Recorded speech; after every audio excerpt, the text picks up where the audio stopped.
All right, all right, all right. What's up, folks? We are live. We are live, all the way live. Friday show. Let me turn this down in the background. Friday show, Friday show. Just waiting on B Dub and Deuce Times to jump on live. Let me make sure I sent them out the link. I think I did. Let me inform them that we are live. Let's see. Give me 1 second. Let me tell Deuce. And this is going to be a Deuce topic. So today's a Deuce topic. Y'all see the title. Y'all see the title of the show. So this is about the government's alleged infiltration of hip hop. So people want to put it all on the government for why you got to listen to mumbo jumbo rap. Blame it on the white man for why the Negro got to talk this ill shit about busting a cap in your ass, shooting you with the AK and all this other shit. So let's get into it. Can't wait to hear about it. Got my brother B Dub in the building. What's cracking? What up, Reg? Can you hear me? Yes, sir. Yes, sir. What's the business? I see you and Deuce. Shit, I already got us set up. I'm ready. Let's go. Man, I'm waiting on Deuce. I'm trying to see where he's trying to go with it. He trying to go into with the because I think you in on this this type of topic as well about you have a belief the government is infiltrated hip hop. They did. It's always been a rumor that Congress held a meeting on un-American affairs. You can Google it real quick, pull it up. Congress, and they always been hush hush about it, and it was dealing with hip hop. It's called I want to say it happened in like 91 or 93 or something like that, around that time. All right. And yeah, I'm gonna search. I always alluded to that.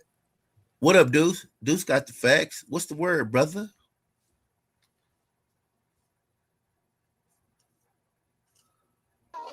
You on mute. There you What's go. up? Hold on, I'm trying to work my audio. Can y'all hear me?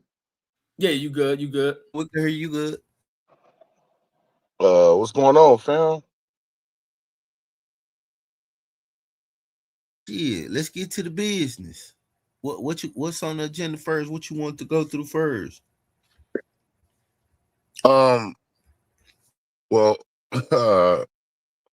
shit, man. We up in here. We good. Shit, everything cool. Well, I sent Reg a couple of videos, bro. I wanted to start with the 14-minute one. The 14. You sent me two of them. You sent three things. Two of them was the same video. It was the two Lonzos was the same, and then you send the one from Alex Jones and the other dude. Oh, let me send the other one. Let me send the other one real quick. Right. Hold on. Let me hop on pop back. We can start with this one though, if you want to. But let me with Lonzo. Yeah, we can start with this one. Go through it. All right. Let me go and play it. Do be something else, and no. You don't do that, man. You never try to change to be nobody else. You let people come. If they like what you're doing, you let them come and gravitate towards you. Yep. Someone says Dana's the finest grandmother I know. Dana's a good-looking woman, man. Hey, but she's awesome. Don't let her. She's just as smart as she is beautiful.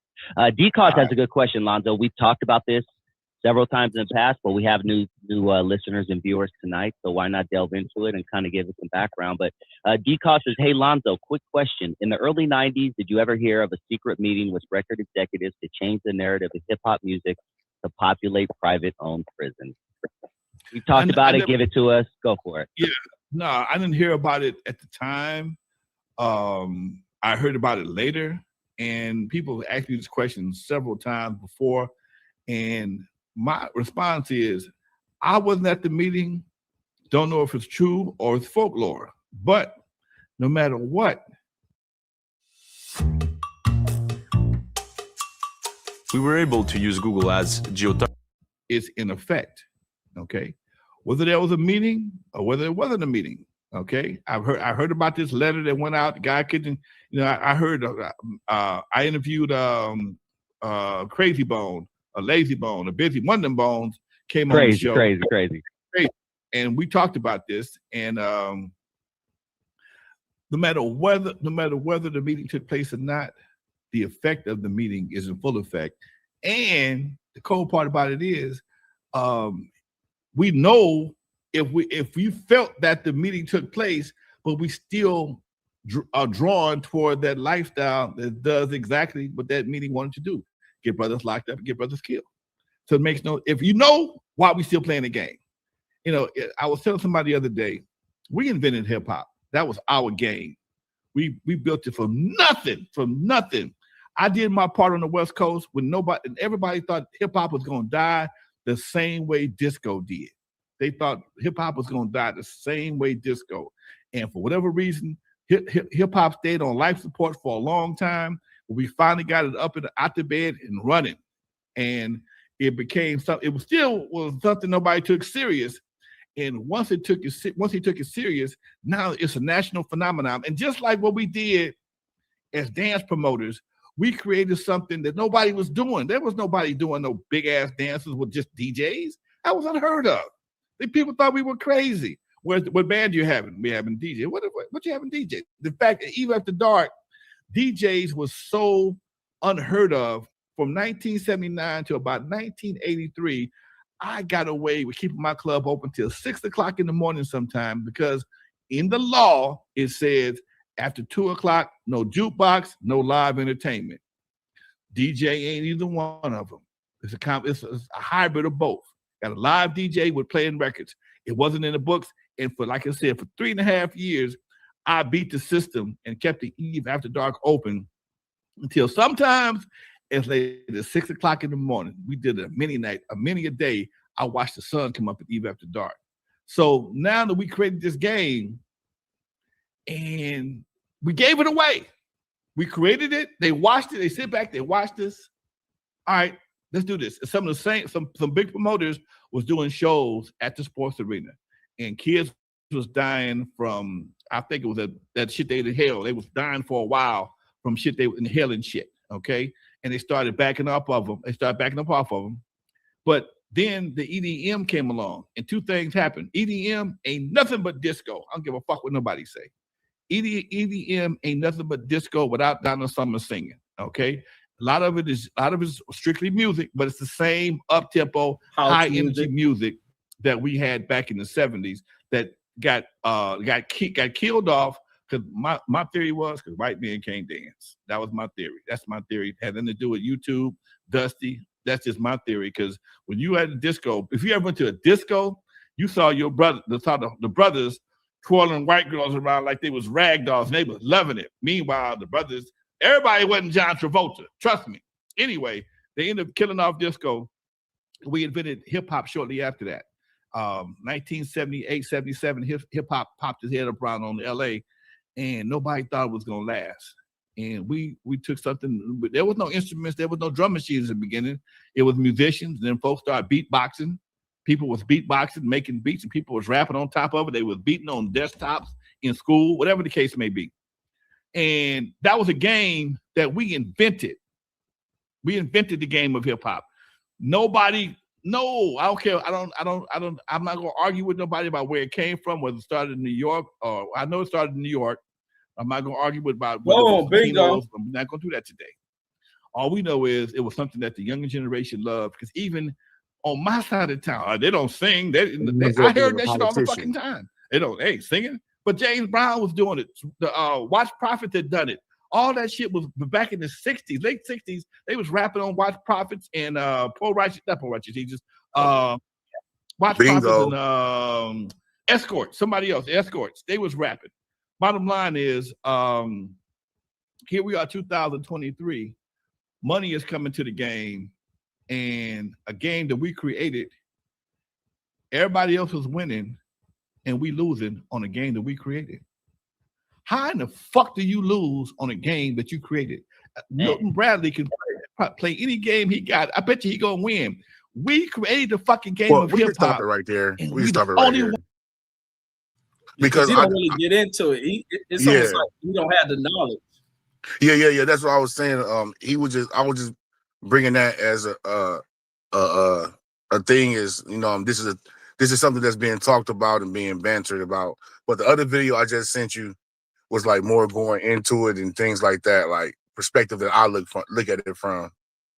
But yeah, like that Lonzo video, which is and the Alex Jones one is to just like more proof that this is a thing that's going on, and like, well, not a thing that's going on, not proven, but is innuendo and speculation that's out there and around. But the other thing I say is, man, I ain't gonna lie, bro. I don't listen to rap music like that. I listen to the old shit that's nostalgic to me that I pick up on, but I ain't gonna lie. Right now, it's weird as hell. I'm listening to Teddy Riley music, like New Jack Swing and shit. Like, I go back and listen to old shit. Man, I don't listen to this shit. Like, it's cool, like you might hear it on the breeze, but do I go back to it and listen to it? Nah, I don't. Like, it's just not good music to me. I don't. Was it good music then, or was we just nostalgic? It was good music, like, you know what I mean? It was good music then to us, and this music is different to them. You know what I mean? We're not the target audience group, I want to say, for the new rappers coming up. I can't even name too many new rappers, but the mumble rappers or the drill rappers, whatever's popping right now. I don't really know. I still listen to music from 20 years ago and shit when I want to get my shit going. Yeah, I feel like my. But now you see how your parents feel when they were listening to Marvin Gaye, listening to all that old shit, and yeah. Like, damn, I'm like that. Like, but I get it. I had younger parents too, and people and other like people who was in that age, and yeah, they used to listen to some of that shit, and but they also listen to rap. Like my mom listened to MC Breed and Too Short, and my uncle's Eazy-E, Snoop Dogg, all that shit like that was going on. So some of that music was undeniable, and even now, like if you put some of that old Tupac on or old Snoop or some old Nas or something, niggas fuck, like some of these young niggas will fuck with it. You know what I mean? They won't go back to it, but I never heard that song before. They'll go back to it and fuck with it. But like as far as shit going on now, these new rappers, they're not my tempo. It ain't funky enough for me. So I'm not the target artist. I ain't bought a CD since 2006, probably. I downloaded the song. Shit. I can't remember. I don't know where you download songs from now. From Tidal. I listen to young artists and shit just to stay on. Of course you do. On top of what's coming out. Like you got to have because music don't die. Just because we get old doesn't mean music died. Mm-hmm. I'll be one to know what is out, what is hip, and it's nothing for me to be like, oh no, this artist ain't that good. But then you find kids that gravitate towards it and shit. Yeah, the new music is for the new people. You know what I mean? And that's just the target. At that time, we were the new fan base, the new target audience at 20, 30 years ago, when the G-Funk and the gangster rap and whatever kind of rap you listen to came out. So, it's always the target audience. You know what I mean? The kids is the one that pay for shit. Yeah, I just think with their music ain't shaped around with what the climate is. Like you can't get a feel for what's going on when listening to their music and shit. I agree, Red. You hit the nail. Boy, Red, that was the best shit you done said in a long time. I agree. Like, in our videos, you could see what was going on. Like, if it was the Black Power time, when we was in our revolutionary phase, you heard it. You saw it in the video. You know what I mean? We dressed like it. We had on our X medallion. Man, I just want to keep saying this about the medallions. I was so hurt that I didn't have no medallion. I had a little bullshit one, but I wanted a gold X medallion with the X hat so bad. I just want to say that. But go ahead. Well, I think that like instead of like art imitating life, life imitating art or whatever. Now, no, it was art imitating life. Now it's life imitating art. I agree. Because these young guys, they're living out these self-fulfilling prophecies, bro, every day of the week. You see all the new young rappers get killed. Like these niggas is really out here in the streets, really out here, doing what they hear on the songs and shit. The girls is doing what they hear on the songs. So I feel like the music and the social media is creating this atmosphere instead of like back in the day, the art reflected what was going on in the streets. Now the the streets is creating. I mean, now the art is creating what's going on in the streets, in my opinion. Yeah, because I mean, you got like even when you look at the case going on now with the rapper Fulio and all them, it was like you see a lot of like the ignorance that's at play of where the streets have crossed over into this segment and shit. And a lot of these kids, it ain't even about the art or anything. It ain't even about instrumentation. It ain't about lyricism. It ain't about melody. It ain't about none They of just that. want to disrespect each other to the ultimate. Exactly. They want to spit on each other's grave and go piss on it. Like, that's the weirdest shit. We just had more respect for people like that, even though motherfuckers still got killed, but it was a respect. You know what I mean? Even though, you know what I mean, you didn't talk about it no more. Yeah. If you did what you had to do, that was it. He did. That up the score shit, that shit ain't going on with just Fulio. That shit going on up north. I'm pretty sure it's going on down LA and shit. Like, you know what I mean? These niggas is talking about what they did, recording it and putting it in nigga face and shit. That's why most of these crimes get solved. Like where I'm at, the police got a 92% clearance rate. I don't know about where y'all at, but shit, nigga, anything that happen out here, nigga, they usually find it. Find somebody to blame. Shit. Yeah, I just think the egos, everything is online. Their life is online. For us, man, you gotta remember, for us, bro, we didn't even like to take pictures. Well, you couldn't even find 20 pictures of us standing out on the corner or doing anything or taking a picture with us cutting something up or doing this or move. Yeah. Man, that's not gonna happen, bro. You didn't find pictures. If you did, we were stupid. You might find pictures of dudes flashing money with a bunch of jewelry on. They did that. Niggas didn't even go carry cameras. Like the only person to carry a camera was a girl. Disposable camera. Are you at the club? Yeah, at the club and shit. Even at the club now, I don't take no pictures. They try to slide in and out, whatever. Yeah. Like, yeah.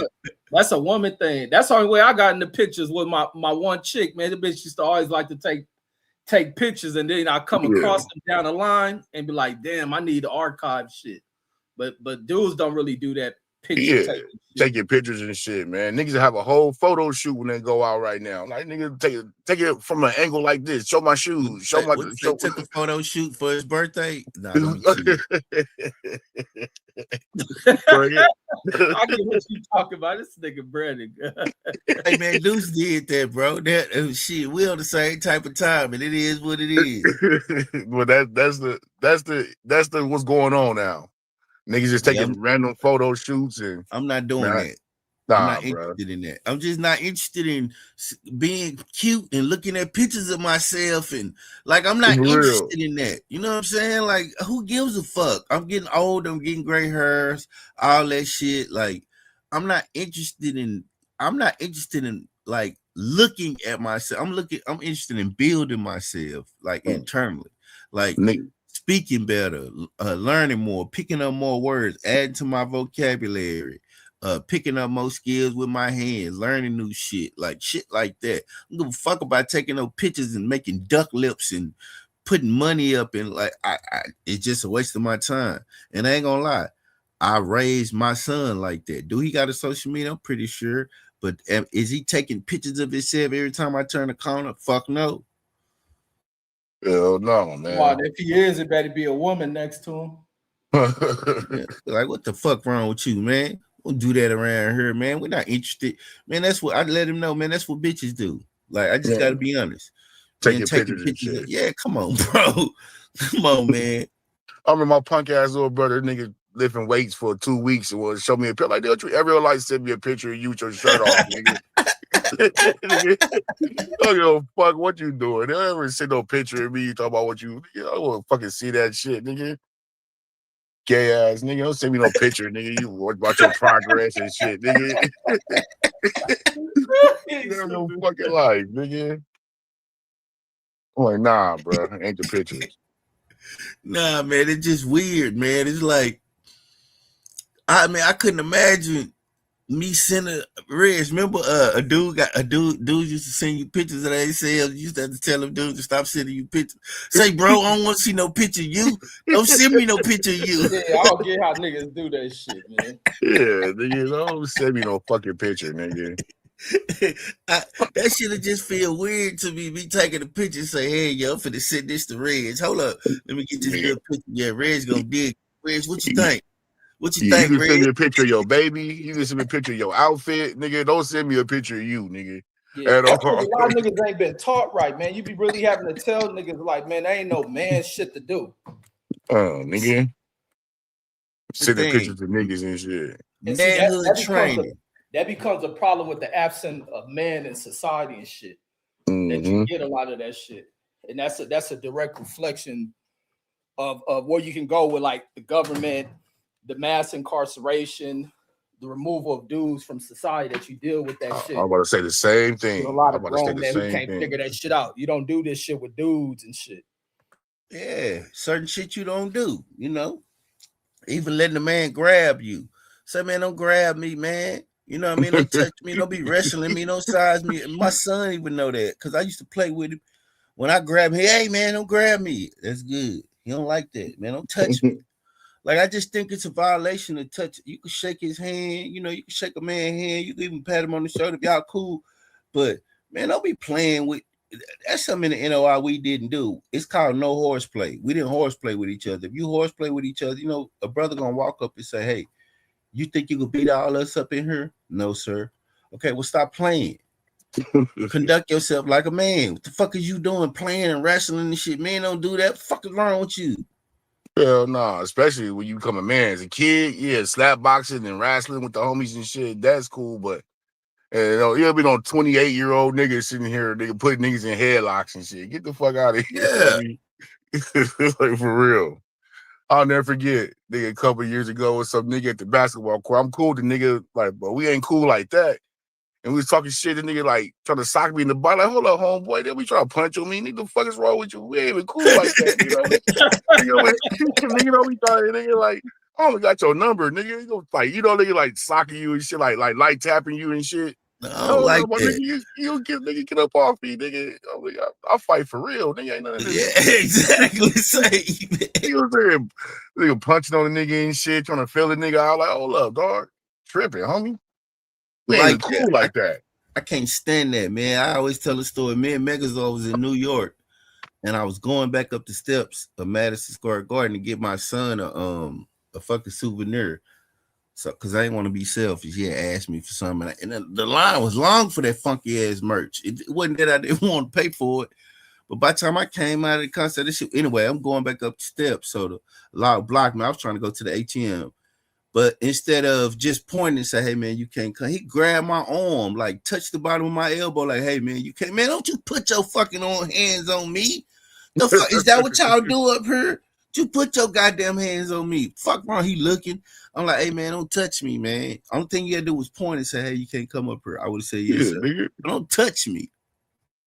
Grabbing on niggas and shit. Did Oh, you man, you I don't upload like the other that. video yet? Yeah. Wait, hold on. Wait, let me go to history. I did just play it. Hold on. I think we all as black men, I've always said we need manhood training and rites of passage. But go ahead. Yep. Code of conduct. Real. Yeah, a lot of niggas need that shit. Like, it's just certain shit men don't do. You don't do this. When you become a certain age, you carry yourself like this. You walk like this, you talk like this, you forever trying to learn, you forever trying to grow. If you enter in a relationship with women, you be truthful. If you want to fuck out, anyway, go ahead. No, go. Keep cooking.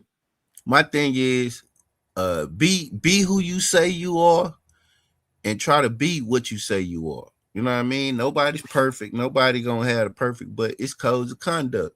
Certain ways men should conduct themselves. Stop being emotional. I work with this emotional ass youngster. He think the white man gonna save him. He always breaking down. The white man told me he's in the office crying. I damn want to tell him, say, man, get your bitch ass out of there crying. The fuck is wrong with you, man? That man don't give a fuck. This is a job. Man, you know, I almost said this shit to a black lady today. I watched her waiting by a motherfucking elevator, and she behind her husband. It's a white lady on the side of him, and this black lady took a step back to almost let this white lady walk through. And it took for the white lady to tell her no. I almost said, "You black bitch, if you don't walk your motherfucking ass on." Man, come on, man.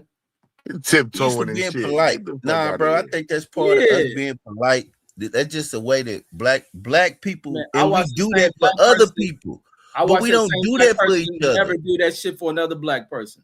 You gonna move out the way. Move out the way for them to go in front of you. Yeah, like, you finna rob this bitch or something? What the fuck you doing? I mean, like, right. I look at this, like you don't walk your black ass on in that motherfucking elevator and let this lady wait behind you. Like, crazy motherfuckers is wild in the motherfucker. Because I'm almost thinking like, what are you teaching other motherfuckers? I'm like, that's why so many of our people so backwards and behind on shit, and why it's this uptick in the arrogance and disrespect of white folks. Like, you motherfuckers is crazy to me. Because we disrespect ourselves. I'll give you an example. I'm at work doing my janitor thing, and dude come in, and he got on a hard hat and a do-rag. Said, "Hey man, you ain't got to wear that hard hat. You know, we got a certificate occupancy. There is no this ain't construction no more." So he say, "All right, but I just got my braids done, so my do-rag is kind of so man, bro." He took his hard hat off. He had on a fucking do-rag. I looked at that dude. I said, "Man, what's up with the do-rag?" He said, "Man, I just got my braids done." I said, "Man, you might well put the hard hat back on." I joked with him. Man, do you know I walked in the fucking room? This dude was looking at the workplace harassment policy. Had to pull his little dude to the side. I swear to God. They're there for unfortunate HR. Man, check it out. Look at discrimination. You discriminate against my hair. Man, he coming to work on Monday with a lawyer and shit. He told me, crying and shit. I pulled him to the side. I said, "Hey man, what's up?" Because me and him already got into it because he got mad because I wouldn't let him call me a nigga. So he was like, you know, he want to say it in front of white people. I'm like, man, I'm not a nigga. You can't call me a nigga. You just can't. I don't use the word. I appreciate it if you didn't use it with me. He got mad, told me it was anyway. So move past that. Man, I talked to the little dude. I'm like, "Hey, what's up?" He like, "Man, I thought you was attacking my blackness." I said, "What?" I knew it. He said, "Yeah, I thought you attacking my blackness." I said, "I bet." I said, "Man, you ain't never got to worry about." Right then, I knew it's on like a motherfucker. His ass finna go. I already knew he finna go. I'm finna push him out there in the middle of the street. He gotta go. He turned his job into the boondocks. What you looking at, nigga? Yo, bitch ass nigga.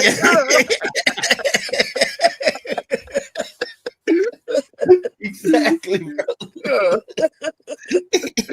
Like, I'm like, man, I hate working with these youngsters, man. It's like they dumb.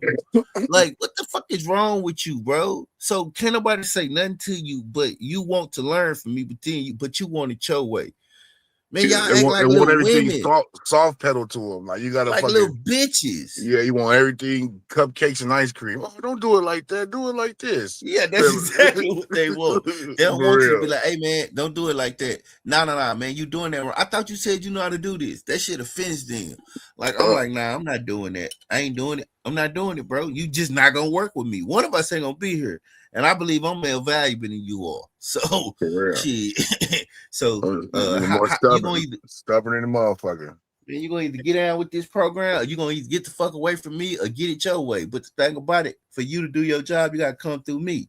So you can go run to that white man, and he ain't gonna do nothing but direct your ass right back here. And then I'm be sitting there like, fuck you.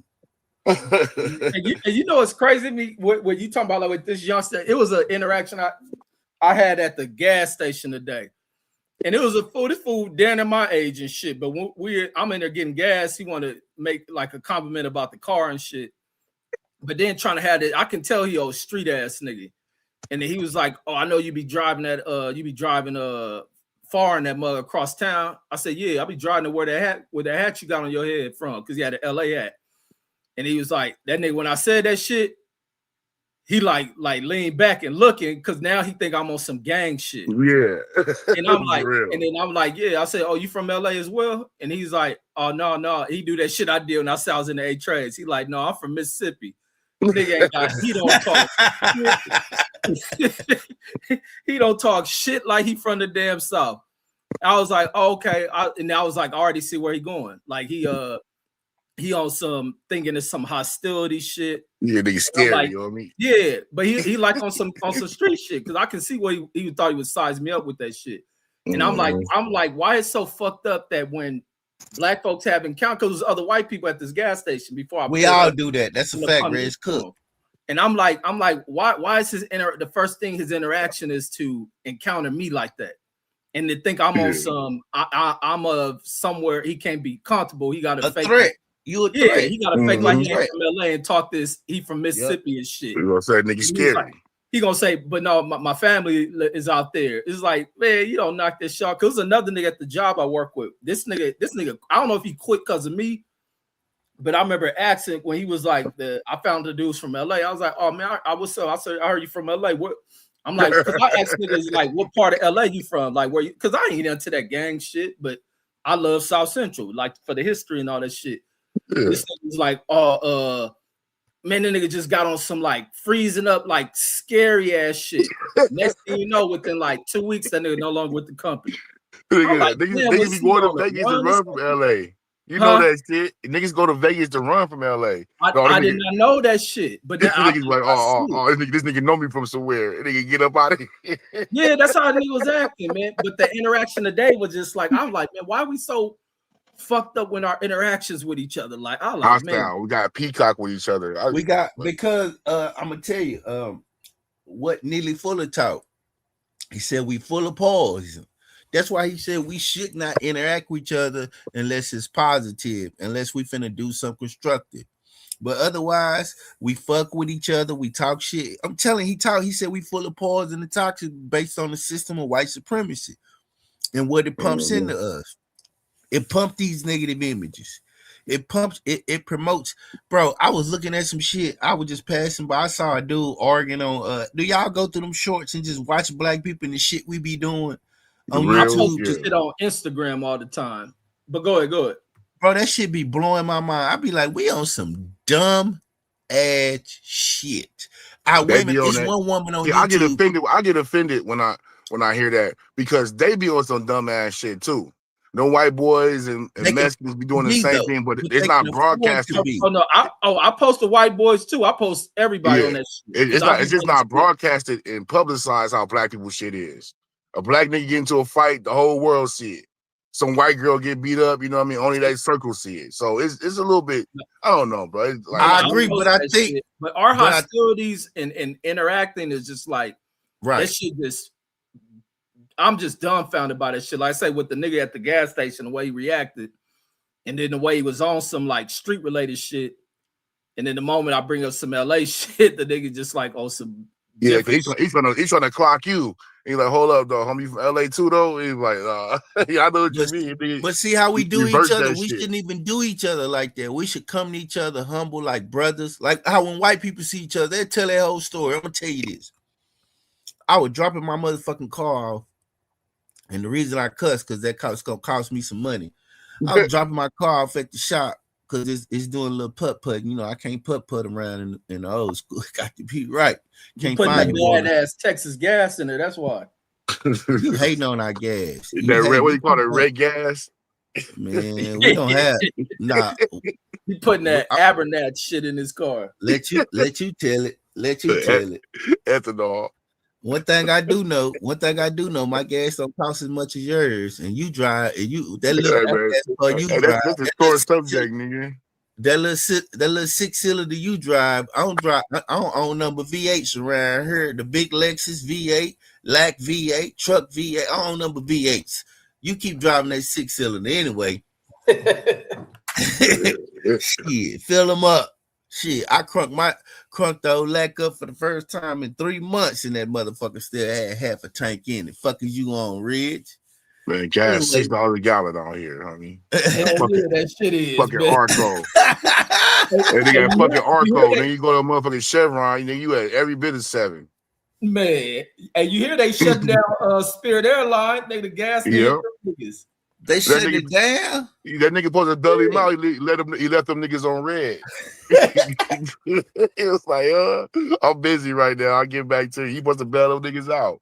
Man, I ain't never flew Spirit no way. Long as Southwest and American in there, I'm in there. You know what I'm saying? I'm a Southwest flyer myself. Yeah, that shit about to hurt tourism so bad. So many niggas fly that Spirit shit.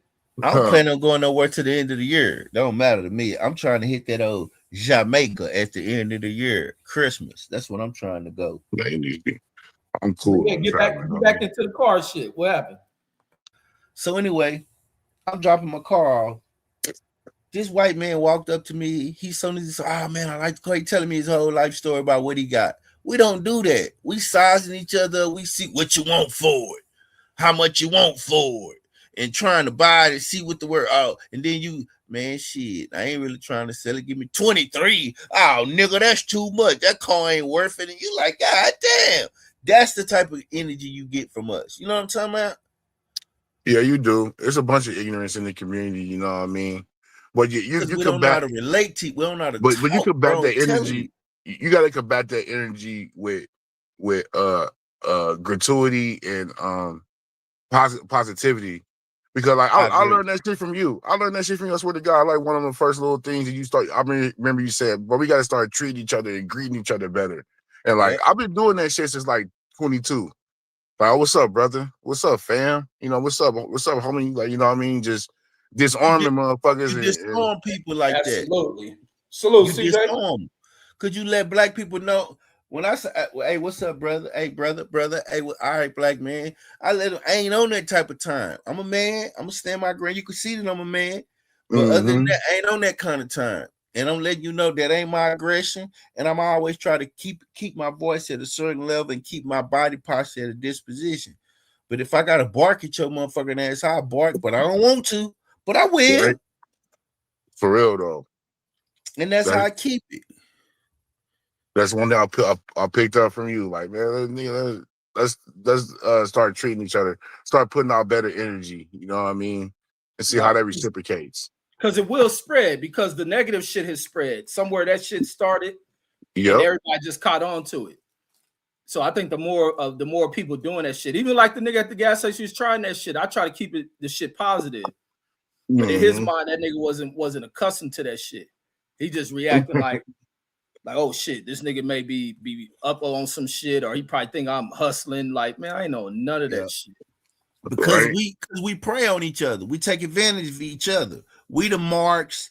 Our women, our daughters is the hoes, and our sons is the pimps, or we the drug dealers to each other, to how we see each other. Right.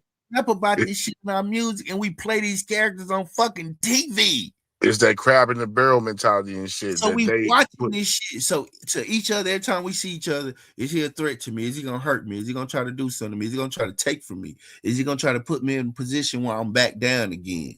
You know what I'm saying? All the shit that's running through your mind when you're dealing with this black man. It shouldn't be. It should be a positive in that. That's why I have anxiety meeting new people. I'm not good at meeting new people. I will not tell a lie. I don't like being around a whole bunch of new people I don't know.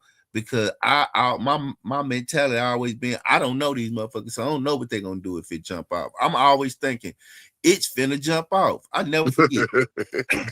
I swear, I'm weird, man. Mega's gonna I get anxiety, bro. I ain't gonna lie to you. One of the brothers, he invited me somewhere to another brother's house to have dinner. So after dinner, he lived in some apartment. We walking to my vehicle. He said, man. He said, bro, why the fuck you park so far away? And I said, I'd never forget this. This when I realized I was fucked up. I said, man, just in case I gotta run. He said, run. That's that condition. Brother. He said, brother, we invited you to dinner. This is a safe place. Why would you think that you would have to run?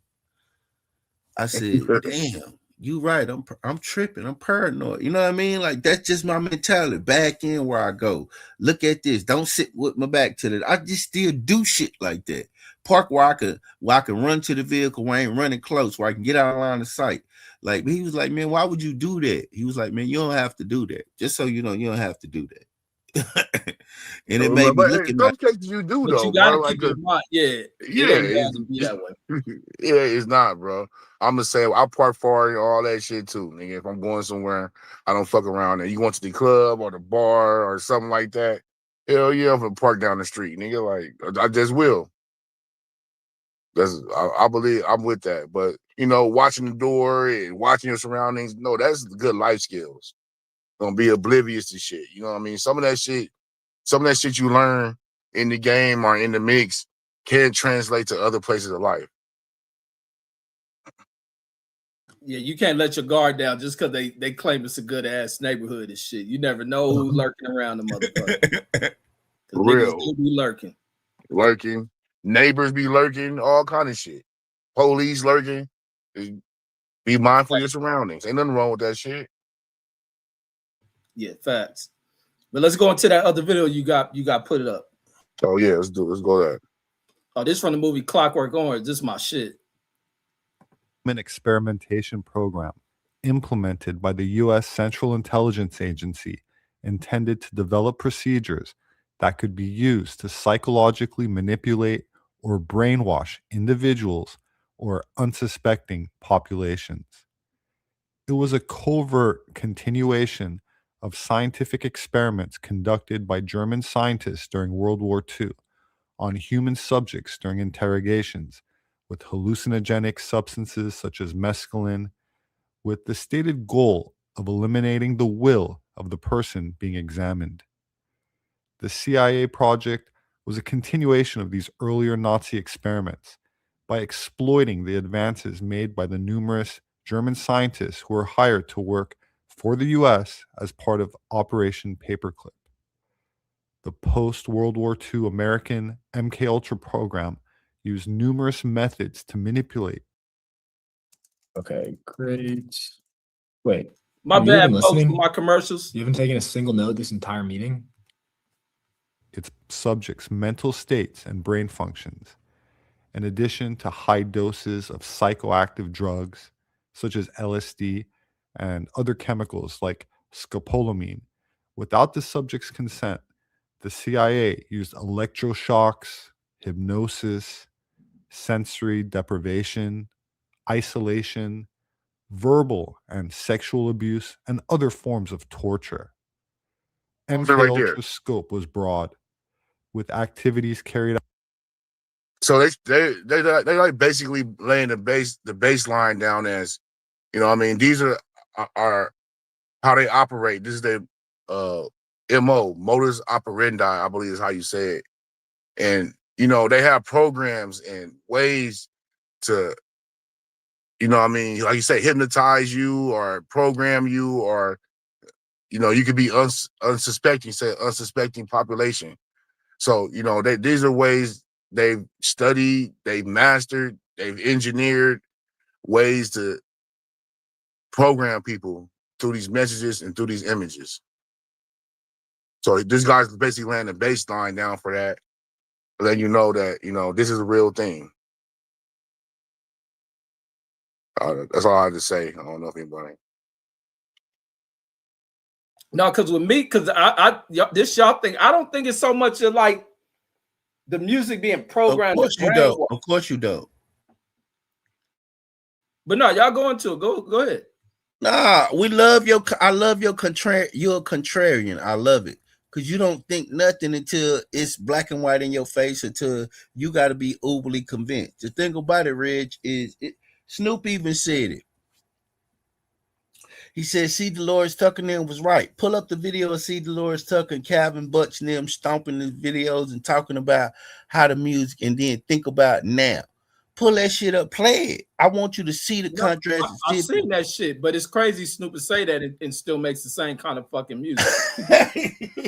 Really? He don't. Some niggas just love saying shit. But he don't, but he also a politician, so he always double talking and shit. So, but it like I always say with that shit, with the hip hop shit, that shit should have been a behind the red curtain type shit. How they should sell pornos and magazines, and I agree.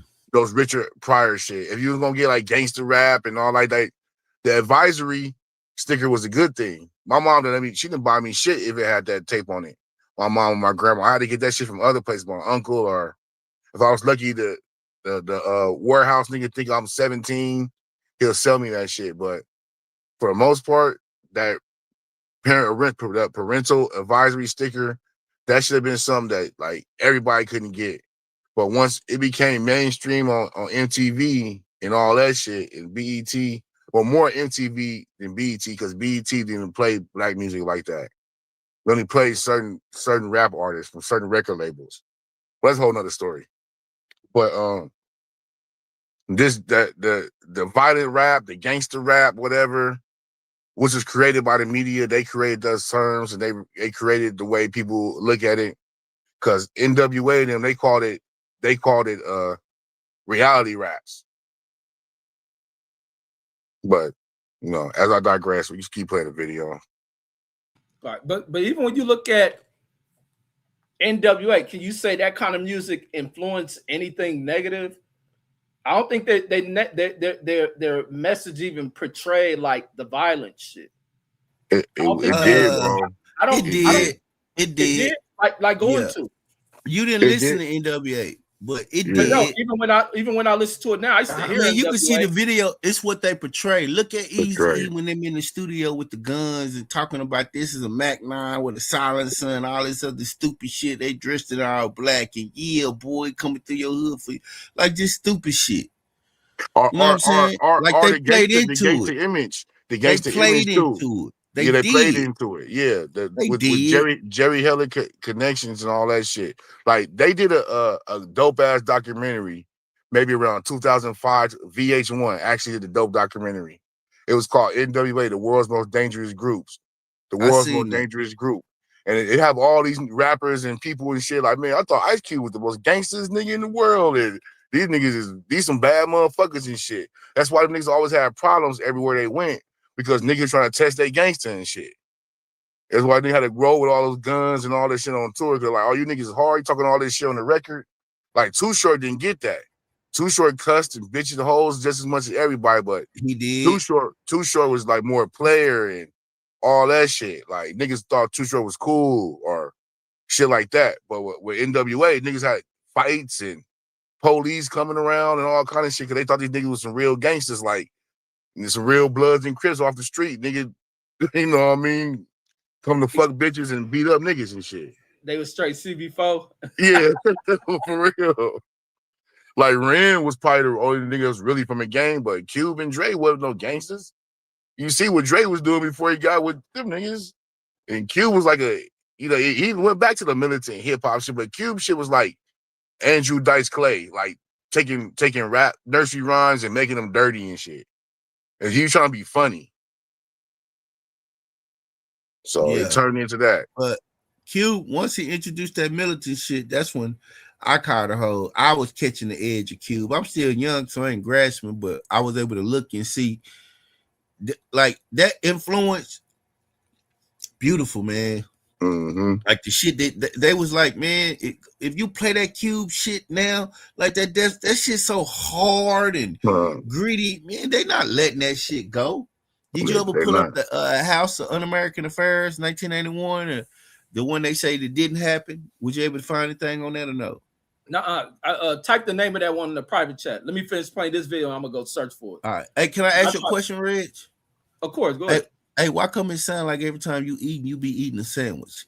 Every time you eating, it sound like you eating a Subway sandwich or something, bro. No, I'm eating skin. This nigga, they eat like a frat boy. They eat pizza and sandwiches. And that's all I think about. Don't it sound like you be eating a sandwich? No, I don't fuck with sandwiches like that. No, I'm eating skins. What kind of skins? Them crackers. Pork skins. Pork skin, nigga. Bro, Reg. You still eating pork, bro? Y'all West Coast dudes is backwards, I ain't in the nation, nigga. Stop eating pork, bro. I told you, everybody on this panel from the South, they would tell you, man, they don't eat that shit. Stop eating that shit. Man, they don't eat pork ribs like a motherfucker. They don't. I grew up on this shit. That's what ignorance say. And it's a they call it a parable in the Quran, which called a sword. They'll be like, what if your fathers was fools? Would you still do as they did? You wouldn't know any And different. This shit ain't about to kill nobody. This nigga crazy. Yeah, them niggas just stop eat pig feet, pork rinds. No, we don't. I like what the nation stand for, but I couldn't do that shit. They tell me I can't have ribs and shit. Fuck all that. Because you cook the disease out of the pig with the heat. You don't. Yes, you do. You don't. You can pull up any video. It'll show you don't. Sick no goddamn ribs. You kill everything in that shit. No, you don't. With the heat. You niggas don't be cooking your food all the way. It's like the only way you don't get sick off of cooked pork is if you eat that shit after it's sat for too long. Food got an expiration date. I think niggas don't know how to throw shit away. I'm notorious for throwing shit away. I throw food away. I think some niggas eating food that goes bad and shit. In 2 weeks. Yeah. And then that's the other thing they be killing me with, like the animals. This animal was uncaged and free uncaged. Like, man, come on, grass fed. How you know? Were you there? Do you know that the Jewish people and the Muslims have secret codes on their food to tell you if it's DJ dumb? See, that's why I'm glad he's not around. I've never seen a Jew gifted at anything. Listen to me, just follow me. Let me say this, Brandon. No, I've never seen a Jew gifted at anything from the physical standpoint of what a human's abilities are able to do. So fuck all that kosher shit. Okay, hold on. They got secret codes on their food. Do y'all know that? As in what? No. Okay. But is they food making them something great? Like they can do all that. Listen to that me. Religious shit. Like I said, just follow me. Let me say that I don't see a Jew. I don't see a Jew doing shit in the NBA. Okay. I don't see none of them doing shit in. I don't see none. You talking about Negroes running and jumping? That's what you impressed with. I'm impressed with the people that build the bombs and that's running the goddamn world. That's impressive. Bro, not running and jumping and shit. Fuck out of here. It ain't about running and jump. This is about the physical ability. Talking about Negroes that's in 10 years that can't walk. They gotta have knee replacements. You gotta have hip replacements. Fuck, Shaq can't even fucking walk. Dion finna die. Fuck out of here, man. That shit ain't. Look, them niggas some of the healthiest. Charles Barkley got 4 motherfucking hip replacements. Man, if you don't stop, man, these dudes can't even walk or bend over and pick up their kids. Man, that's from playing physical fucking sports. But when I'm talking about the ability of what a human can do, I've never seen them people be able to do anything from a standpoint. We talk about young people and showing their physical prime. You don't see it out these people. You don't. And they ain't living that much greater in life expectancy than anybody else. They do. They live longer than they you. Do fucking do they even have pigs in Israel? No, man, no. Europe ain't even known for fucking having flesh ass animals like that. They capture that shit from other countries. You don't know what you're talking about. But anyway, name the animals from their countries, bro. Red. How do you think? Okay, Red. Come from here. Hold on, Red. You think the horse? You think the horse is native to here? No, they got horse. Name some other shit. Okay, you think the cow is native to here? That shit is probably native to fucking the main species. No, it's not. The cow cousin is Africa. That's right. Yeah, exactly. So I'm saying that all this shit got Red. Anyway, Europe doesn't have meat like that. They don't have many species of. They don't even have like many quail and shit. Like that. Did Red just say that? They don't eat like quail out there. And Red said it don't have meat. Squid and shit. Them niggas don't have species of animals like that. Europe has always been. Right now, I tell you, Europe has always been scarce on shit. No, Japan and like the countries that's really surrounded by water like that, they gotta. Yeah, they have to. They eat out the water. Yeah, but you eat off the land. You a land animal. Yeah, absolutely. Thank you, Eastern Street Fighter. The mind controls. Also, I'm telling you, man, they don't understand. Man, that's diet is important. Shit. Diet is that shit is into your mind. But I want to know about the pig. Well, y'all say it's a dirty animal and shit. Let's go to the codes. Codes. Real quick before we get off subject. Okay, the reason that it in religion it is forbidden is because they say that the pig, it's in the Bible and it's in the Holy Quran. It's in both. It's taught in the major religions that you don't eat it. because it's a filthy and unclean animal. Okay, from what we understand, it was this is what I was taught. It was bred from 3 species: cat, rat, and dog. The actual You know that's some old made up ass shit. I'm just telling you, can look this up. You can look They it did up. gene Look it up. Ain't splicing. nothing And All right. scientific off the Bible neither. All So right, I ain't let me looking it up. finish. Anyway, man, I'm not for the trash no religion while I'm on here. But anyway, so they teach this unclean animal, right?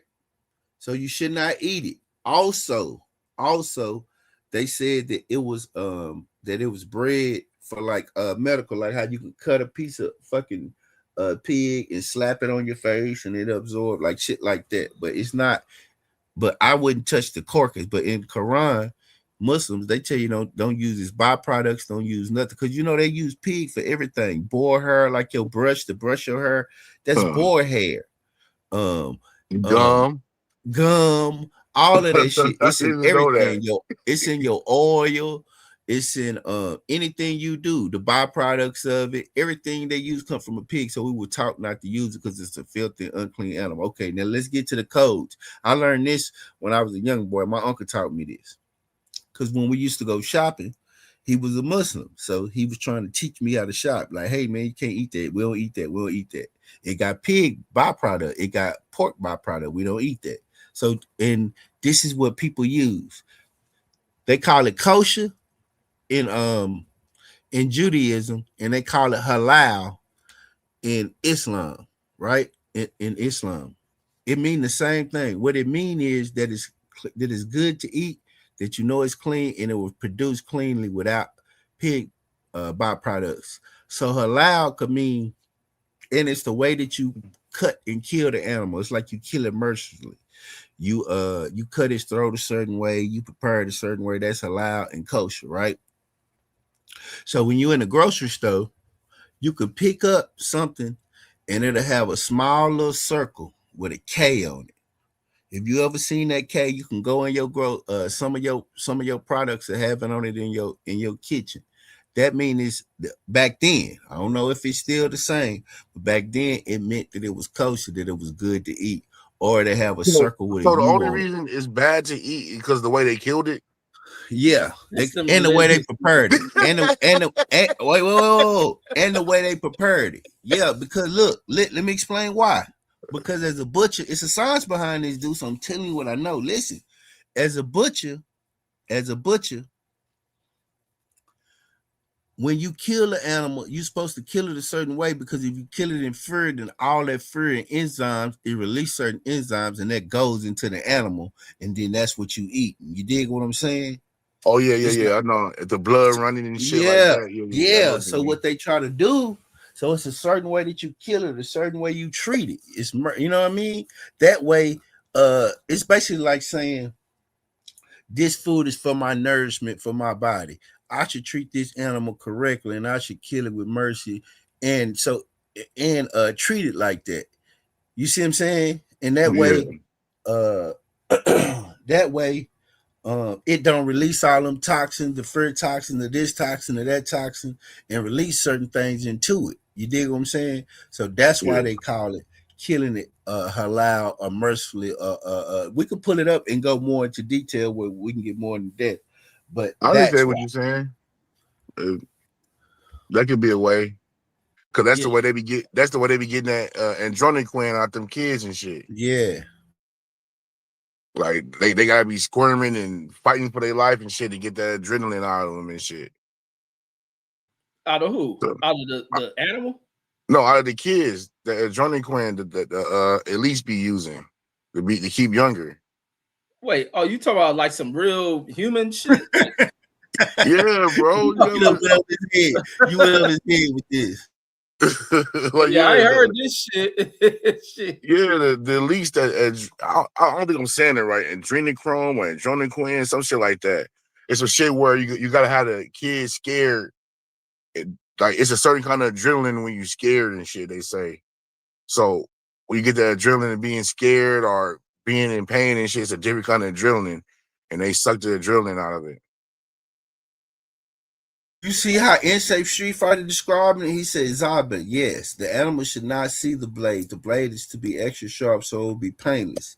No other animal should be near to see dead. See, I'm telling you, that's called halal. It's a certain way you kill. It's the same way like with hunters. Certain hunters speak on that Yeah. shit. Like you hit it in a certain spot. There So you that go. it drops dead instantly. Where But it I won't don't think leak. it's a thing. As long as the preparation and food and how you cook it is right, then you're fine. You just can't overconsume shit like we do in America. Like we overconsume shit. Meat is so heavy in the base. You like overconsume shit.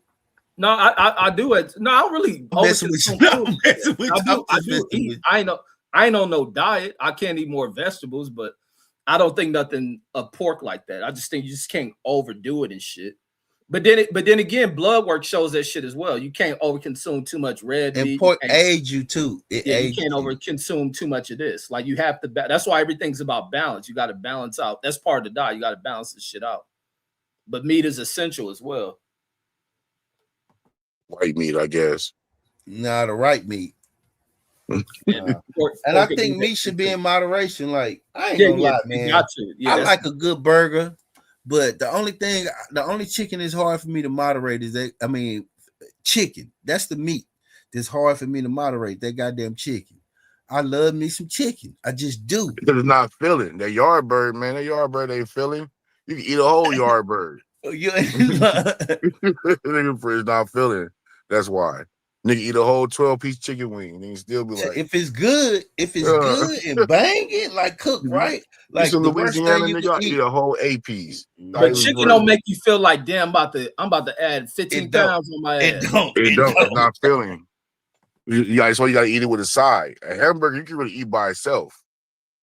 Eat it. Double cheeseburger or something. Chicken, you gonna need some fries, some potatoes, something with that. I can't. Man, a double cheeseburger, I can't even eat cheese like that. Double, man, knock me out. Man, I'd be like, hell no. I'd be so bloated and walking around feeling, I couldn't do that. A double I never understood how people stack meat on top of other meat. You don't do that, Reg? Hell no. Man, I got weight on me, but I ain't no glutton. I ain't no fat ass like that. Like, give me 3 patties and shit. Like, hell no. 3 by 3, in and out. Yeah, I don't even do that with In and Out little shit. I just need, if I want 2 patties, I'm gonna just get 2 burgers. I can put the meat on top of each other. Like, hell no. So you ain't never had a quarter pounder? Get the fuck out of here. I haven't. I never even had a Big Mac. The only burgers I ever ate at McDonald's when I used to like their burgers was them fucking little cheeseburgers. But they did something to their meat, man. I'll throw up. I eat it. Of course. It's not. They don't cook it. It just sit in water. They defrost it in this like pan. This like water. They put it on the grill. Some niggas don't cook it all the way. But my homeboy worked at McDonald's. He flipped the burgers and he put some seasoning on it. Flipped it like a grill and shit. Put like 20 of those motherfuckers on there. That shit don't taste the same. Now, hey, I would like to work at McDonald's like for a day. I just want to see what it's like to work in that motherfucker. Well, depending on where you're working at, nigga, you'll run into the most worst shit you ever can see. That nigga had a story every fucking day. He's working the one in the hood. McDonald's customers are fucking why ice cream machine ain't working? Get rushed. I really want to work in one of the motherfuckers, man, for like a day. Until somebody starts some shit. Them niggas be in there trying to fight McDonald's employees. Oh, all the time, nigga. Like, nigga, I said no pickles, nigga. Fuck you. Yeah, that's how you know the mindset. That's how you know it's some real mental health shit out here. Yeah. Niggas going to McDonald's and Waffle House and be wanting to fight them niggas over. Like, damn, let me fix this shit. For real, nigga. Oh, especially over like a messed up order. Like, yeah. Nigga put pickles on it. Okay, my nigga, we'll get you another one. Don't trip. Like, you motherfucker here tripping. Yeah, I think something killed a bitch. They got killed recently over that shit. Yeah, you killed a bitch come tripping on you at Taco Bell. I see that shit.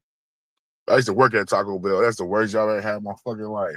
Man, I want to experience. I never experienced fast food, man. I wish I got to, man. When I was in school, I worked at fucking Taco Bell. Nigga, I never knew a nigga that come in like that shit to irritate the fuck out of me. Nigga come to this motherfucker don't know what they want.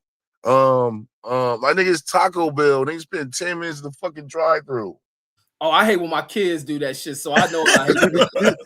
Like, nigga, that should be I know I hate that out of shit me. if I work there. I get mad. Man, Reg is wild. Hey, Deuce, man, tell Reg to go get him a part-time job at motherfucking McDonald's on the weekend, man, so he can fulfill his lifetime dream of wanting to work at a I might do that because I be seeing old people in there. They be inspired me. Like, I want to work in that motherfucker. Nigga, fast food, the worst job to fucking work at, nigga. the worst. Hell I no. just want to experience. I never got to experience that I'll shit. be homeless, nigga. I gotta be homeless, nigga. About to motherfucking nigga. I'm telling All you. that, you got no car, working fucking fast food in the warehouse. Hell no. Oh, you took the words out of my mouth, and them the jobs we be having. Oh, the warehouse fucked up. Hell yeah, nigga. I worked in the warehouse. I feel like that shit took 5 years off my life. Why they be working your ass? Hell no, like nigga, the conditions and shit, you be breathing in all kind of shit. Nigga be in there, them tweaker ass Mexicans, nigga. That shit is crazy, nigga. This nigga the best. Hey, I was dying the other day when you was talking about when we was talking about how the niggas and this even tied with this shit about how niggas be so fucked up that they be out there. The niggas be so poor that they be out there selling their ass. Like the one nigga who end up doing the he was a tranny being a prostitute. Like the big homies know I'm out here. I'm doing bad. Hey, Trey. Yeah, and then you was putting that the Mexicans be the ones out there paying for them niggas. They do, nigga. The prices get paid every day, nigga. Sometimes these fucking jobs they work at. 100 here, 200, 300 here. Nigga will spend $120 on one of them bitches or a nigga get fucked in the ass and shit. Whatever them niggas do. I'm sorry. Oh, we on the backup channel so we can get raw. But yeah, them niggas, that nigga pay the Mexicans the raw nigga. for real. No, it is real, nigga. That's what it is. Them niggas live in Mexico. They live such a deprived, like lawless, like fucking life, bro. Them niggas do any fucking thing, homie. Yeah, because I be seeing them damn foreigners that still here that do the like the store be having the people that deliver the groceries and all that shit. And I be looking at like, man, these niggas, like how you saying, they deprived, they come from fucked up shit. Like they just look like they'll do anything, man. I'll be like, anything for some quarters, nigga. Motherfuckers, man. nigga have a yard sale every day. Nigga make $2. I'm telling you, like that shit is crazy how them niggas do that shit. Oh, like you called for that shit.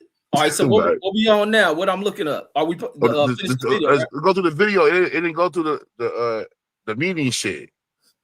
But this one right here, right? You know, dudes like his information, bro. Under the guise of research at more than 80 institutions, aside from the military, including colleges and universities, hospitals, prisons, and pharmaceutical companies.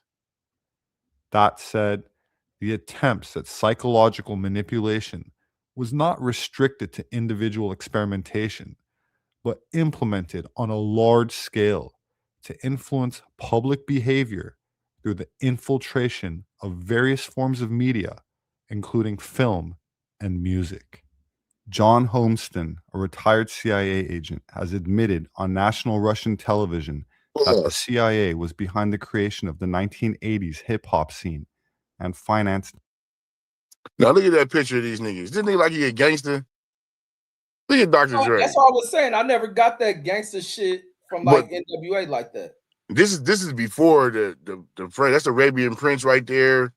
Dre and Easy. Nigga, this is how the niggas used to look before they put on the khakis and the Raiders starter hats and the Lokes and shit.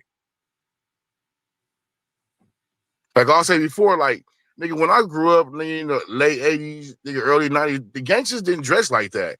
Them niggas didn't dress like that till after NWA. Like, I remember gangsters dressing, nigga, in Lacoste shirts and Levi jeans, nigga, you know what I mean? Like how they look on Snowfall. Yeah, like that, nigga. Stacy's and shit. Yeah, Stacy. They dress just like that on Snowfall. That's how Franklin dressed. Like, that's how the gangsters dressed when I came up. Well, as a kid. And when I got older after NWA, niggas started wearing the Pendletons and like to us, that was Mexican dress. The Pendletons and the Ben Davises and the khakis and shit. Those are Mexicans dress when we came up. Like gangsters used to be like fly and shit. You had your niggas that be like, you know what I mean, khakis and chucked up. But for the most part, niggas be laced up. And they're like fly clothes, they get perms, bald heads, That whatever. was just the blood. The Crips was dirty. The Crips Nah. was dirty, bro. That was just the blood. Trust me, Reg is khaki chucked up. He don't know no other way. I see the West Side Crips is different than East Side Crips. You go to Watts, Watts, and on the I remember the older niggas used to wear the little chain earrings, and I used to always want one of them motherfuckers. Like LT. Yeah, yep. I used to always want one of them motherfuckers, or one with a cross and shit. I always wanted me a fat ass dookie rope. I never got one. I get the Cubans. I want me a fat ass dookie rope. You never got the dookie rope? Nah, my grandma used to buy me the Cubans. I think I remember said with one of them mugs. Man, you better go buy you a dookie rope, fool. That's over with now, man. I'll fuck with the Cubans now. Oh yeah, that's what I got. I love the Cuban. The Cuban just sit right. It just fit with any piece. It just sit right. Especially if you get that diamond encrusted and green blouse. Oh, that's what you want. Oh, you like the? I don't like the Cubans that the rappers be wearing. I like the old school Cubans like Nas and Biggie and Tupac and them and straight up. Huh? Yeah, that's how mine is. I like that. I don't like the bust down. It because it don't look classy. You know what I mean? Like, I like classy shit, bro. Like classy. Original. I feel what you're saying though. Yeah, you know, when you could go anywhere and it just look classy and people know, oh yeah, that's that old school fly shit right there. Yeah, that's what this is. This that old school fly shit. Yeah, I'm trying to get me a robe. These prices out of control right now. Man, these prices nasty, bro. This the worst time on earth to buy jewelry, bro. I thank God I bought some jewelry during COVID. I thank God. I thank God. Huh? Why you say it's the worst time? Because of the price is too high? Yeah, the price is inflated, man. Like double and triple. It's like double and triple than what it used to be like 2 years ago. Look at a vehicle, bro. Look at a vehicle. Look at anything in America right now. The vehicle's coming down though. Just put 25% tariffs on European cars and shit. Yep, and the vehicles finna come down. The vehicles finna come down. I want me a Dodge Durango Hellcat. Just out of houses coming down. They're starting to come down now. Rent started to come down a little bit because ain't nobody. You can't have shit on the market. Ain't nobody buying it. Yeah, he's about to collapse the economy, or Iran about to collapse this shit. This is already collapsed, bro. That's why them checks gonna come out.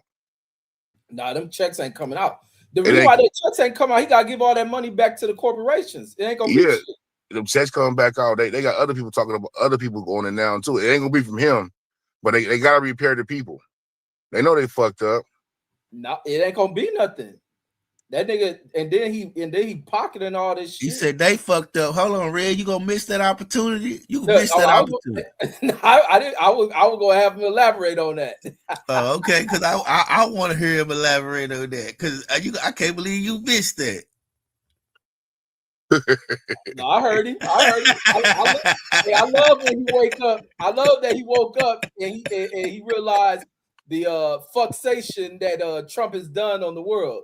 Nah, he did that shit. You didn't, man. That's the worst part about this shit. All these I told you so Trump derangement motherfuckers, bro. That's the worst part about that shit, bro. Like these motherfuckers laugh in our face at this nigga that motherfucking. Hey, dudes, we used to it. We Cowboys fans and you a Clipper fan. We used to it, bro. Yeah. Don't worry about it. We used to it, bro. We losers. Hey, man. Sometimes we just gotta admit when you're on the losing side and your side ain't winning. You just gotta take the L, bro. I voted for chaos from the beginning. I didn't give a fuck about it. I said collapse it. Go do all this shit. As Reg, he'll tell you. He called me crazy. We talked about this shit all the time. Yeah, I remember you saying that shit. You won in chaos, man. You got one niggas that do the job right, man. No, I chaos. After chaos, then comes order. And it's not gonna look like Gavin Newsom. I think that's never the strategy to take is to tear shit down. I think it is to remove niggas and you come in there and implement a better plan. Like you strip away what don't works, you add this. Like you don't, not even that you just strip away shit like how he went there. He went in there just shutting shit down. It has no solution, and people are suffering. The government who needs these programs. You know what? How stupid people are. Do we know that the government is still shut down? We stupid. No, they know. But we know that shutdown shit don't mean nothing because shit's still rolling. I don't know what happened. That's exactly right. That's right. I don't know what happened. certain funding ain't going to that shit. Like As long as ICE, it don't affect that's too why many that's why you people. don't hear about ICE like that anymore. The funding has been pulled from the funding's been used up from the motherfuckers. Nah, they just refunded it. No, yeah, They just DHS. refunded. They didn't fund ICE and shit. Yes, they did. They did. He just signed something a couple of days ago. No, it was something today that reopened the government. I thought I saw they didn't put the ICE fund in. Pull it up. They had just did it a couple of days ago. We do facts on this show. Always facts and always right with Reggie Owens. Goddamn, not on this show. You know I'm about to. I'm a gloat when I'm right. Not on this show. You don't know nothing on this show. Man, I'll be always right. And that motherfucker. That motherfucker turned his back on us. Nigga ain't no turn his back on him. This nigga. Wait, no, not me, but who? You talking about Trump, right? Yeah, Trump. I hope that shit don't mix me into that. Trump, man. Nobody left that nigga left us. I'm glad the nigga delineate. Show me the devil. Show me. You see everybody leaving him. Candace on, everybody getting mad. People ain't stupid. They like, nah, we ain't going for this. We ain't signing up for this. That's not what he said. And then you trying to censor people. You trying to get Jimmy Kimmel kicked out. Like, that's too much, bro. Y'all suing people. Shit. Right. Where every time they make a statement, you suing. Like, bro, when did it get to the point? You public, you in the public domain, people could talk about you. Like, what the fuck is wrong with you? Yeah, then his old immigrant ass wife and shit. Like, bitch, who the fuck give you the audacity to talk about who should be fired and this and that? Like, you don't take your monkey ass off the But stuff. I like watching Cash Patel. He one of my favorites. How long you think he gonna last, Reg? Man, probably about a month or two. He'll be gone by the summertime, nigga. And it's crazy that this whole Indian, that's why I don't like Indian niggas, like the red dot motherfuckers. Niggas be really thinking they white. Get the fuck out of here, you old dark ass motherfucker. Shit, and they be spending their bread. One thing we know, they some tricks. That's because they once they mix. See, one thing about it, man, they got to come over here and be mixing with these people, man. They look like. You know, there was something without that, bro. I'm telling you, it was a couple of days ago. I saw it. It was a couple of days ago, bro. Oh, this happened too, though. But I could have sworn I saw that they funded it. Because Homeland Security, that's that TSA agents, right? Yep. That's all that's about. Yeah, that's for the airport shit. Yeah, that's all that's about. The Homeland Security. Them niggas over here. Pay them, man. The dudes that operate the towers and shit. Like, pay them. Like, what the fuck? Remember last time they got broke off? Nigga got like a $10,000 stipend. How you gonna not pay these people and they fucking work in the towers? They conducting the what was it, like 6 months ago? Man, what he gave him? He gave him something. He gave him their back pay. He gave them their back pay. $10,000. He gave niggas $10,000. Nigga, everybody ain't got no motherfucking $10,000 back pay. Oh yeah. I remember the bitch walking around them checks handing to everybody. Oh, Christy Nome did that shit. Yeah. Them niggas making out. Shit, you gotta get into the Homeland Security around this motherfucker. Them niggas getting paid. No, they not. You gotta remember, if the government shut down, they don't get paid. Bro. Then you gotta come to work for free. They was coming to work for 2 months for free, remember? Man, I'm pretty sure them niggas had some kind of grace on something, nigga. No, they don't. They fall behind. When I worked at TSA, nigga, they was fucking them checks up. And niggas is doing overtime, like certain people do overtime and shit. They wasn't getting their overtime. Them niggas is getting what's them things from down there, like 30-day wherever you pay your rent and shit. Yeah, they was getting all that kind of shit. The TSA always been fucked up. No, they fucked up. Yeah, TSA fucked up. All that shit, because it's funded by the government. That shit shut down, you don't get paid. Remember, the government was closed for like 60 days and these people wasn't getting paid.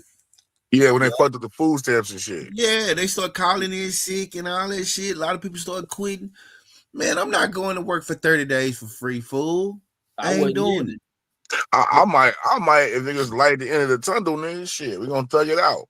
But not how long this shit lasted. Like, this shit been for a couple of months and shit. Hell yeah, this shit still going. So you probably gotta get a second job and shit. Cost money to get Hell gas. no, you get an extension on them bills, nigga. But gas, what you gonna do for gas? They better send a train, what they got, a shuttle around this motherfucking nigga. Man, they ain't about to do that shit. So hey, Hey, out here, the homeboy said nigga the Medi-Cal they can give you free Uber rides and shit. And you got your Medi-Cal. That shit that's crazy. Yeah, but California be having all type of programs and they shit. do. That's why that's a fucked up state. Yeah. You want to know what's socialism? No, it's a good state. It's just that niggas abuse the fucking programs. There you go, Reg. That's better. I agree. I say that. It's hard like to have shit without people finding ways to manipulate some shit when they don't need it. It's fraud at the bottom, but it's way more fraud at the top. Fact. The niggas down there. Yeah, you gotta watch that shit. Make sure these niggas ain't taking the money home and shit. You see how Newsom took y'all water? Took what water? And took the money to fix the shit. Took what water? What water? He talking about that fire. He talking about the Altadena fires and shit. Oh.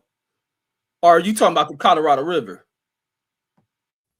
I'm talking about the Colorado River. Oh, I just want the fire. That ain't on him. That's that shit that's been going on for I don't know. Dan been there for like 100 years. Mm-hmm. That's these niggas can't agree on the shared rights to that water and shit. So where y'all water come from, Reg, in we're in Vegas? From the Colorado River. Yeah, all that shit started in the Colorado and shit go through. I forget it's like 4 states that share that shit. Arizona, California, or it might be, I think Colorado and Utah, I think it may be. And back when they was building the dam, the agreement on that shit was fucked up from there because Vegas still had a population that did when they built that shit.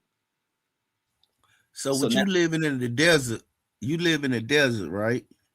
Yeah, that's why I don't got grass out here. That's why they tore up all the grass. They don't want to irrigate that shit. Niggas so they taking shortcuts. So they truck y'all food in, your beef, your chickens, everything. No, it's farms out. Some people grow farms and shit. It's farms out here and shit. It's beef farms out there? Yeah, like not in Vegas, probably up in the other parts of Nevada. But I'm pretty sure majority of it probably come from. I don't believe it. Let's look it up. I believe your food is trucked in. Let's finish this video before we. Okay, my bad. All right. I'm gonna stop messing. Dudes want to share his information. Say that's Reg doing that. Man, that's doing that shit. I'm destroying his wisdom, bro. Stop destroying the wisdom. Yeah, stepping on his shit. Let's get back to it. I did all this damn research. No, all right, go back into this. Hey, but who is this other nigga, man? I ain't never seen this fool. That's Arabian Prince, nigga. Oh, he was in NWA? It was another dude. It was like 6 of them at first. You ain't never seen the back of the first album, Bridge. What you? No, I never fuck with NWA like that. Look at their album cover. They all on there. Oh, so Ren was added last to some shit. Yeah, this ain't the album cover. This a photo shoot. Yeah, it's a photo shoot. I always thought. I think this for the LA Times or whatever LA paper y'all had. This is for it was just some shit that was in the back. They just like some they were shooting because Ice Cube wasn't even in the group then. He was in the group with KD and somebody else. Sir Jinx. They had a group called it was it FBI or CIA? CIA. I know it was CIA. So because he had a record deal with KD to like the slow flow rapper, right? Yeah, his homie. They've been homies forever, his whole life. I seen some shit KD said he ain't told the nigga like 10 years. Yeah, KD's brother was the first cat I ever seen get knocked out in my life. I ain't never seen nobody get knocked out to that shit. Look at that. Some dirty Crip shit. Crip on Crip. Nah, them niggas just having a fight. And then they got caught with a punch. And that nigga, so Ice Cube, so he had it. That's what I was saying. Like that little shit he tried to say about NWA and him not getting paid right. He was playing the game because he wanted to be a star. So that's his decision. Whatever. He was a star. Fuck what he wanted to be. He was that. Yeah, he was a star. Yeah, he was. Like he was. Like, he wanted to be Eazy-E. But shit, bigger than Easy. I would not at first. Out my mouth. Fucking not at first. It wasn't bigger than Easy at first. Easy was the star of that shit. Man, nigga, give it time. Niggas know where niggas about to end up being a movie. This dude ended up being a bona fide movie star. For real. Yeah, he was. As soon as he got on, nigga, he came with that disc. Nigga, that nigga was out of the man. Come on. Yeah. I say it was his decision, but he didn't really keep it all the way real. That's what I'm saying. Man, you don't think so? You saying Jerry was doing right by them? No, they were going to. Oh, but I don't That think was Jerry. that was just some initial shit. You can't fuck me over and then be like, I'm gonna go do this, and then I'm like, nah, this white man over here offered me my own solo shit. I'm finna go solo. Fuck that. Yeah, that's what niggas. They played the game. He played priority split them niggas up. I believe that. I believe that he offered once. He told Q, "I give you your own record deal." Q like, shit, I'm out. Well, fuck these niggas. But they should have maintained this style though, because they kind of like swagged out. Them niggas came with that other shit. Became a low. That's New York. That's New York style, fool. No, Look it's at not. the Crocs. Yes, it is. Look at the Crocs. Those medallions. That's them Ice Cube. That's Ice Cube, bro. That's Ice Cube who coming back from college. And Arabian Prince got a clock on too. Do them are not medallions. Them are African medallions, ain't it? No, them not. No. Oh, they Flavor Flav? Them Flavor Flav. And look at their shoes. And look at their shirts. If you zoom in, that shit probably designer some shit. Ballet some shit. The outfits is fresh and shit. It's designer. That's why. Look like Arabian Prince might have on a feeler. That might be feeler. If you it's a whole. This a whole little shit like that. That's what like they got. It's a whole little photo shoot. Major hip hop acts, including NWA. My bad. That's a whole photo shoot. It's other pictures from that photo shoot. You see designer. I don't think them just regular ass clothes they got on. They look like designer. Them probably Jordan ass jeans they got on. Like that ain't no regular ass shit they got on. That's an Adidas sweatshirt Q wearing, but Q fresh from college. And niggas in LA usually dress like that too. It ain't no fucking New York, nigga. Nah, y'all wasn't fresh to death people like trying that. to discount LA because these niggas brought the starter jacket look and shit. Yeah. But that starter jacket shit, that was them niggas playing the character on TV and shit. This how them niggas dress. Especially Dr. Dre. Dr. Dre don't dress like that no more. Thing that motherfucker have on is the same clothes every day. I'd be like, God damn, Dr. Dre. Black shirt, black jeans, white Air Force wear. That's how you stay. That's how you stay rich. Shit. Man, even Kanye be having on some weird shit. At least he changed clothes. I'd be like, Kanye have on some weird shit. Only thing Kanye do, he have on some weird shit. Then next thing you know, you see the shoes, you be like, oh, that's what he advertised. Kanye learned a long time ago. He don't wear no clothes with no logos or nothing. He don't wear no Nike. And they been start wearing their logos. Rich people start wearing logos. That's what Dre did. They just stopped wearing their logos a long time ago.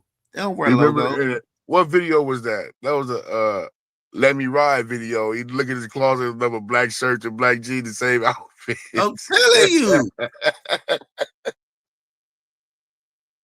They dress the same. Cube them dress the same. I'm trying to think who dresses. None of them really dress. I think Ice Cube. I mean, once they broke away and got to that other look, man, them niggas stopped dressing and shit. Yeah, they put on their uniform, nigga. Shit. Yeah, exactly. Snoop never could dress. Snoop never could dress because they spread it throughout the West Coast rap industry. I think back 10 was probably like the coldest nigga that Mike 10 could get down. Mike 10 could dress. I'm trying to think who else could. Quick kind of could. Every now and then. Quick was on gangster dress though. No, if he wanted to. Yeah, Quick could if he wanted to. I'm trying to think who else. It was just Mac 10. Oh no, it was and then all them Bay dudes always E40, E40, yeah, all them Bay dudes, all niggas always had gear. All of them. Always had gear. They're gonna have nice chains on. They're gonna have fly ass jewelry. E40 jewelry gonna change. Like they're gonna have one thing about them Bay dudes, they gonna be fly. They dress. They do. Even right now, you can still see they old school rappers like Richie Rich and them. They're gonna have on a nice bust down. I mean, not a bust down, I mean a real nice presidential, all gold, a nice shirt on, know what I'm saying? They're gonna be groomed, old school player type dudes. They from that player culture. The dudes that I grew up, I miss them kind of dudes. You know what I'm saying? I miss seeing them kind of dudes, man. Don't you? Cause you always could learn something from them, and you like seeing them doing well. And they ain't had no motherfucking job or nothing, but they was retired. Man. I'm saying whatever money they had it. You know what I'm saying? Man, oh man. Yeah, come on, let's get through this, man. I'm gonna get my ass back to work. Right. Africa Boombata, They call out. and Grandmaster Flash in the Furious Five. The government at the time spent I called out big today. money, Fuck me serious up. money, on this covert operation destined to further division and corrupt the American youth to nihilist, anti-establishment, Now they and got on the anti-American uniform. ideologies, he explained in a half-hour interview broadcast on national television. Famous hip-hop songs of the legendary hip-hop outfit NWA were even scripted by a team of psychologists and war propagandists of the CIA. F the police, and when I'm called off, I got a sawed off, squeeze the trigger, and bodies are hauled off, and other nihilist and anti-establishment lyrics were intended to unleash a wave of cynicism towards authorities, promote the use of heavy drugs, and entice the youth with revolutionary counter-establishment ideas. The retired CIA agent claims the social engineering maneuver was extremely successful. Quote, "We understood at the time that music was a powerful means of propaganda to reach the youth," explained the 77-year-old man.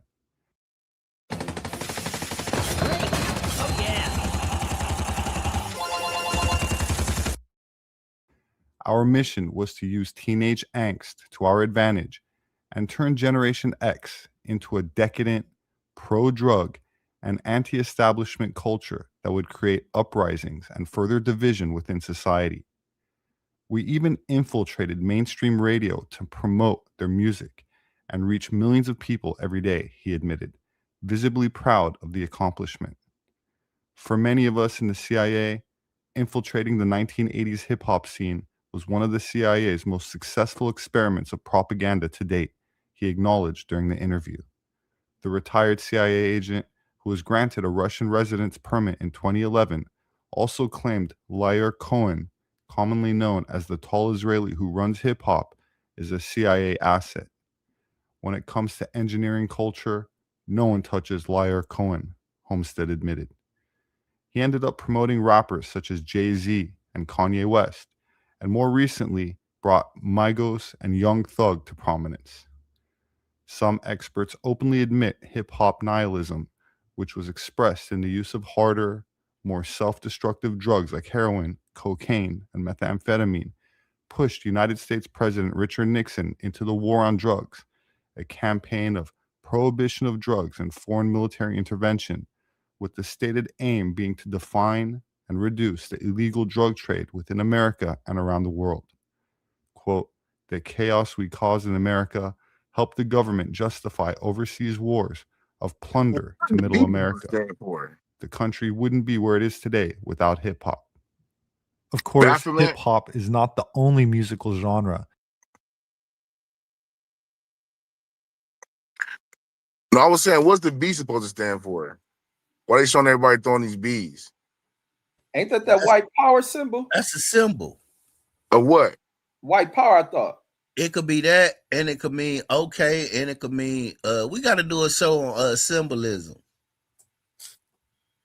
Yeah, I don't know what the B. I never knew what the B stand for. I knew what the little rock Illuminati sign was, but I never knew what the B is supposed to be. Pull I it up. think you throw it upside down or something. It's supposed to be like white power or something. Nah, it's the all-seeing eye. Pull it up.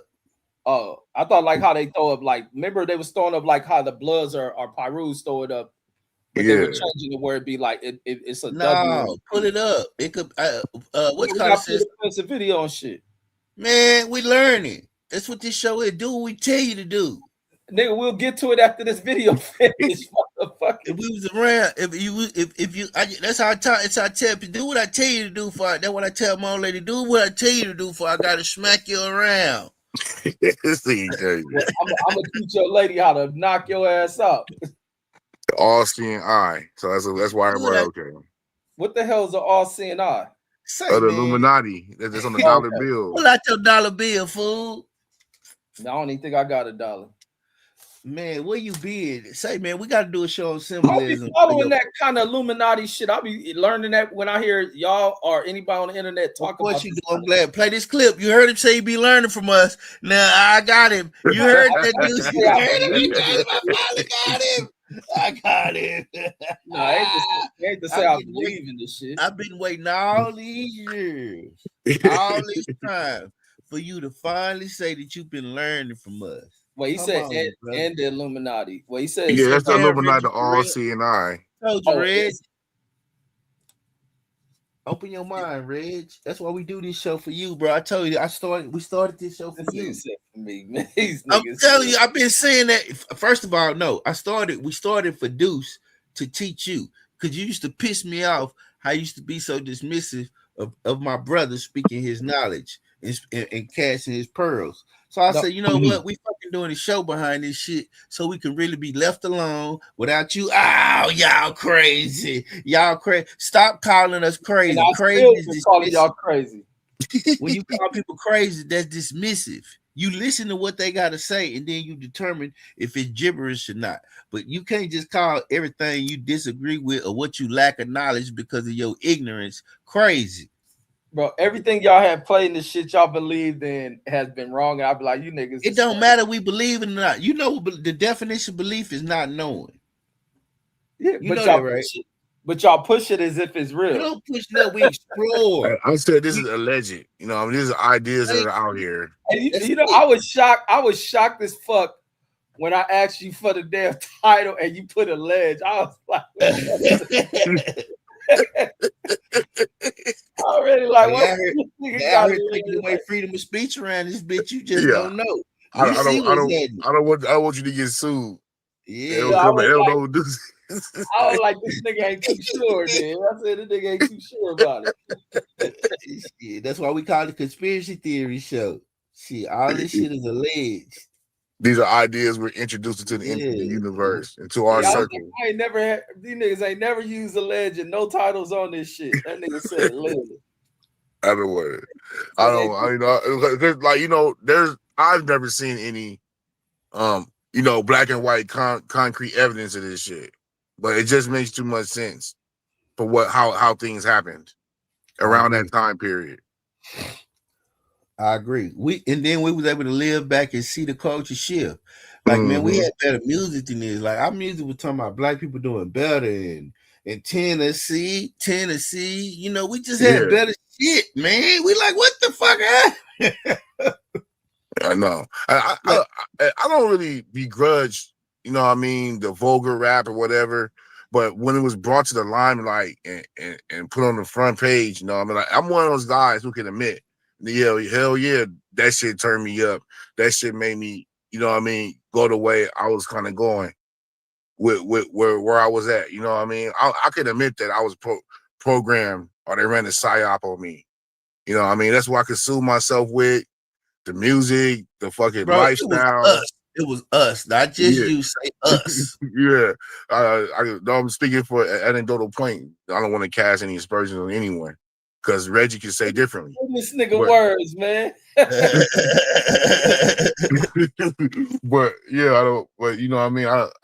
For me, I know, like, nigga, I had the magazines, watch Rap City, BET, MTV Jams consistently. You know what I mean? Yo TV rap, whatever hip hop rap shit I can get my hands on or find out about, I was all into that shit. Same here. I watched the show documentary. I watched the black, you know what I'm saying? Like, whatever I had the Source magazine, whether I stole them or whatever it was. You know, I stole them motherfuckers. Double XL, Murder Dog, Vibe. Yeah, Vibes. All Vibe of was them, like bro. the classy one. Vibe was like Time magazine. You know what I mean? It was like that. It was classy. And then when my brother dad got us a computer, it was over with. Yep. Like, it was over with. Nigga. That's when you learn about Napster and all that. I'm talking about before Napster. I'm on there like 1996, nigga. Oh yeah, you early. On the internet, the AOL CDs. What was on that shit? It would just be all kind of websites and forum sites and shit. It's kind of like social media is now, but it's like forums. The forums, the forums is wild. You get a lot of information on forums. Sometimes they have documentation and videos and certain little shit that you couldn't see again. Like, you know, remember back in the day, a war show come on or something come on TV, you won't be able to see that shit to the rewind. Unless somebody recorded it. You can't find shit now with all this copywriting and shit. Yeah. Better than it used to be. Shit, a lot of Yeah. shit you can see on YouTube. If it wasn't Yeah. for YouTube, Man, we'll be in trouble. that's what made YouTube so with popular. YouTube, there's still a lot of shit you can't find unless people just ain't title shit right. Because it'd be Yeah, a lot it of didn't used to be like that in the early days, the 2009s and 10s. Everything was on fucking YouTube. Everything. Everything. Until about 2015, that's when YouTube kind of switched up. But yeah, because before all then, all the policies and shit. yeah, Because they before changed it then, because of these white kids. Rather than going after these motherfuckers, they start to put limitations and censorships on shit. So when these white kids get to shooting up schools and all these other little terroristic shit they get on, they come out with this kind of shit. Like you can't say shit, you can't do this. Like no, get the motherfuckers up off of here. for real, man. Like they all try to blame somebody else instead of just blaming the person. You know what I mean? You're responsible. But see, that goes back. That goes back into this. You know what I mean? It's psyop shit. Because this shit, the certain shit you watch and certain shit you consume yourself in can make you do some crazy shit. But I wonder, like when you talk about the music, like maybe it just ain't me. I just don't get it where people feel that the music consumer, or could it be something that you're going through? Yeah, Like it's can all be, encompassing. Like, it ain't It's all like that's what I'm saying. Go ahead. Yeah, you know, it's some music that people commit suicide to, right? Some music people cry to. Some music people want to rage and mosh pit. Some people, you know what I'm saying? Like Red, you acting like But see that goes back to this thing where I'm like the government, where people using the government as the crutch. Could it be just a psychological stage? But the government creates these situations for you, right? though. But do they really, or do the artists and labels create something that's met? I'm just stating it. Are they creating something that's just met? Because the people who create music are the artists. I know, but the artists draw from real life circumstances in most situations, or stories they heard, or feelings they felt. So if the people who are creating these feelings and circumstances for you, it's semantics. No, they didn't tell you to write this shit, but they put it in your atmosphere. They put it in your mind. Put it, you know what I mean, on your vibration, in your wavelength, for you to draw from these ideas. Yep. And they understand the power and the influence the music. He just told you in the video. They understood the power and the influence of it. Yeah. So let's infiltrate it. Let's make it where it's a co-op. Let's make it where it want to seem like it's against the government, or let's do this, or let's engineer it in our way. They don't have to write the song. You can just engineer it. It's like a horse. You ain't got to keep you could engineer that motherfucker in your backyard. You ain't got to, you know what I mean? It's like that, Reg. It's engineering. You just put it's not just the music, it's also the film and the visuals, the image. And the image. Images. It's the visuals. Remember, he said the visuals. It's the visuals. It's what you see. Just think about it. I think that goes into the young mind. But that goes back to like what you were saying, and then CJ was saying you want to go a deep dive on those music sites y'all was talking about. You need to look up. We're gonna pull up North Korea and they images, and I'll show you propaganda, and it's the same thing. But look, this is why I'd say where I think like with the imagery you talking about, this is like where Deuce is saying, and you bring up Loris Tucker earlier, where you were saying you thought that it would have been the right thing for them to have rap music where it existed in like how they have X-rated films. Like it had to be hidden away, you couldn't consume it, blah, blah, blah, at a certain age. When I think you allow youngsters to be exposed to certain shit at too young of an age, it can heighten certain senses within a person. You can overstimulate a young mind and shit. Or desensitize you. Yeah, and I think that's where it becomes the problem, because that's what happens within the community is that like you talking about desensitizing, like seeing it's called violence, propaganda. You use propaganda, Rich. You use propaganda as well to desensitize people. You use it. You showing the most gory movies and keep showing people getting killed like the cartoons.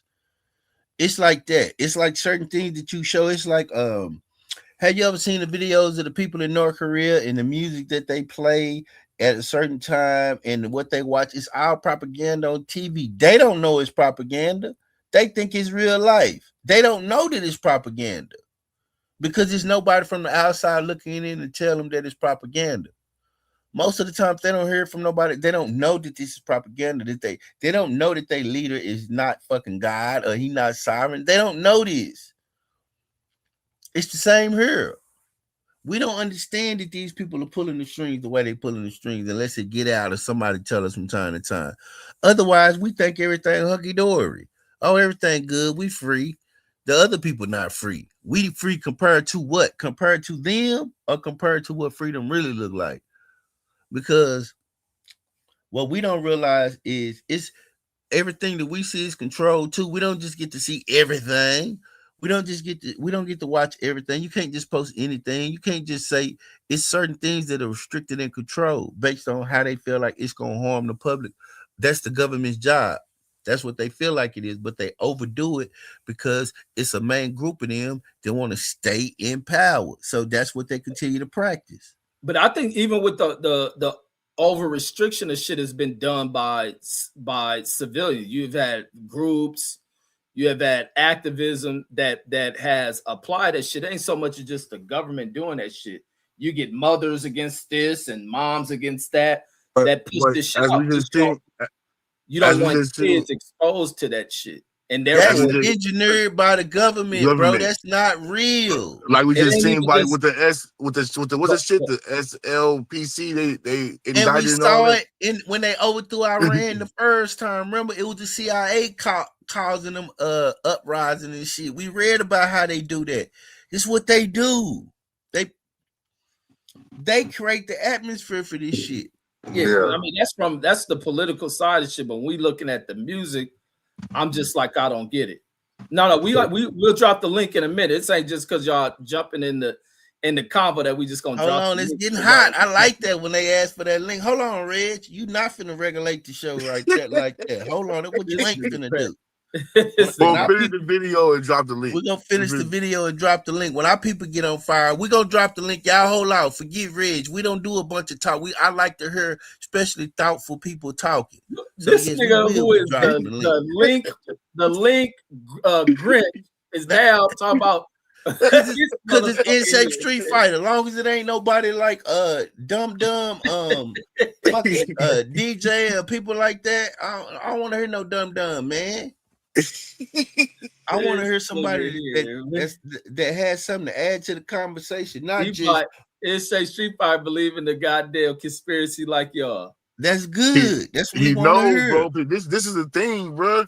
As always says, you know what I mean. No, we drop the link after we get the info we put out. Then we put the link out. I'm looking for shit on Twitter, and Alex Jones talking about the shit. I was like, this is crazy. Like Inside Street Fighter is my show, man. He finna drop the link after with the video almost over, and we good. Go ahead.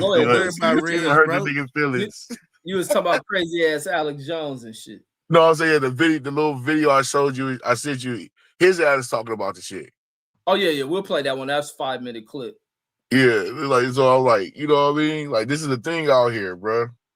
Man, a lot of people believe in the anti-government shit, bro. That's why I always look at it. I'll be like, I don't look at it as clear cut as a lot of y'all do with the government shit, because I know how people get about government. It's because you were trying to join the government. That don't mean I was gonna rock with the shit. I've always been the nigga that yes, you were. You got to take an oath. You a fucking liar, bro. I didn't took oths when I sworn into the military. I know. That don't mean I don't. Everywhere I've been, I've rocked the boat. But then you're not a man of your word. I don't trust you. You ever see that video breaking the oath? Nuh-uh. With Tupac. Those are the good days of YouTube, man. What that is, a movie? It's like a little documentary they call Breaking the Oath. It's some conspiracy shit. Yeah, to be honest, the other niggas break the oath because they don't uphold that shit. For real. So you gotta rock the boat. Trust you out here breaking oaths and shit. I ain't breaking no oath. If you gotta rock the boat, that mean these niggas you swear yourself to uphold the United States government and shit. I know, and you would have done it again for the FBI. Get your ass out of here. Of course, you don't believe in no conspiracy theory. You believe in the government. Fuck out of here. Boy, you about dumb as a motherfucker, You man. narc. I believe they can get you during the right FBI now. ain't no motherfucking anti-government or you for this and that. Like, man, it's a fucking job. You Yeah, doing right. the job, you getting rat ass motherfuckers up out of here. Shit. That's all that You shit hear is. that, dudes? Man, it's the truth. Nigga, listen to all them stories. You nigga, the YouTube is a cold place of identifying the shit. YouTube That wouldn't where you would be. You would be sent back to South Central California YouTube is the to go home. infiltrate the gangs Man, and to go get out of turn here. your You listen people. to all these That's gang what you'd have niggas. had to do. No. Let me go back into telling the truth about who the fakest motherfuckers out here. These niggas who act like they super gangsters. All day, every day on YouTube, niggas talking about on what yards in prison niggas is on, who ratted on who. Then you get rat niggas that get on here and talk about they gangster lifestyle to somebody seeing, be like, that nigga was a rat, that nigga's a dropout, all this other shit. Man, these niggas who talk this shit is the fakest motherfuckers out here. Them niggas go under investigation for being rats and snakes, like the mafia. That niggas be trying to play mouth the they video, stuff. man. Get your pro-government ass These fuck out of niggas here. is Play crazy. the government. Goddamn right. Play the video. I know you is. Facts, Reg. These niggas be over here trying to glorify the mafia. Them niggas on the biggest rats and cutthroats you want to find. Snakes like a motherfucker. Yes, Philip H. I am calling Reg COINTEL Pro. He know that. He know I've always thought that about him. This nigga, hey, I'm gonna be COINTEL Pro. Why this nigga be a street nigga would lie, sit in front of a nigga face, sit in front of a nigga face. Yeah, man, we the realest nigga. Wired the fuck up. Man, you don't knock it off fake ass. What you say? You on the other line listening, telling him, hey man, ask him this. How much I'm gonna get paid? All these fucking informant ass niggas out here and shit. What you say? Wired live for sound. Yeah, niggas out here putting in work. Red's gonna be the one saying on the tape, yeah, I can hear you. Yeah, shit, these niggas, the FBI is a career, nigga. Shit. Yep, clears the bell. Yep. and then to be honest, they ain't going at the street level, nigga. They going at these old white motherfuckers. So I don't know where you niggas get this ideal about how law enforcement work. These niggas out here the fakest motherfuckers. They charge Puffy with a RICO. Fuck what you on. Over RICO. Over a bitch living in a white world, getting down like white folks. Man, didn't they just go through the blood neighborhood and charge them with RICO? Them yo people, Red, FBI. Guess how they got charged with a RICO? Somebody over in that neighborhood, fake niggas. Dude. Snake niggas. No, it ain't, fool. Niggas be ratting on each other like a motherfucker. These old Vlad and that and 22 working ass niggas, man. Stop. I don't understand that. I could never understand how y'all could go up there every day. I used to like Munchie and them, but then I'm like, I don't like all that talking, man. Because niggas is broke, bro. Niggas gotta get paid. Niggas is broke. That's why they go in the informant program. Say, new house, new job, new identity, no more felonies. You can go out there and be what you can be. Go back to college. Like, damn, big homie, how you get this new ride? Oh, man, I'm moving keys. There's a drop like a motherfucker in this bitch. These niggas, come on, man. You niggas is crazy fucking thinking these fools is real. I wonder how that feel working with the government. You working with them and shit. You going to testify. Man, fuck that. That shit gotta be fucked up. That shit foul as fuck. I remember when I did my ride along with Long Beach Police, that's what the cop was telling me. I would listen to him, think he's like lying, trying to make it like, oh, these niggas are fake. But nah, that nigga probably was real than the motherfucker. Talking about this nigga, where they get all their info from. I'm like, damn. And the more you hear with this internet age shit, these niggas on informant programs, these niggas be out here murking shit. Then find out, oh, this nigga been an informant for this police department, this agency. Like, these fools is fake as fuck out here. Red's gonna be in the hood getting his informants. Come here, Slick Willie. Now, what you say he did? What Young B-Dog did? Okay, and what happened to C-Rag? Okay, and C-Rag did what? He did what to Infinite Baby Killer? And then Infinite Baby Killer. Okay, what about Baby Loke? What about Loke Baby? What about this one? I'll be like, man, these gang names be killing me. No, I wouldn't be I on love that these gang names. Y'all creative now. It used to just be T-Bone, S-Bone, you know what I'm saying? Big Mac, shit like that. Big Care. These niggas ain't got no control. That's the problem with these cats. That's the reason why the gang shit don't flourish. It's just like, I don't know. It's just something about the discipline. These niggas just lack discipline.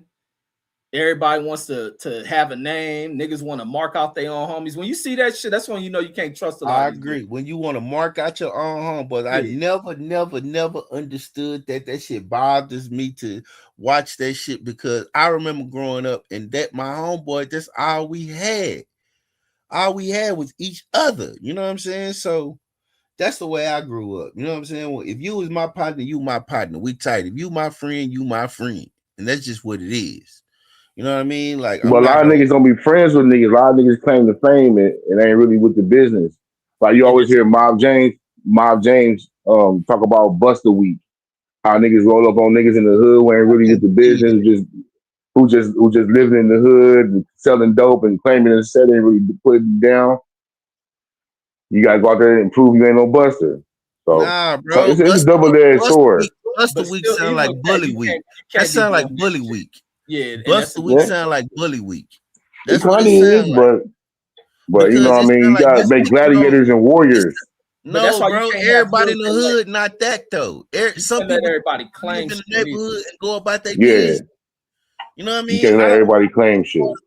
I don't want to. I just want to go to the store in peace. I just want to ride my bike. I just want to ride my skateboard and play some throwback chocolate and some hide and go get it. But like down there, like everything's predicated on that. Especially like a low level, like at the park hanging out type shit. Ain't nobody gonna be like, oh, I ain't from nowhere. You hanging out every day and trying to hang and bang with niggas. But when it come down to it, I ain't really from here. I don't want to bang. I just want to be part of my neighborhood. I know y'all. I know your mama. If you lived out here, you probably think differently. Nah, man, if you lived out here, I don't want to be a part of it. I just want to go about my business. If we a neighborhood, right, and we together, that don't mean I gotta bang this or nothing. But if we go to school, we catch the bus together, we walk home together, we share shit together. Yeah, I know we're a hood, but that don't mean that we gotta go do shit to other people just because we're a hood and we gotta be over. That means we just protect. Or sometimes it's about defending yourself. Yeah, that's it. You fuck with your homeboy. That's all, but that's all it should be. It should only be about protecting yourself. It shouldn't be going around spreading nothing. Yeah, that's what the problem at, man. Or doing no destructive shit, or hit. But when you talk, that's how you're supposed to get down. That's how you're gonna get down. You know what I mean? If Tookie and Remy wasn't going to different parks and different neighborhoods, pressing niggas to get on and get off, like that's how you crit. Nigga, that's how you get down. You know what I mean? And it was you hear that bird whistle? Yeah, that's all. Yeah, it was all wrong. It was all wrong. Yeah, it should really just be about defending your neighborhood and protecting yourself. Like if y'all going somewhere, if you at a party, a swim party or something, and motherfuckers get, then that's that. But it shouldn't be, we banging us and we coming over. It shouldn't be that. It should be like, hey man, we just want to come over here too and fuck with some of these bitches. Because most of the time, that's all it's about. Dudes want to roam to fuck with them hoes. That's all it's about. Really, to be honest, y'all know I ain't lying. You just want to hang out, go different places, see people. I'll listen to the young nigga suspect talking about this shit today. I already watched the niggas. They're talking about Crip Mac getting knocked out, so I was watching that video. And he was like, nigga, he was right, nigga. Like niggas from LA take pride in fighting, bro. Like niggas take pride in being a badass. Like that's just what it is. I mean, can't no nigga whoop me. Real. He getting knocked out. It is real. It's not real. No, we're talking about niggas fighting though. Like fighting. Like actually going there and running your face. That shit is embarrassing, bro. Nah, bro. No, we ain't talking about Crip, man. I'm talking about like in the LA attitude, bro. Like in general, the attitude should be table of discussion. Like the Italians, like this one thing I get, they go to killing each other, but you got to give them this. So niggas can't fight. Them Italians snake like a motherfucker. Hold on, I agree, but let me say this. Let me say the honorable part. It is, I ain't saying all of it, just this piece. You can sit down and talk. You can. We should be at a table of discussion. You dig what I'm saying? Like sit down and table it and say, hey, I don't like the way this happened. I don't like the way. And then if a fade gotta happen, then it's organized, but it ain't just some old, just oh my God, it just, you know what I mean? Just fucking free for all. Nah, fuck that shit, man. And then LA dudes do not take pride in fighting. Y'all cannot fight. Y'all just can't. Y'all don't. Y'all just cannot fight. Y'all are willing. One thing I'm Captain saying, Joe, we do nothing but y'all fight out are here. willing to fight. Niggas Y'all wasn't with that all that cannot shooting and fight. shit like that. Y'all But fighting, fight. And Crip Mac fight more than anybody in Texas. So stop. And he cannot fight. He cannot. but he will fight. That ain't the thing. He Yeah. get out there and fight. He'll get out there and fight. I give y'all LA dudes that y'all quick to for a fade, but just actually fighting, like really knowing how to fight, y'all cannot fight. No, you ain't seeing the niggas who can fight. But y'all can't. I watched the shit. Y'all cannot fight. Let me say this shit that you try to give the mafia credit for, which is bullshit, and that's movie shit about this table, because that same table is where they go in there and betray one another, where they go in there and do snake shit. That's why, and it's funny you bring the mafia. I was watching this shit earlier this morning about Gotti and all them and how they came to power and shit, and the way he snaked the nigga who was, what was his name, Capilano, whatever the fuck his name is, and how he came into power, laying that food down. Costello. Yeah, with that, yeah, that nigga. And then the shit that got him put down were one of the niggas he was cool with who had a debt. That nigga lied on him and then had that nigga knocked off his shit. Like, them niggas is snakes, man. The spirit of sitting down is what I'm talking about. So the spirit of sitting down got to be when niggas ain't on gun talk. Like, you rather have that There shit you with go. niggas who will be fighters before gun toters. You don't hear nothing about mafia niggas fighting, even as much as they try to act like they because they got rules. They run can't boxing. fight. They can't fight each other. Not, I'm talking about anybody outside of themselves. No, what I'm telling you is they have rules. Just like in the NOR, we can't fight each other. We cannot fight. I don't ever hear about them fighting niggas out there in the street. They may jump niggas. I'm pretty sure they've done that. We do that too. Oh, the Nation of Islam. What? You think you're gonna see me in a one-on-one fight and Megala standing there? You out your fucking mind? Y'all done jumped on it. Well, I know niggas don't fuck with the Nation. That's what we do. We do not fight. I'm gonna tell you, bro. We do not fight one-on-one. We do not fight one-on-one.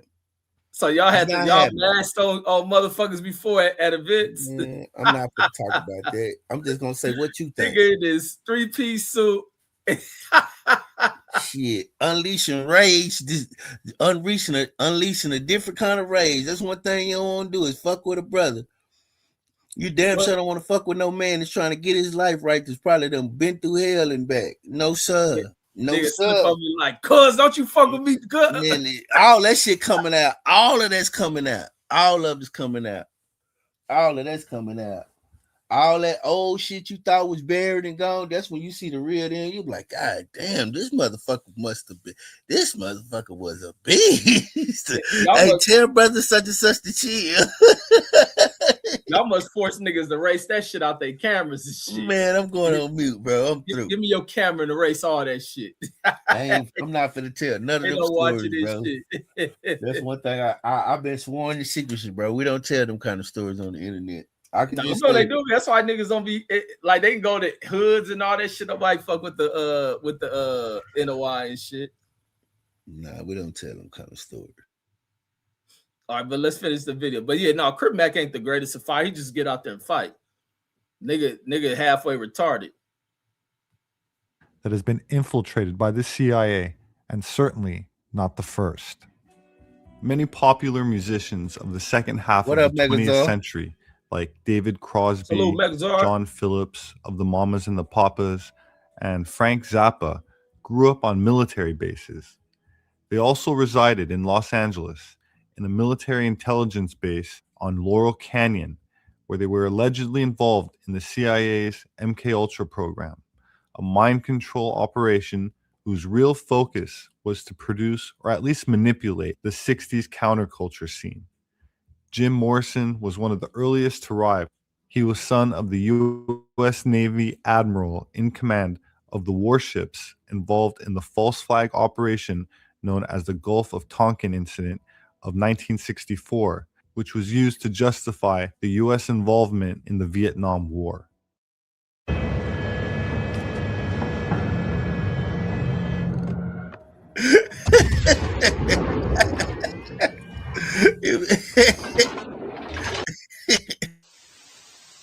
there's a conspiracy out there about Laurel Canyon. What happened? Now, Laurel Canyon is out in I'm laughing at California. you and your And goddamn there was That's in a, Canyon country. I guess, a Air Force That's in watchtower out there Canyon back in country and shit. the late World War II area, I never back in heard the this about Laurel Canyon. 1960s. And back then they had a studio there. Yeah, And on the over by studio, Magic they had a Mountain, all sound that shit. stage, Welcome to a our show. editing stage, a animation editing room. It had everything. Now, this place, I guess, was used for the atomic testing footage. So all that footage was taken to this studio in Laurel Canyon and was edited there and was processed. So after they got this, they reviewed all the footage from the atomic testing. Now, what's really strange about this is, a lot of musicians came out of this place back in the 1960s. Actually, all of those hippie musicians that you hear actually came from Laurel Canyon. Now, a lot of people say that these musicians had ties with the military and with the studio up in Laurel Canyon, which was an Air Force base. So, Man, as the Vietnam War was going on, this he don't hippie like movement that. out of Hold Laurel on, pause Canyon, it. He started started to becoming very lose it now. popular. He don't And in like fact, that. Jim Morrison He don't like this shit, I never- dude. This shit no, bothered him. Nick, I don't like. I don't think it's accurate. Well, we don't know. So we, what I mean, we just going through the facts. I mean, going through the ideas. I won't call them facts.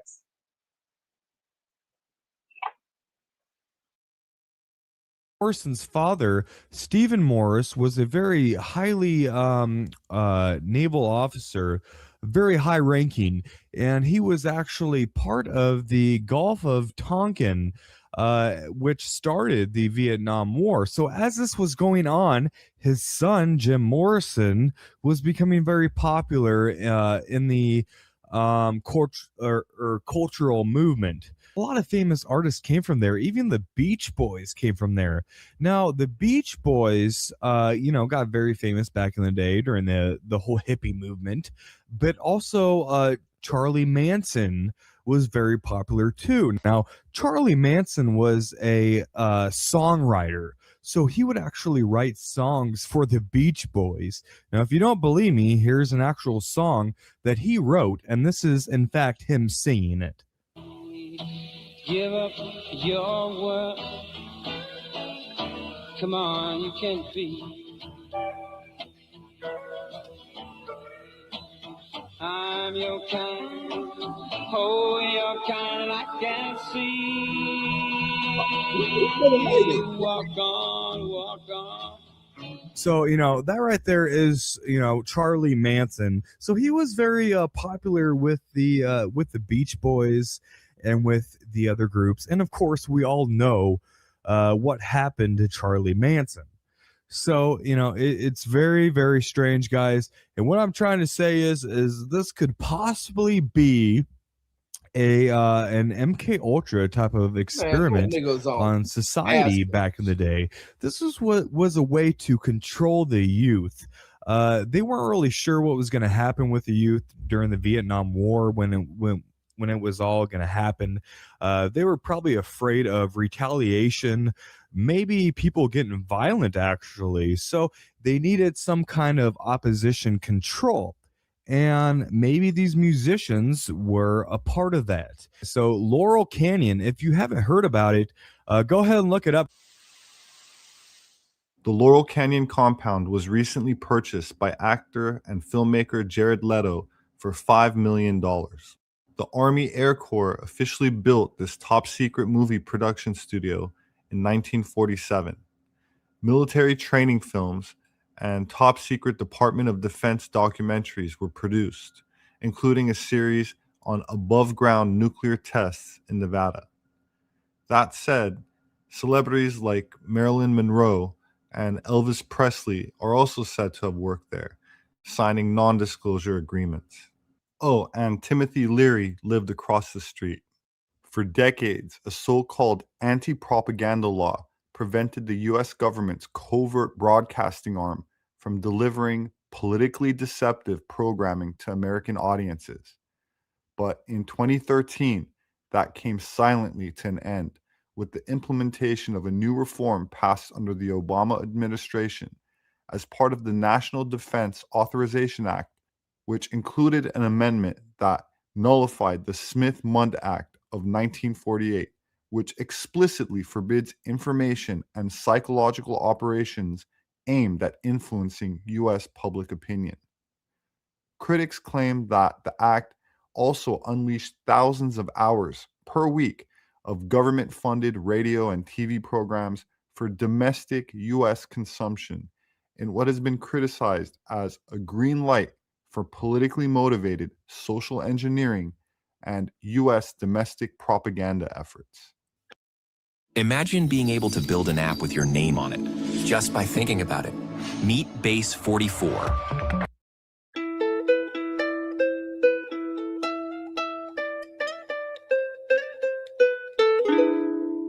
The U.S. government has been pulling the levers behind the scenes in Hollywood for decades, from funding the 1954 animated movie Animal Farm to more recently Transformers and Iron Man. The propaganda comes in many disguises, including patriotic musical lyrics, comic books, Have y'all and ever even read the book abstract Animal Farm? expressionist The political art. book Animal Farm? Sometimes the I've never spin heard is of so subtle, Ray, you audiences went to don't even college? You got a notice the fucking master's CIA degree or and you never military read intelligence Animal They are don't calling read the this shots. kind of shit. American operatives aren't the only propaganda artists in the Nick world, Talk of got course. master's degree, never They just read happen it. to be the most sophisticated. And propaganda is most impactful when people don't even think it's propaganda. And in actuality, the government has influenced thousands of movies, TV shows, and programming targeting children, portraying certain racial populations How as much born long is the oppressors, video? and I think promoting a 2 minutes. woke Hold on, ideology end this shit. and antisocial behavior. All right, Dude, drop the hold on, link, fool. let me play his one other video real quick Oh, and then drop the link. with crazy My ass people, Alex. my people's ready. They finna add. They finna They add know to the all the conversation. rest of these goddamn conspiracy theorists get motherfuckers. Talk to Professor Griff, but also Billy Corrigan and a bunch of other He Jay brought up- Mustaine. They also the same story. In the early '80s, they come to him. They go, "Raps, rock and roll's out, rebellion of the system's out. Everything's going to be gangster rap, murder, death." And then they told me, basically, Jewish producers came in from the CIA and said, "You're going to read this." I believe and they went and found NWA, Yeah, I was gonna all say, that. Now, yeah, NWA was kind of like the beginning. yeah. If you look at like ridiculous. what was it, Straight Outta Compton? Yeah, back in 1989 or 1988, I think they dropped it. And it's like, I'm going to kill cops and I'm going to kill other N-words and I'm going to. And they had a Jewish lawyer. They had a Jewish. No, I was told manager. I know KRS-One, I know them all. Because back when I was bashing Bush in the wars, they were like, "Hey, come to our concerts." I've been at like 5,000 people up on the stage. You gotta find all that video and put that out. Like, hand me the microphone. Or Kanye West, George, what's care about black people? Who's the guy with the clock around his neck doing the? Oh, Flavor Flav. I mean, I've been on stage for Flavor Flav. Anyways, I don't know where all these tapes are. When this stuff hits the internet, it's gonna be gold. We looked around, we can't find it because that's all predates this office 17 years ago. Wow. We never used to save the stuff. I used to be so and really cheap, but I just and pause it. digital tapes were expensive, so we loaded it on, edited it, and then tape. No, and Myron, this nigga, he ain't even black, so he don't know nothing about what he's talking about. My whole point, yeah, he nigga Somalian and shit. He ain't even from America, so he don't know what he's talking about. But the whole thing about, you know what I mean, to wrap it all up and put in the conclusion, even adding Alex Jones in here, it was to say that this is a thing that's going on. People know about it. It's a concerted effort, and you know what I mean. If you could put the toothpaste back in the tube, you could, but we can't. So I would like to hypothesize and brainstorm with other brothers and see how would they go about making a change or even getting this information out, waking people up. So you saying drop the link? You better believe it. Drop that link, folks. Yeah, you could, but like, you know what I mean. That's basically what I wanted talk about with that. Like I say, there's no empirical evidence or any videotape or anything like that that I've ran across. But it's a thing that's going on. You know what I mean? Yeah. Yeah, I'm so much not seeing it, bro. I'm just not seeing it. That's all I'm saying. Well, that's okay. I just We're here to wake people up. But I think we have been misguided, misdirected by this government. There ain't no doubt about that. I believe in that shit. But through music, I don't really see that shit through the music. It's really more through the promotion of the lifestyle and the images and things that they're putting out. You know what I mean? To run a psychological operation on people. So it's like I say, it's something that gets into your vibration. And you put out these images and these thoughts into people's mind, especially they were targeting Black people. So there you go. I think this go with the vibration of like certain things this is like even with China, where China does this thing with its brand of TikTok, and where it does this thing to protect youth from certain exposure, because you can't expose a young developing brain to a lot of shit. They don't know how to process it. Some shit they'll glorify, some shit they want to participate in without really knowing consequence to the shit.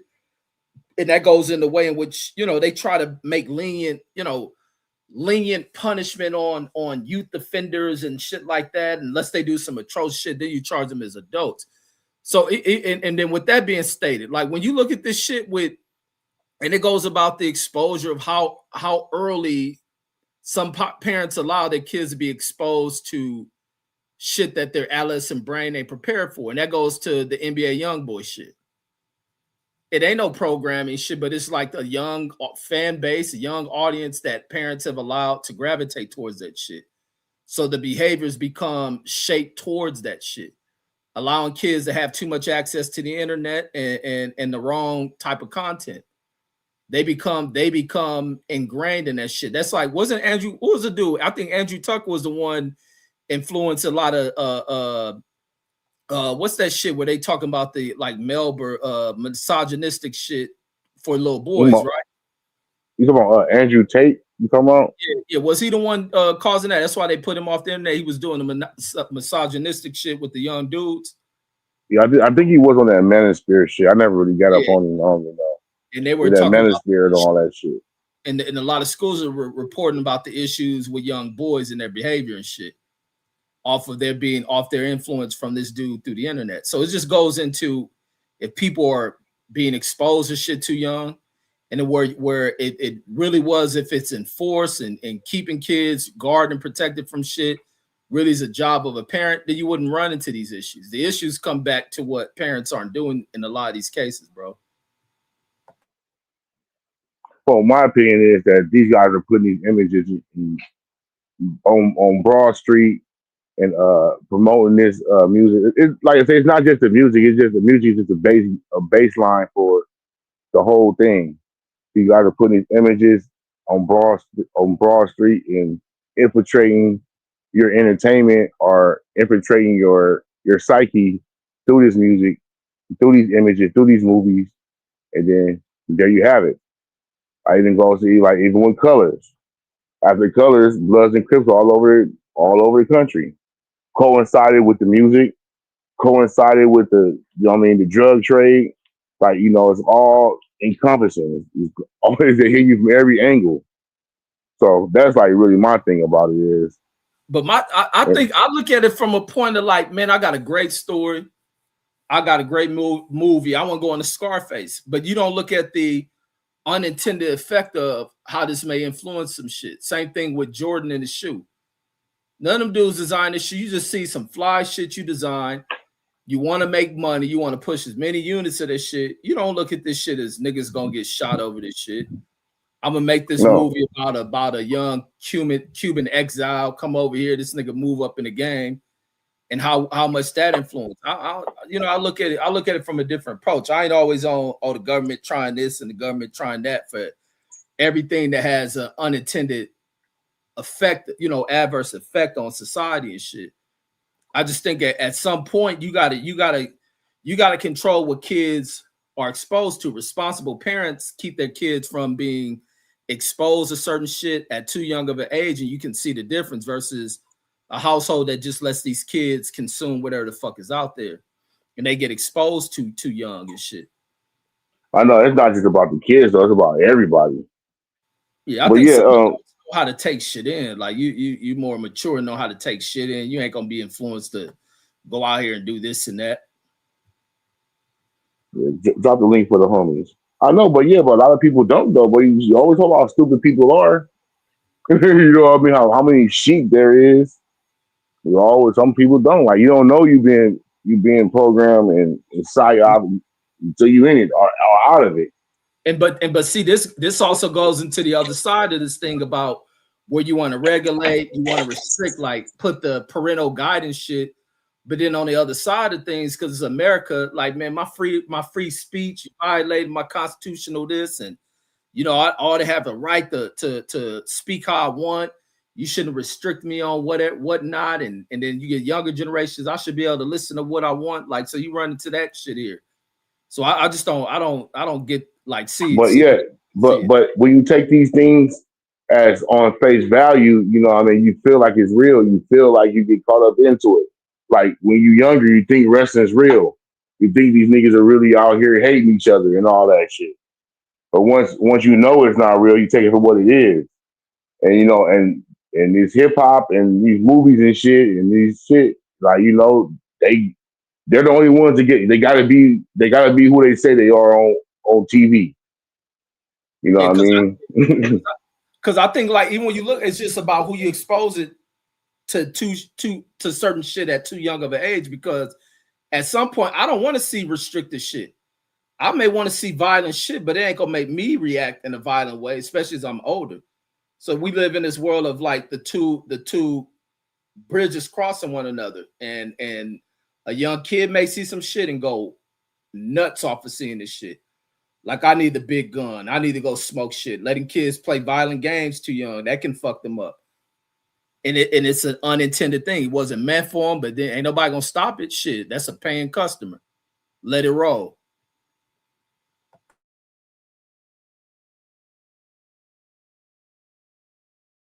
I agree with that also. What's up, Megazord? You got something popping? My brother. What's going on, brother? How y'all doing? All knowing. Definitely not as good as you. Definitely not as good as you, bro.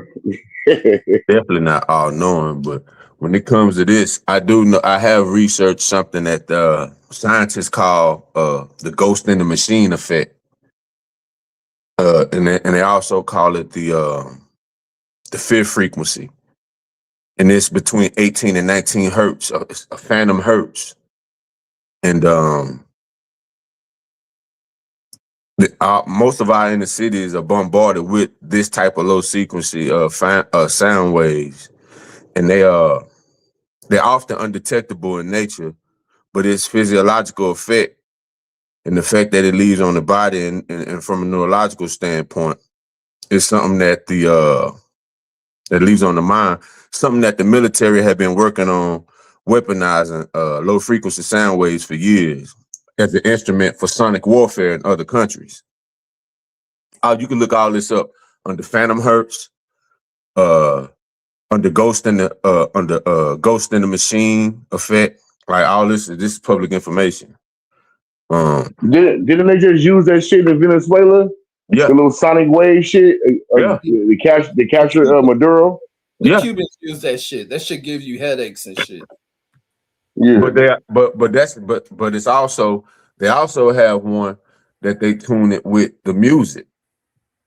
You know what I'm saying? And there's no coincidence that making beats became easier. People started getting, for a while you had to buy beat machines. You know what I'm saying? I want to say in the late 90s, it started moving towards software installed on the computer, where it was Fruity Loops and things of that nature, where you didn't have to have beat machines, and you could make it from the comfort of your home, which also, not saying that it isn't good software, but when someone prepackages software, it still comes with shit that they want you to have. So it's no coincidence how the music changed. The music was at a particular frequency, at a particular wavelength. Now,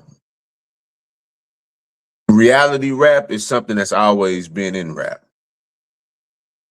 But the hyper masculinity of the mid 90s to late 90s, coupled with the slut bag getting slut rap that we see now. No such thing as hyper masculinity. Well, what I mean by hyper masculinity is that whereas we would step on each other's shoes and we would fight, we step on each other's shoes and shoot each other for that now, for that today. That's not hyper masculinity. Yeah, That's I didn't want to cut aggression. him off either, B, but I feel you. But yeah, he cooking, no, but I know what you mean, Ken Folk. It's just straight hostility. Even how they try to demonize that word masculinity. Masculinity has a balance in it. It understands what its purpose is. So certain ways that people try to start conversations, I always said that when I first got on there, and excuse me, y'all, you know how I get. I'm finna go ahead and stop the sugarcoating. I'm not finna pontificate on this motherfucker. That means try to just ramble and I want to hear myself talk. I'm never trying to sound like I'm smarter than what I actually am. And I want to make sure I clarify that. That's why I always got on here and said, I don't need to win. I love my people, bro, but I understand my people and I am my people. And it is shit that has happened to my people. So that blame the victim shit, I'm never with. I'm never with that because I understand that's mighty white of you. That was the first thing I learned about when you start learning of yourself, is that they always tell you how you should go about something when you're trying to circumnavigate what's around you. You can't put shit around me and then tell me how I should move and shake with it. Why is it here? That's what I always start off with. What's your intention? Why are you even talking to me? What are we having a discussion for? Because normally it's going to be about some kind of belittling me, telling me something's wrong with me, but you don't know that I'm well enough aware to understand why do you even concern yourself with me? And I didn't mean to be ugly earlier when I said that Reggie got an affinity for the law, but I've noticed that. And that's not to be disrespectful because there's nothing wrong with that. Let me finish. Let's go. That's what I said. Hold on, y'all. Just let me finish because I don't want to beat nobody.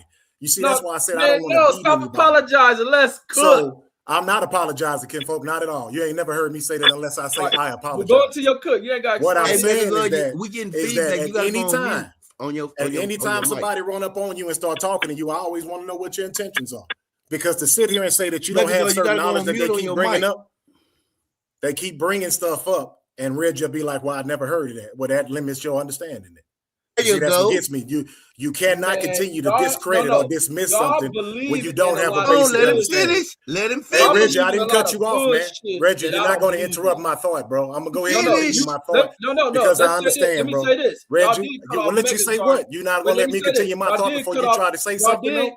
You don't understand where I'm going with it, brother, until you understand what I'm saying. Let me say this. Reggie, you know I'm not big about talking over people, man. Just allow me to continue this thought. You did cut off Reggie, Megazord. I always make sure that I go along with people, but right now I'm not going to break my thought, Kinfolk. No. Just try to make sure if it doesn't, let me continue my thought. Hold on. Why do I need to hold on, Reggie? What exactly do I need to hold on for when I haven't completed my thought?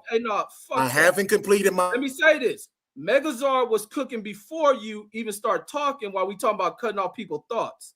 But go ahead. Is that accurate? That's very accurate. You on mute. No, I was actually to the other person. Yeah, I'm quite sure you was gonna say yeah. What's his name was talking and then we cut him off. So I don't know what we talking about cutting people off. You gotta come off mute and say Street Fighter. You gotta come off mute.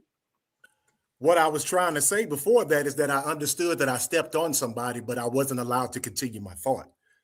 But you didn't allow that. That's what I was trying to explain to you because I was fitter. I was pretty sure that you was going to find some way to do that. And I was finna tell a brother I apologize. I was going to be brief with that and then get off of it.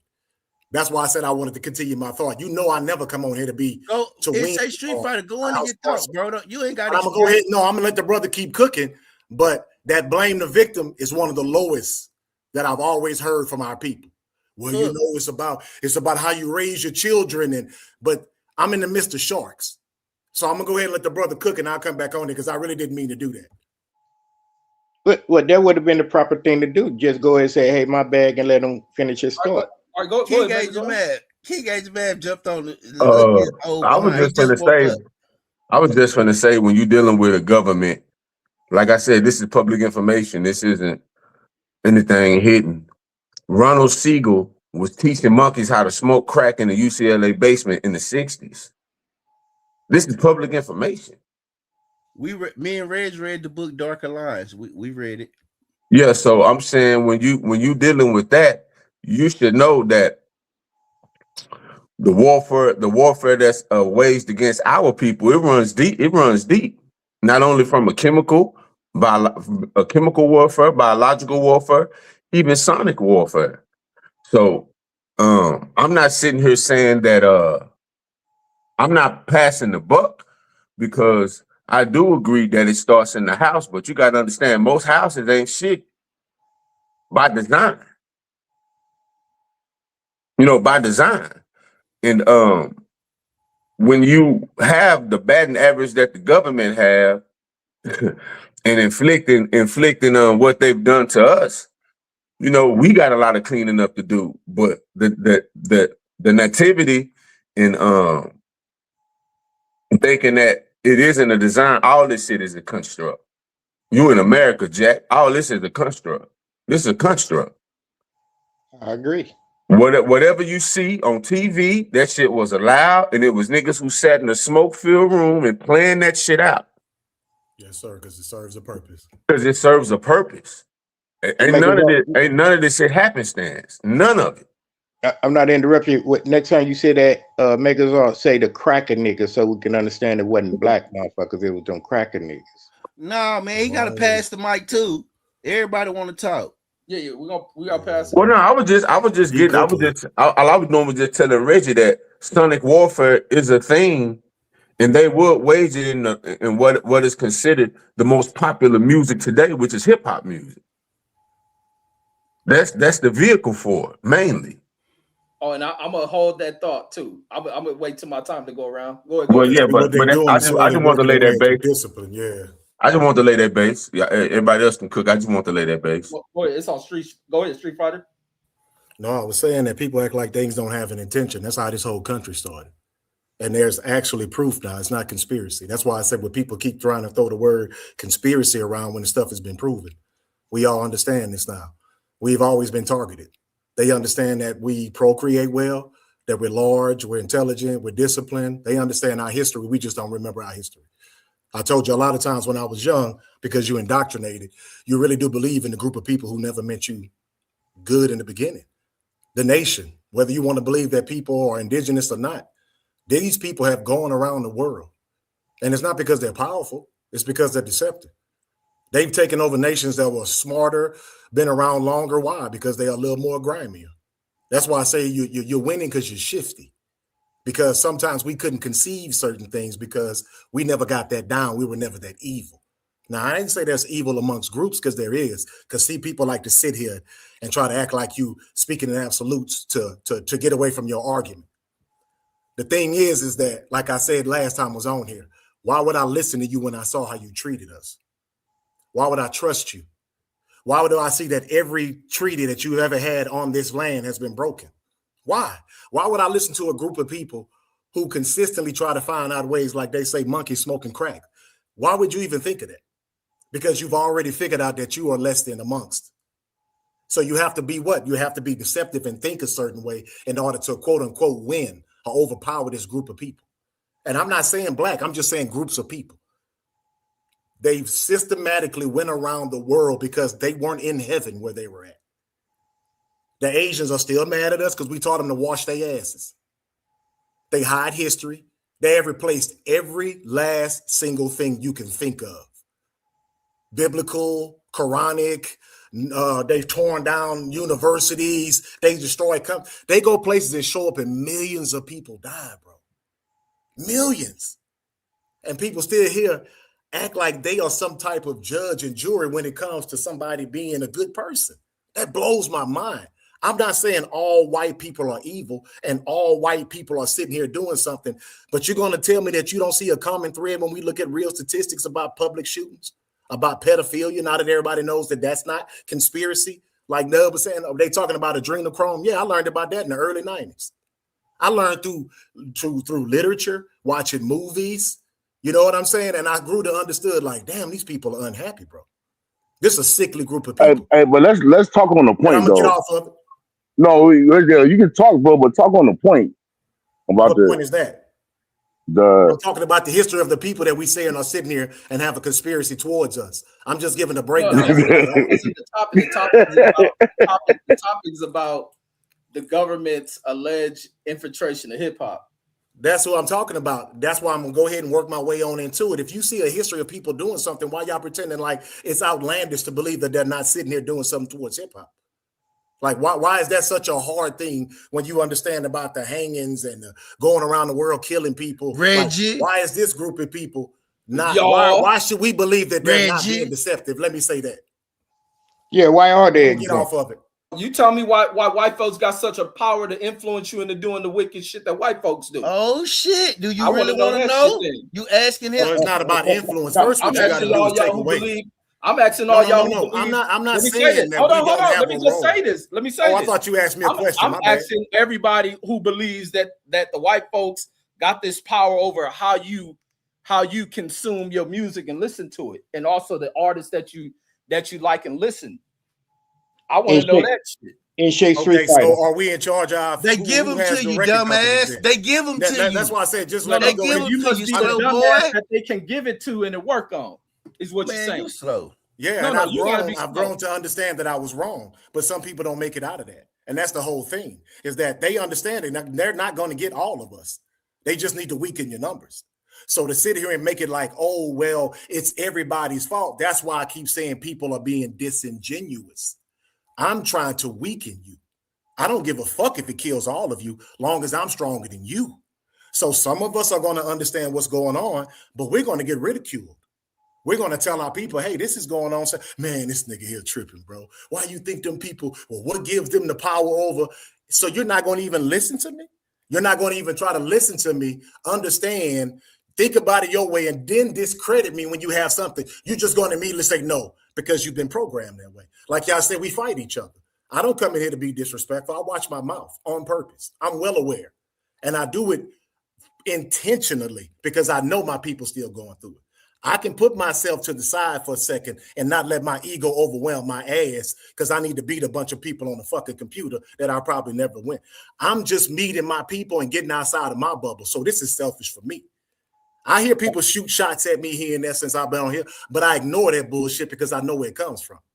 And if I keep allowing myself to be drugged into that, then I'm no better than what the fuck I'm talking about. That's one reason why you see me use the profanity right now. And let my natural motherfucking shit come out because I don't want to disrespect another black man. But I'm tired of us having these stupid ass discussions when we are clearly being deceived. You know you've been manipulated. It's just been 60 years, bro. I'm 52. They barely letting you vote, and you still sitting here acting like you can trust somebody. Nobody's saying that things haven't changed and gotten better. But the overall thing I'm saying is that you think they're going to allow you to always have something that's going to better your motherfucking self? Yes, we can have our own music. Why do they not let us? What's redlining? Let's just start with redlining. Why do you keep putting shit in front of me so that I'm not successful and then tell me it's my motherfucking fault when I keep skinning my knees? That's game, bro. You want me to be confused and angry and blame the white man. I'm not blaming the white man. I'm bringing to his attention that I'm aware. I see you. And I'm going to have a real discussion with you. And the only thing you can ever do is disprove me. Make fun of me. Call me out my name. Do all the jokey, dismissive shit you want. But you ain't sued me yet. I'm not locked the fuck up. You know why? Because you want that. Anytime you can whoop my ass, you're going to whoop my ass. That's the sole intention of you always putting your foot on my throat to let me know who I am and where I'm at. And if your big black ass get out of line, we're going to show you what it is. And what I'm going to do, I'm going to embarrass you, and I'm going to make your own fucking people talk about you. I'm going to make them ridicule you. That's why they don't like your ass. When we are defiant, that's the problem. All the wars on land, that's the problem. Us listening to that music that was changing us, that's the problem. So we need to what? We need to infiltrate like we always do. We can't stand across the table from these motherfuckers. They'll snatch our spines out. But the thing is we can do is dangle money in front of them. Let them be part of us. Get on the slave catcher. Let one of them be a token motherfucker. And he thinks, well, since I've done it, everyone can do it. You know, I said, no, nigga, you know what it is. You secretly don't like yourself. You've always been on that side. Now shit is changing, like they say. You're starting to get a little uncomfortable. I ain't never seen somebody stick together after that last election and all that. It's getting wild right now again. I'm old enough to know now. I was young. I was ignorant. I did all the stuff that they said that we were doing. And I hated myself for that shit. Because I understood that it was because of lack of discipline and fear, and I felt like I had no out. But I wanted to be alive. That's the only reason why I kept kicking too. That's the only thing that kept me kicking. So when I heard the music doing a certain thing, Reggie, I backed away from it because I began to understand. And if you come on there and you talk to your people about what they're listening to, they're going to look at you like, man, this nigga here tripping. Why you always act like this, man? Why you always like this and like that? But nobody ever really sits and says, well, in shape, I feel like you saying this because of that. It's just always ridicule and dismissive. Well, I don't think, and nobody asked you what you thought. I want to know what can you prove to me. I don't give a fuck about you. I didn't say she's fighting. That's so I'm gonna get off, man. My bad. I'm gonna get off. You ain't got to get off. Don't go nowhere. Hold on. Yeah, all that dismissive shit is lame to me. I've been around it too much with people when they just laugh. This nigga. No, you got to pass it around though. You got to pass it around. Yeah, and I wanted. I say the same thing. That's what I teach my son. I don't want to hear what you think. I want to know. Tell me what you know. I don't want to hear what you think. Tell me what you know. That's exactly what that's my slogan to my son. So man, I don't want to hear what you think. Tell me what you know. And he'll start to, well, I feel like, go tell your mama how you feel. Go talk to your mama about your feelings. Go talk to your mama. But me, I want to hear logic. That's what I want to hear. But go ahead. Thank you. I've been trying to get in. Nigga, you in go. God damn. Hey, Reg, you know what? All you're trying to do is deflect again, Reg. I'm trying to show them some fuck talking all this shit because you easy to trigger a motherfucker.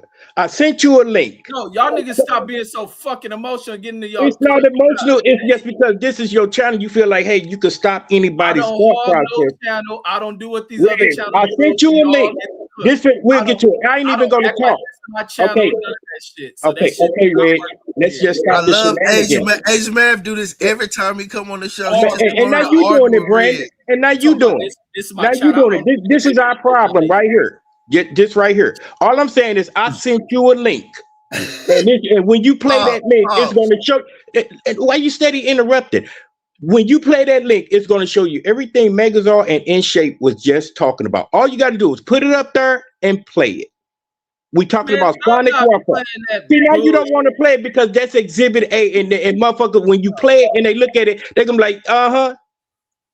But I'm gonna go ahead and explain it to them since you don't want to play it. And this only gonna be about 2 minutes. This dude had 3 apples, right? All of them was the same. It wasn't nothing genetically modified. They were regular apples grown off a tree. He said 3 of them on the table. And he showed, and one dude didn't believe it. He said, I'm gonna show you. So one apple didn't get nothing said to it. Nothing. So it didn't hurt nothing. Right? So you got that. One apple didn't hurt nothing. These are actual apples. The second apple talked the most violent shit to it. I'm talking about whatever y'all could think of, whatever was triggering y'all mad, whoever made the bitch made you mad, the nigga made you mad. Play the fucking video, Red. Yeah, now you want to see it. Now you want to see it. But no, but hear what I gotta say first. Hear what the fuck I gotta say first. And then you're gonna play it. No, hold on. Play the video, Reg. No, why you, hey, Brandon. Okay, no, he got it. See the video. No, Brandon, I understand this is your segment of the week, but he want to hear it, so let me hear it. Maybe you just don't like the tone of my voice. No. So the second apple. I wanted y'all to see it in the fucking begin. That would have cleared every fucking thing. Red's gonna play it. Play the video. There you go. Put it on big screen. There you go. Thank you, Reg. Apple, we gonna talk cash shit. I'm talking about say the most vile, evil shit you can say to this apple. The third apple, straight love. Just straight, you talking like you trying to holler. You know what I'm saying? Straight love to this apple. Watch what happens.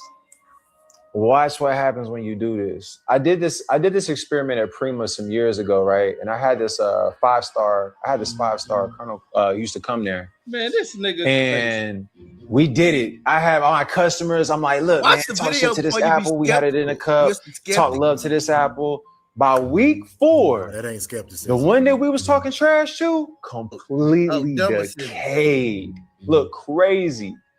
The other apple we was talking love to looked better than it did when we got it. And then the apple that nobody said anything to, it kind of got soft a little bit. It wasn't decayed like the one that we was talking cash shit to though. Right. So I think what was interesting was the colonel's perception of that. And I think it hurt him because I think he went down, because in the military, you talk a lot of shit to these soldiers. Right. And I think it made him kind of realize how much pain he caused by talking cash shit to these people in hopes that it creates whatever the whole purpose of it to DJ create. is not allowed on the panel. That's It's a crazy full. clip, bro. What we ain't gonna do the? that. I've never heard that, Yeah, bro. no, So I'm are you doing physically saying it or is Physically. Oh, I'm sorry. got you. Matter of fact, my wife would piss me off. I dumb just to grab be the up apple, like everything I would say to her, I would say to the apple. Right. And put it back, and I would have other people talk shit to the apple. We would talk love to the other apple, but you got to have one apple you don't say nothing to. That's the control. So when you do this experiment, you will understand how powerful your words are, especially for my folks that got kids. Don't be saying no vile mean shit to your kids, man, because your words are like bullets and it's penetrating their soul. You got to understand that when you talking cash shit, calling them stupid or dumb or bad or whatever it is, we say sometimes out of anger that it's penetrating their soul. And you don't want to do that. That's deep, bro. I never heard that. Especially for relationships. If you got people, if you in a All right, relationship with your loved ones and y'all right, talking we got trash the to each gist other. of This is brought to you by yours truly, Asia Map. Go ahead, Asia Map. Damn right, it's about you. And I guarantee you, you take your country. Like I'm saying shit foul to you, and it's gonna penetrate, and you're gonna feel bad, and you're gonna keep on doing all the shit you're doing. You too, Brandon. But it's just like In Shape. It was just like In Shape was saying. We need to get to a better place where we have better dialogue. Ain't no everybody want to turn it.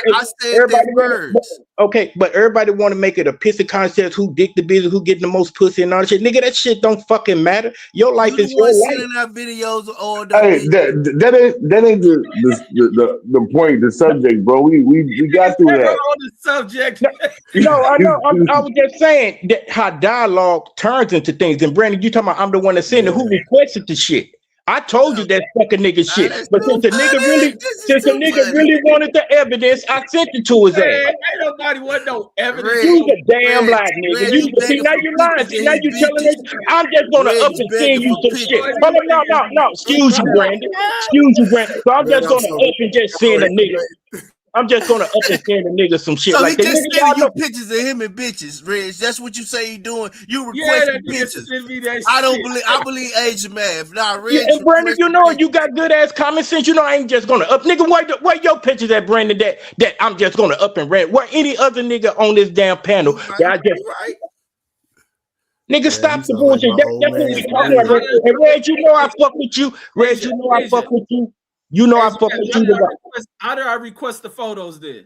Nigga, you on live acting. See, now you want to act dumb shit.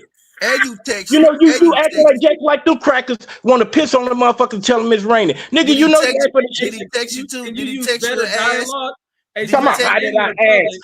Nigga, I've been to trial twice. I took every case I went to trial. See, now you want to deflect doing all that over talking shit. We supposed to be brothers to use better dialogue. We are brothers, Reg, but you need to stop the corny shit, nigga. If you didn't ask for those receipts, I wouldn't have sent them. Okay. There you go. I did that, and I told you even before I said, nigga, this sucker nigga shit. Case closed. Yeah, case closed. Hey, that accountability sting, bro. When you can't laugh it off no more. Exactly. You gotta stay Niggas on your tip, Reg. Yeah, and he's trying to deflect and over talk because he don't want y'all to hear the whole thing. But this the crazy part, y'all. This is my last point. This is the crazy part. The nigga on live asking for it. Like I said, it wasn't even no longer asking. The nigga was begging. Like, nigga, you couldn't be. Like that. It was like, Hey, nigga, you couldn't be the how did he age you say are. it? Hey, how was he Hey, begging? how did I like, say it, Asian man? Like, well, how was he begging? You know what? You know what? Boy, Pass the mic. Pass the mic. No, don't pass the mic. How did I ask said, for no, the photo? Reg, please. He said, this is Asian, what can I you did, please Reg. see your? Can I please wanna see see your your giant hoe. pieces? You got Holly Berry over there. That's one fine bitch. Let me see it. Hey, I started seeing them baby oil. Hey, this how you know. This how you know he had too much baby oil. The lights was off and that bitch was shining with the baby oil. I said, Reg, don't you send me no shit like this no more. Don't send me nothing like this no more. But I guarantee you that was a bitch that y'all still want. Still want. Not want it. Not want it then. Still want it. Still want it. He still want to see that. He still want to see her. I think she was. I don't know if she was underage. Ass bitch. I don't know if she was underage. I don't know if your wife underage. But I'm gonna say this. I have not seen breasts that perky in a long time, and it scared me. Nigga, that's okay. I get it. You don't get around like that. So what I did was I said I'm gonna respectfully decline, especially when she was oiled up with baby oil. But anyway, you didn't request that I send them to you. You requested ransom. Okay then. I did.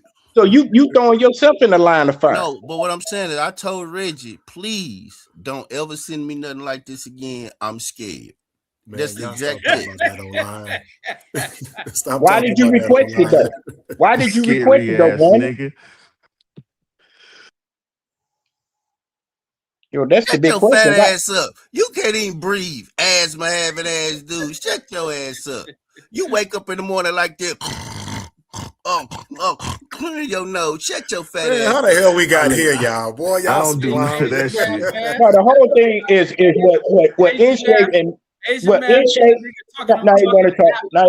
Now you want to overtalk. Some nigga talking to apples is how we got here.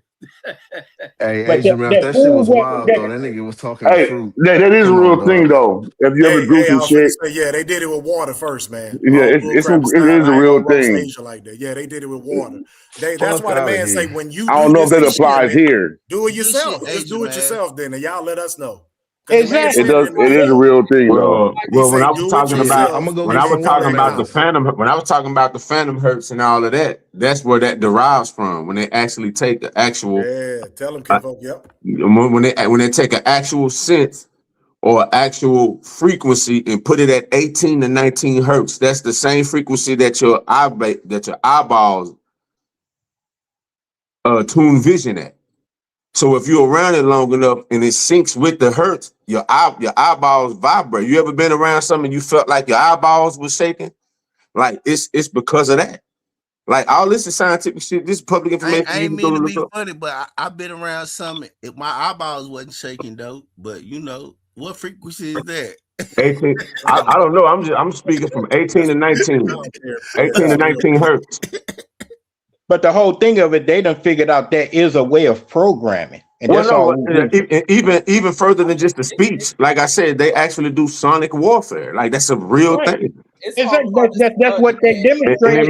It can make you nauseated. It make you nauseated. Bro, we did a whole show on it. Me and Deuce, we did a conspiracy theory show on it. I think sometimes y'all get twisted up when these niggas is doing experiments on shit. Like, but when it comes back to the music side of shit, at what frequency is white folks listening to this shit when they deciding to kill their whole families, going to school, shoot it up? The ones who listen to hip hop, isolated incidents. Yeah. At what frequency are they listening to this shit? Well, most white people that they shoot up schools, they look more goth than me.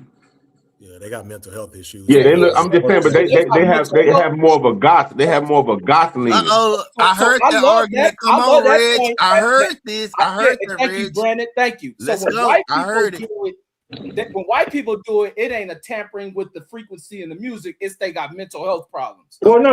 That's called a red herring, Reggie. I did that intentionally to see if Reggie. It's called a red herring. That's both. No, my thing is it's all a construct. I'm not saying. See, this is where you get me, because see, you put all white folks in the same blanket. I'm talking about what the high people in the government doing. I ain't talking about the white folks that live next to you. Whatever attack they under, it's up to them to figure the shit out where they getting attacked. That ain't my goddamn fault. It ain't. I don't give a damn. They catch the strays, Megazord. They catch the strays. That's what I'm saying. That's what hey, whatever, however they're being attacked, that ain't my problem to figure out. My problem to figure out is how this shit is how the main target. Some strays gonna get caught either way. That's just how warfare go. That's how warfare go. The innocent die in war. Right. So if they got to take a couple of theirs out to get us, you best believe they got to achieve the goal. Exactly. So I'm not sitting here saying that some of them don't suffer from that. You talking about the people who fought a nigga for they come from a lineage of people who had 100-year wars. Of course they fucked up in the mind. Rebuttal Rich, what you got now? Let's go. The ones that going shooting up the schools, the ones that caught the strays. That's what's making their ass tick. That shit was designed for us. But it got just like the fentanyl shit. And it's also a thing called rebellion. That could be their way of rebelling against finding shit out. I don't know. They get taught to be hyper. The thing that people don't realize when they leave out America and look back is that our normal is not normal, man. They hypersexual, hyper violent. So when people come over, they be tripping. Like that's the benefit. Like I said, getting a little older and meeting people, they be like, bro, everybody used to come to America and think like, y'all niggas crazy as hell, because the normal, like you say, level of our normal is like 10 times higher than most people. So a lot of these white kids, man, they get weapons at an early age. I know a bunch of Jeremys and Jonathans and you know what I'm saying, that I grew up around, because I don't want y'all to mistake like I hate white folks. That's one reason why if I talk to my family more, I'll be able to give y'all a little something just so you don't think I'm some weird cat lying online. I don't have no hatred towards a group. I just understand danger. White folks. We don't hate. Yeah, exactly. yeah. We all. You ain't have to explain that, bro. Yeah. I know sometimes I get on here and I get the Malcolm Fair because people. That's what somebody said, and I felt it. He said, "Why everything about race?" Well, dog, I didn't make it about race. I give a damn. I just slept with all different women. No disrespect to women. I'm not trying to brag on here. I've never separated myself. The only thing I ever responded to was danger. And I understood the danger was because my skin was dark. And I'm gonna get back off my bed. Yeah, DJ, get your dumb ass on. This nigga here, man. But anyway, Reg, you got a lot to rebuttal on. Go ahead. I gotta rebuttal your dumbass uses of talking to apples and rodding them and shit. Hey, Deuce, help Reg, Deuce. See, with Reg logic. No, this is good. This is good dialogue. We can brainstorm. Thank you, Deuce. Deuce, you always bring the proper logic, but according to Reg, the way he gonna dissect that experiment is, well, the dude breath was funky. That's why the apple right. Why the other apples didn't right? Exactly. He made sure not to brush his teeth when he talked to them. So when I buy some apples, I need to say that was funny. Do the experiment. While you talking, Reg, why you just disregard stuff before you even try, bro? Like grow the apple, not buy apples. Grow the apples. Can y'all please stay alive a little bit longer for me? I'm gonna say that every day. For real though, Reggie, why you just disregard before you even try? You know you gotta experiment. What they say, you gotta make sure. My ass up well, I ain't gonna know. I know farmers that tell me they talk to their crops all the time though. Yeah. Now some people they say that's because of the carbon. You know what I'm saying? The carbon. You know why Red's skeptical? Because he's scared. That's what I thought. Hey, that laughing all the time, that's a reaction to new information, bro. I ain't shooting like psychoanalyzing it. But when you forever guess what? But you never ever take it serious. Yeah, you sound like the more you know, the stupid with the apples, but I get what you're saying. The more you know, the more you're responsible for it. Nigga, he had a 5-star colonel right there. I'll leave that crazy shit for y'all to experiment. Look, dismissive again. But how, Reggie? How can you know? How can you just know? So that means you don't. So I ain't gonna lie. The picture of that was an AI generated ass picture of him standing there with that goddamn with that general. It wasn't no real picture. Yeah, like, that wasn't no real. From like the standpoint of like how you address humans. Yeah, that shit is real. About the way in which you respond and the way in which. So you don't think talking to a plant can affect the way it grows? Man, I ain't talking to a plant. Like it's a real thing, really. It's a real thing. We just go like the green thumb. Experiment got conducted, Reg. Well, it's a. That ain't real. I just talked about. I just talked about plant. Look. Red Even talking if about, you, ain't let me talking to say no this. Let me plant. say this. Even if you didn't talk to that fucking plant, it'll grow as long as you providing it the nutrients. No, but we talking about how it grows. Man, right. get the fuck out of here. I think. Let me It's say like this. a child. Can You I say some feed the controversial motherfucker shit? every day, No, but it's what you put in his some mind people, that no, let me determines say how that this. child grows, man. I know some people that go through like mental disorders and shit. They get into plants and shit, and those be the ones talking to them. It's fucking true, homie. What? Just a shame. This boy be saying some Why cocky you manly laughing at stuff. that? Hey, Reddit, why you laughing? Because you know it's true. Hey, but y'all know the beautiful part about this? Bro, this This dude. the beautiful part about this. Regardless of how much nonsense Reg is on that, he's gonna come with a live next week. And it's gonna be like, damn, this is a totally different Reg. I know. Soon as why I we come ready back to to give him up on that with it. nigga, yeah, exactly. That's why we come back and fuck with him. Yeah, I always come back and mess with Reggie. You I ain't gonna niggas lie. be nutty on shit, Nah, man. it just I'm take him a couple days to process information. He don't process information fast. That's all. Well, to me, I understand. I mean, the whole point was if it could do it to a plant, what is it doing to a human being? Thank you. The thing of it is that fruit, that's a living organism. That's a living organism. There you go. Still made of atoms and It's a everything. living, Yes. it's a living organism. Teach Plants, him. they alive. So Teach him. they saying if the lowest of and that's supposed to keep us like pretty much he's saying in essence, this food is life, this water is life. That's why I was trying to explain to them by eating pork and stuff So earlier. so if you eat and the thing about it is if you eat anything that's not good for you, in turn, what is it gonna do? Well, if words could fuck up an apple, well, just think about the GMOs and all of that they actually putting in there.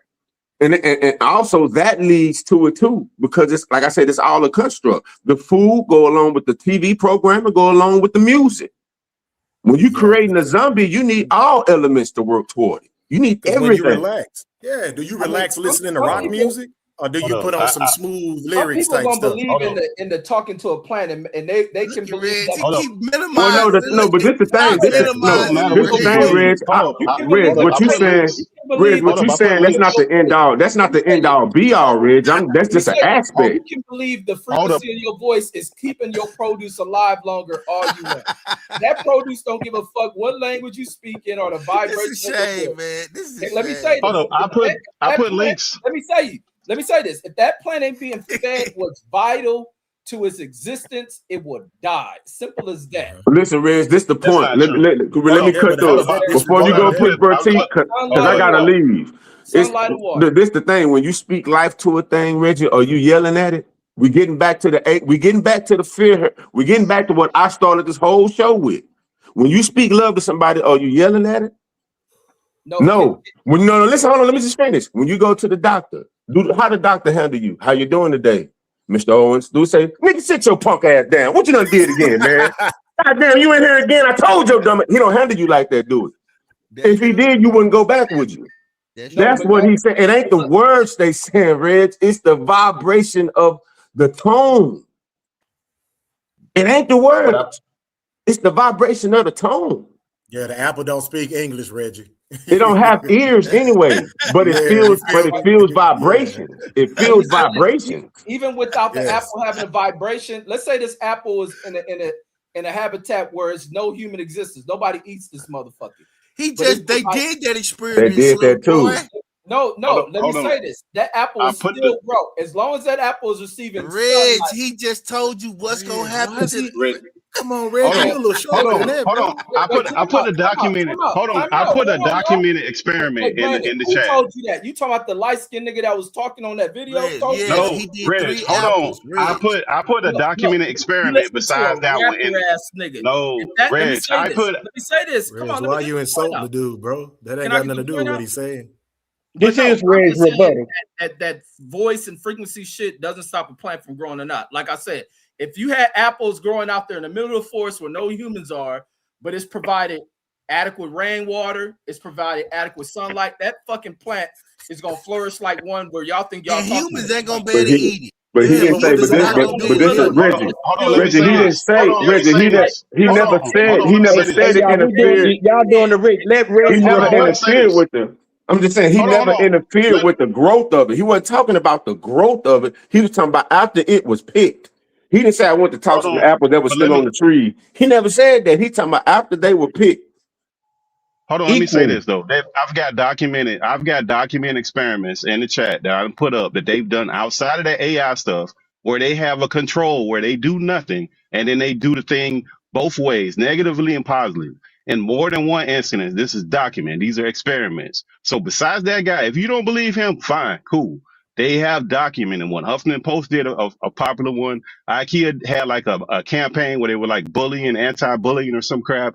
They had one. It's a whole bunch of them where they did the same exact experiment where they had a control and this worked. So outside of the AI, you might not believe him. That's cool because it looked phony, but they have documented experiments that they've done these things in outside of him. And I think like told the Reg AI that was wasn't just the only time they supporting. It was conducted like that a experiment. supporting thing, but the information is what we're talking about. But yeah, the information is important. They keep bringing up the AI, and if a plant grow, he was saying how this negativity affects an organism. It doesn't have to be an apple. They did water when I was younger. That's why I said they actually did water. And the AI, now this is when I say people kind of be disingenuous, keep getting off of the information itself is stating that the negative tone is what affecting something. And it's showing you how your words or your actions can determine how something else comes out. In this kind, it degraded. It went to, it started to die, basically. That's why because of all the positivity. That's negativity why I toward it. preach Yes. positivity. So did y'all Reg. talk positive to y'all apples today? Why you that's cool. That's funny, haha. haha. But he still said he put the stuff in the chat. Reg, You can go ahead and click on it. The But you can whole either thing increase your is not knowledge. nigga. You ain't got to talk positivity. If they say one of them didn't get nothing, he stayed the same. One apple Well, you didn't want to hurt stay two. ignorant then, and that's a choice now. Asia But Matt, you did can't you make talk fun of people positive because you to your choose to be apples ignorant, today? though. Reg, See, you the try to apple make that that didn't funny hurt though. nothing was totally fine. The apple But yeah, that that's what didn't I'm hurt saying. nothing. That's funny. Oh, my bad. Reg, I'm gonna talk positive to my pineapple. You know how long it take a pineapple to grow, Reg? Yeah, you make it grow better. 2 Huffington Post years. did one Mango too. 2 too. years. Tell them it take a while for a mango. It take a pineapple 2 years to grow. Did you know that, Reg? If you sit out there talking that motherfucker, you may need to go see a shrink. I'm gonna tell that motherfucker be juicy. Based on what, Reggie? Reggie, if I want you to lead me, then how exactly can I take your information to be successful? Man, that Is that plant just don't your need none of opinion? your talking. That plant. No, just I'm needs asking you, water. is that just your opinion or do you have actual facts? Look how he make Okay, it so sound. my bad. I That thought you plant- had some facts, Reggie. Look, I don't you really can roll use on cuss feelings. words. Let me say this. You can use cuss words at that plant. That plant don't know what the fuck you saying. It's gonna And still how can you grow. say that, Reggie? You said you never even seen the Oh my experiment, God, so how y'all can I crazy trust your as hell information? You believing- sound like a white man to believing- me, Reggie, like you just know it all. No, you sound like a psychotic white motherfucker believing that plant gonna know if you talking positive. You can use every cuss word in It's the book. the vibration, Reg. He said it's not the. Go ahead. But we don't even have to listen to that dude. We don't have to listen to that dude. We have documentation of them doing experiments and that working. They did it with apples. They did it with plants. There's Kobe beef where they talk to the beef, the cows a certain kind of way, and they kill them a certain kind of way. And the whole process of Kobe I told beef him is that based on that. it's The called whole based halal on that. and kosher. I Halal. told There him you go. Zabiha. The Yeah, whole the process Zabiha. is based on that. And that is science, and that's thousands of years old, because what I was trying to say in the chat earlier is that the animals are not even supposed to be around each other when they get ready to die. They shouldn't see blood, shouldn't smell it. And this is science, because most of the stuff I used to be that way too. Like I didn't want to believe none of that stuff. So I did research. And once I started actually practicing, yes, this is a true thing that the meat is different. You can have that. They talking about adrenochrome now. Is that it releases certain hormones into the blood and it does affect you. Mad cow syndrome, blah, blah, blah. That's real stuff. So normally the weapon or the whatever you use to kill the animal, he shouldn't even see it coming. That animal should also pass quickly. You should drain all the blood out of the animal. All of it. That's another part of being Zabiha. That's what they basically call it, which is you cleaning it in a halal way or a kosher way. And to be honest, kosher is a little bit stricter than what halal is, because a lot of us getting it's super, super restrictive. But it's still, both of them are actually clean, and that's a real thing. You can look that up too. Like Pittsburgh was saying earlier, bro, all of this stuff is actually documented if you really want to look it up. That's one reason why I said that I don't like try to win, but I mean, you got to discredit me. I don't want to really talk about feelings and jokes. Show me where I'm incorrect, and I'll be like, okay, well, I learned something, brother. I appreciate that. I'm gonna keep it pushing. Come on, always right. Where you at today? Man, that plant, y'all done lost y'all goddamn minds. So you arguing science now, Red? You got to beat the science. It ain't no goddamn science. Ain't no science. That ain't science. You got experience, bro. Time out. When we mass produce it, when we grow all these produce, are they sitting? Do they hire people to go out there and talk to the? No, they put on some of that rap music and throw some Reggie reels at that motherfucker, and then come feed it to us. Yeah, they have played music to the crops, Reggie. If you would know that, if you do a little research.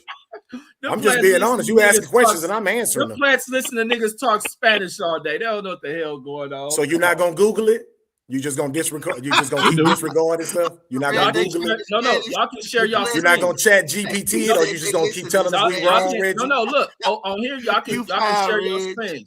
No, y'all can share y'all screen. They talking Spanish.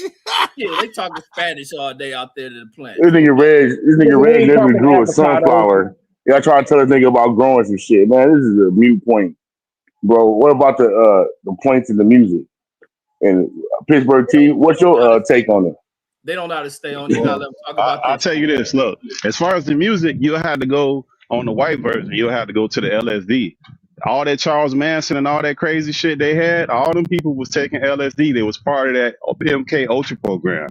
So if you want to talk about the fucked up shit that they had and where they came from in extreme cases, because we on extreme cases, look at the people that was involved with Charles Manson and all that craziness that was writing those lyrics, that was part of those groups. They was all on LSD. They was all part of that MK Ultra bullshit. See, that video was talking about that shit. You had that knowledge prior to that video, or did some, or you see the video and agreeing with it? He didn't see the video, but we already. No, I didn't see the video. He watched the video. That's known knowledge. Hey, let me ask you, Reggie. He didn't see the video. Look, you see that shit, bro? I read, Reg. I don't do like you, bro. I read and what Deuce was saying about that war being started. There's known documents from the NSA where they lied and manipulated about them starting that war, where they had signals and there was ghost signals, and they acted like that's music. They started the war for them to do all of the things that was linked to that video. That video, to a certain point, parts of it, it wasn't full in the whole thing because it was going over a lot of different stuff. And I got a phone call in the middle of that. But if you look at the beginning of that, they FOIA requested the NSA for the documents of how they started the war, and they concealed information about them having radio signals and whatnot. They started what war? Fact. What war? What war was in that movie? That documentary, Reg. The one that was in the movie, the documentary. That's what that one. Let me pull it up. I'll pull it up and put it in here. Hey man, Reg, Reg, why you always doing Pittsburgh T like this, man? Anybody that comes with this information that ain't true, bro. Okay, it was the Vietnam War. The Vietnam War. So now Vietnam was started. The Vietnam War. Gulf of Tonkin. Oh, they was talking about the Gulf of Tonkin. Gulf of Tonkin, that one. That particular war was started with bad information. It's documented. Right. Yeah, that's how they went to Vietnam with it. That's true. Yeah, hey, but Deuce, I know you asked Pittsburgh T the question. I just wanted to give an answer. I don't think it's a conspiracy. I think it was a definite intent on the government or whoever them crackers is to infiltrate and put the poison in our music. So I'm in agreement. Conspiracy. That's a conspiracy. That's a definition of conspiracy.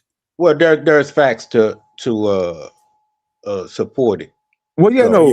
It's definitely a conspiracy. Like, it's not a conspiracy theory is when it's not proven. But if it's proven, it's a conspiracy. It's just, it's simple. Yeah, they conspired to the niggification of our entire culture is a conspiracy. Right. We wasn't like this in the 70s. We wasn't like this in the 60s. I always watch old videos of us talking in our dictation, and it pisses me off. We wasn't like this. I watch it every day. Grandma and them told me initially when they first started out that they wanted to make sure that they were better than. She said it was very important for you to sound articulate because they already said you were dirty and dumb. So it was very, very much so prided upon a lot of our elders and people that came before us to be educated. That's what I told you earlier about being intimidated. They really were concerned about that, not only physically, because intellectually. People are just starting to learn about everything. Oh, y'all, what did he say? Y'all invented everything. Yeah, we pretty much have. That's when I sat down and did a lot of research. And like you said, you start to work through your self-hate. And I didn't have it like dramatically, like I just wanted to be white. I never wanted to be white. I wanted to have what they had. And I understood that there was a difference. And the only difference was because somebody told me I was black. But as I started looking back on stuff, you start to understand that they just keep sabotaging you. Every 20, 30, 40, 50 years, grandma would say that. And I'm thinking, she always on some. But it's the truth. Every 50, 60, 70 years, if you do your own research, you'll see that we move forward and something happened. That's why I asked about the redlining earlier. And of course, anything that we ever have that benefits us, it's always going to be infiltrated. Just pick anything. And on the West Coast, I got mad love because the family out there, the Black Panthers is even infiltrated. Everything is always that way because they know that we're self-sufficient. We don't need them. Now they're talking about all the cities that were burned down. Come on, that's why I said that you got to stop pretending like this group of people ain't trying to been getting you out of there for the longest, bro. Okay, we the worst, right? We don't take care of each other. We self-destructive. We don't know how to do shit. Why the fuck we not extinct then? I said that as a kid. And who oppresses what's inferior? They thought. Yeah, I don't want to hear that shit. That's stupid. Anything that can't take care of itself, it learns its demise. Period. We still in this motherfucker. We in this motherfucker because they're lying. They control the information. They tell you about you. They tell you your education. So you're going to understand the science of how a plane fly, but you don't want to talk about no other science, though. Oh, That's shit. That's ridiculous, bro. That's one reason why I said it's irrational. It makes no sense. And I know it's on a personal stance because if you truly are going to be scientific, you don't give a fuck about feelings because your feelings don't determine if you can repeat a goddamn experiment. It don't. Hey, but Deuce, what made you bring this topic up for this, Deuce?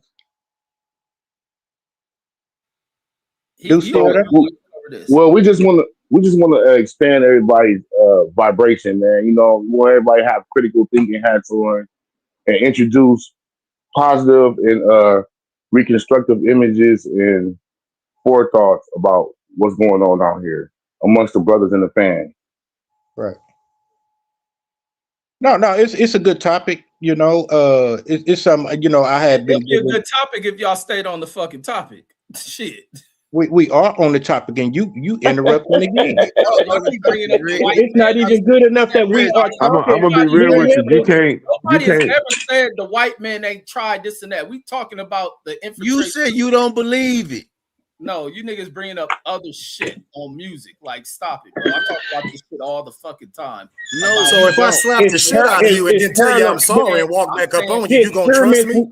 I'm saying with the music shit, that's what I'm trying to. You got to lay down the groundwork. So you gonna tell me that everybody always say you gonna go to jail and all this. It's parallel, Reg. It's parallel. Yes, they just examples. Well, they are an argument. That's they parallel. The whole thing is they will bring up. Okay, if you could speak words of affirmation to some fruit, when you hear bitches ain't shit but hoes, which aren't words of affirmation, that came from somewhere.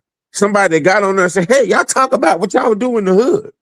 And then Snoop, and once Snoop said that, now 30 years later, after he made all the money, he said, "Yeah, we was wrong. See, Dolores Tucker there was right." Ain't that a bit? And like I said earlier, he still do the same shit. Yeah, because he ain't fully deprogrammed yet. Nah, he ain't going. That's not giving him an excuse. But I mean, I haven't seen Snoop. I ain't seen that Dre there perform bitches ain't shit but hoes and trick. Man, that nigga still be talking about still doing the same music. It's the same music. It's the same. We just because you did y'all just play it on West Coast Wednesdays. And that nigga can go into doing Christian albums and then cuz on reggae. Well, honestly, rap always talked about this and did it. 2-3 some uplifting songs on the. It's always been that because rap has always been a reflection, but now I would say what rap has always been this reflection, and then we talk rap about has always rap has always been what it's always been a reflection of black life, but it hadn't always emphasized or been pinpointed to the negative aspect. It had a balance. Right. Y'all remember the message, don't y'all remember the message? Let me say this with your point of that. When you look at reflection of black life, and then we speak about what this country has done, then therefore rap is portraying exactly what it should be speaking about. No. Well, no, the thing about it is, my thing about it is, stories. Nas tells these stories. yeah, but Nas, I'm glad you used Nas. Nas also has a perfect balance, because in that same song, he gonna admit his wrong in it, and how it plagued him coming up, and how it limited his understanding. So the other men behind him can see it's cool to say, "Hey, I made a mistake." Because y'all was saying earlier, the youngsters don't even say they made a mistake. That's what I'm saying. So, but I'm saying so. But and the youngster Nas is also not promoted to be at the top either. Nas is like shit you gotta find yourself. Nas wasn't promoted to be at the top. Well, I'm saying, that's because Nas has always been a rebel to the music industry. He's always been a renegade. That's what I'm saying. Like with the whole little subject, like this, the most negative shit was the one that's promoted to be the top, to the top. It ain't that something, huh? I mean, yeah, but you gotta understand, because I'm glad, because the reason why Minister Farrakhan called a Million Man March, one of the main reasons is because how black men was being portrayed across the world. With menace to society, boys in the hood, above the rim. Whenever we were shown, they kept showing the lowest aspect of us. Yeah, that's there, but that's in everybody's culture. But why? How come they using prominent actors to portray this aspect like this the only aspect of our lives? But they don't ever show the hidden hand that caused this shit to move. Ain't no niggas walking the street. For one, cocaine is a rich man drug. Ain't no nigga walking the street saying I'm gonna get some cocaine, experiment with the shit. That's not happening. Somebody show somebody how to do some shit. No niggas know to add some baking soda, but I don't know to do that shit. So you get these non-talented ass niggas today, get in here and just rap with you and your partners doing the trap for some money. You think this ignorant ass nigga ain't gonna do that? We'll let you live your lifestyle. That's what's going on. It's the industry that I'm in. I'm looking at it. And then what's gonna happen? The niggas that's really selling drugs, oh shit, anybody can rap today because it ain't no standard. When you remove the standard for something, anybody can do it. If they start saying, say, we don't give a damn if you can play basketball or not. If you popular, you can get on the NBA team. That's gonna water the product of the NBA down. That's gonna water anything down. And it was all by design. This one, of course, it's by design. When they was like, you know what, we done made this shit a popularity contest. It don't matter no more. When you experiment, just think from 2006 to 2016, that's 10 years. That's the entire generation that grew up with Soulja Boy on it. They grew up with that. Now from 2016 to 2026, you got an entire generation that it ain't never been about a standard of music for them. It's just been about how the shit make them feel. In comes the phantom hurts, the fear frequency. You got a whole generation that care about vibes. They don't give a shit about what's being said. Man, I'm only here for vibes, man, positive vibes. I be around these dudes. What's a positive vibe? Some shit how you want it, when shit go how you want it to go, that's a positive vibe. Yeah, they done got adapted to the old crazy shit because Megazord 30 years ago, you couldn't dare bring us no damn mumble rap, and we'd be like, yeah, that's some bullshit. Motherfucker was so nigga, you need to go to the crazy house with this bullshit. I think the motherfucker that would have came with mumble would have been embarrassed about this shit. They couldn't even get up the courage to get up there and do some fucking mumble rap shit. Remember how niggas turned on Dodge Effect with the Iggity rhyme? That's why Jay-Z switched from that shit. Niggas like, you know what I mean? Like, nigga, this shit is whack. You gotta do your shit. I mean, that shit is cool for a little bit. I mean, cause don't get me wrong, they was rapping their ass off, but when Nas and all them is coming, man, that's okay. We done with that shit. Just like what's his name, Rob Bass and them. That shit was cool before you saw the progression. Like when you see evolution, you're gonna go to where evolution is at. So it's cool. It's cool to have had a CD player. I mean, we need MP3 players, and we need touch screens now. Once you see the evolution of something, you don't want that word again. No, that's what they don't like about us. We evolution is what they always trying to stop, kinfolk. And I'm gonna go back on mute. That's all I want. Yeah, I mean but you know, and But in order to the root word of course, evolution is evolve, but whenever you revolutionize something, evolution is right there in the revolution.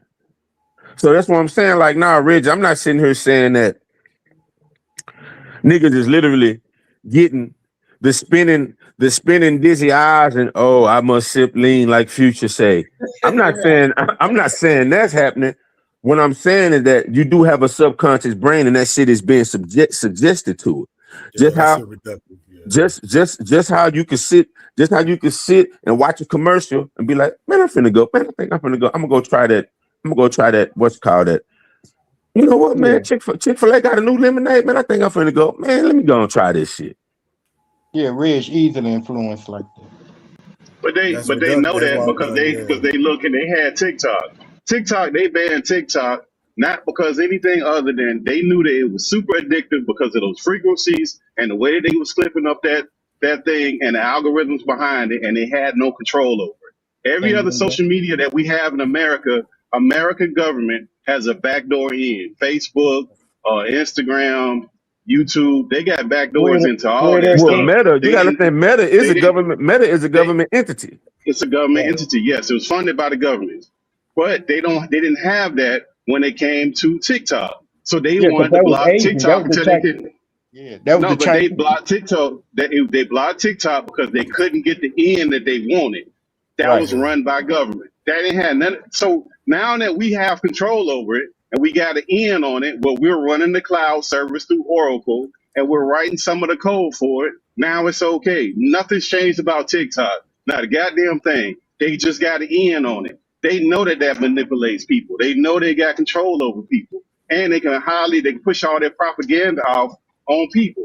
So they're using it in the visual and the audio ways. It's not just the audio; they're doing the visual. If you remember, some years ago, they had those light bulbs where they changed them, where everybody had to upgrade their light bulbs. Remember, they got rid of a certain kind of light bulb. Nobody can get these light bulbs no more. Yeah, you got to get the soft white. You had to get the soft white. They got it. It was all blue light. So now if you look at all your screens, your laptop, your phone, your TV, your lights, they all got blue light in them, every single one of them. And if you look at the frequency of blue light and what it does to a person, that's all the combination of things. They've got a combination of things that is hard for people to fight and combat because they've done tons of experiments on this stuff. They know how this stuff operates. Yeah, and just to piggyback off of that, we were saying earlier, Reg, everybody's under attack. Like I said, we just did it specifically with hip hop because it's a predominantly black. It's a predominantly black thing. You know what I'm saying? But everybody is affected by this. You know what I'm saying? Everybody is affected. I'm not belittling what's happening to white children when they will cause a school shooter or anything of that nature. But we know that people be on them psychotropics. You know what I'm saying? You know what I'm saying? Like, it's when you're dealing with the weight of this society, when you come to a breaking point, niggas actually break. You know what I'm saying? Like, they actually break.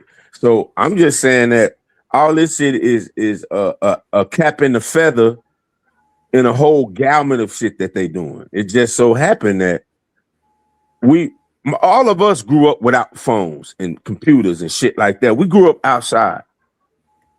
We now have children in their late 30s, early mid 30s. They've never done anything without the internet. Then you got everybody in their 20s have never done anything without the internet. The internet has been at the advent of their entire life. They probably can't even believe that there was a time when it wasn't internet. Yeah, that's what I'm saying. Like, we probably can't even make them believe that. That's what I'm saying. The internet has been at the advent of their entire life. They don't know life without it. Yeah. You know, so just think that they're literally. All you got to do is take Wi-Fi away and bring dial-up back. Niggas act like the world coming to an end. Ding, ding, ding. They said that too. They said that if they take that, that'll be the first thing they're gonna do to the kids. That'll break them down. They say we ain't got a government there with weapons. We just gonna take your Wi-Fi first. You take the Wi-Fi. You ain't gotta take. You be like, just have it to when we had internet dial up, and you got to be at the house. Man, they're gonna lose their mind, bro. Because they built the whole social construct on not being social. Yes, sir. Reggie brought it up before about when we go to the military and the white boys got to go to a different meeting because they'll mess around there and join one of them teams. Why is that? Why do they want to be that? They seem like they got everything going for them in the country. You at the top of the food chain and everything. Why do you still go with these anti-government groups once you join some part of the armed forces? And that's a real thing. They ain't just make believe in that. Oh, because they come across their information where they find out they don't matter to their own government. Come on now. And that shit it do them it don't bother us like that because we've seen the evidence. We lived through it. Right on to the real. We lived through it. When it rocked their whole fucking world. Yeah. And they become radical. They get radicalized. Yep, and that's the same thing like when you saying with that laptop, because you've been coddled all your life, you didn't even understand that your comfort was killing you. Because when I talk to them now, it always throw me off. They'd be like, well, damn, school, what y'all did before that? And then, sometimes we joke about old, young, but you really hear like, damn, his mind can't conceive it. Yeah. So it ain't just like, you feel me? Like he not even trying to be funny. He just like, well, damn, what they used to do then. And then we sit down and talk, and they look at you like you're a warrior sometimes. And you just like, damn, bro, I can sit here and act like this, but what it really is that y'all a little softer, not in a disrespectful way.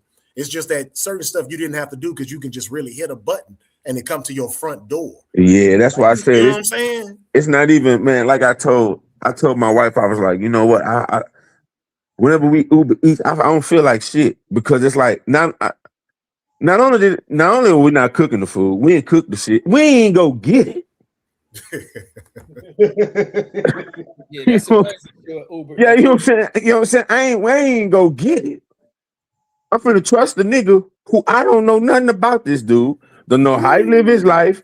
I don't know, you know what I'm saying? And then we talk about how words, we don't know what this nigga saying over our goddamn food. Exactly. We don't, but iller than that, we don't know the frequency of him as a person. But realer than that, we don't know the frequency of what's going on in the kitchen where this shit was cooked at. So you think all these diabetes, this shit ain't no coincidence. All this shit it all coincides with each other. The music, the television. You know what I'm saying? We've never seen the proliferation of whores to the degree that we had.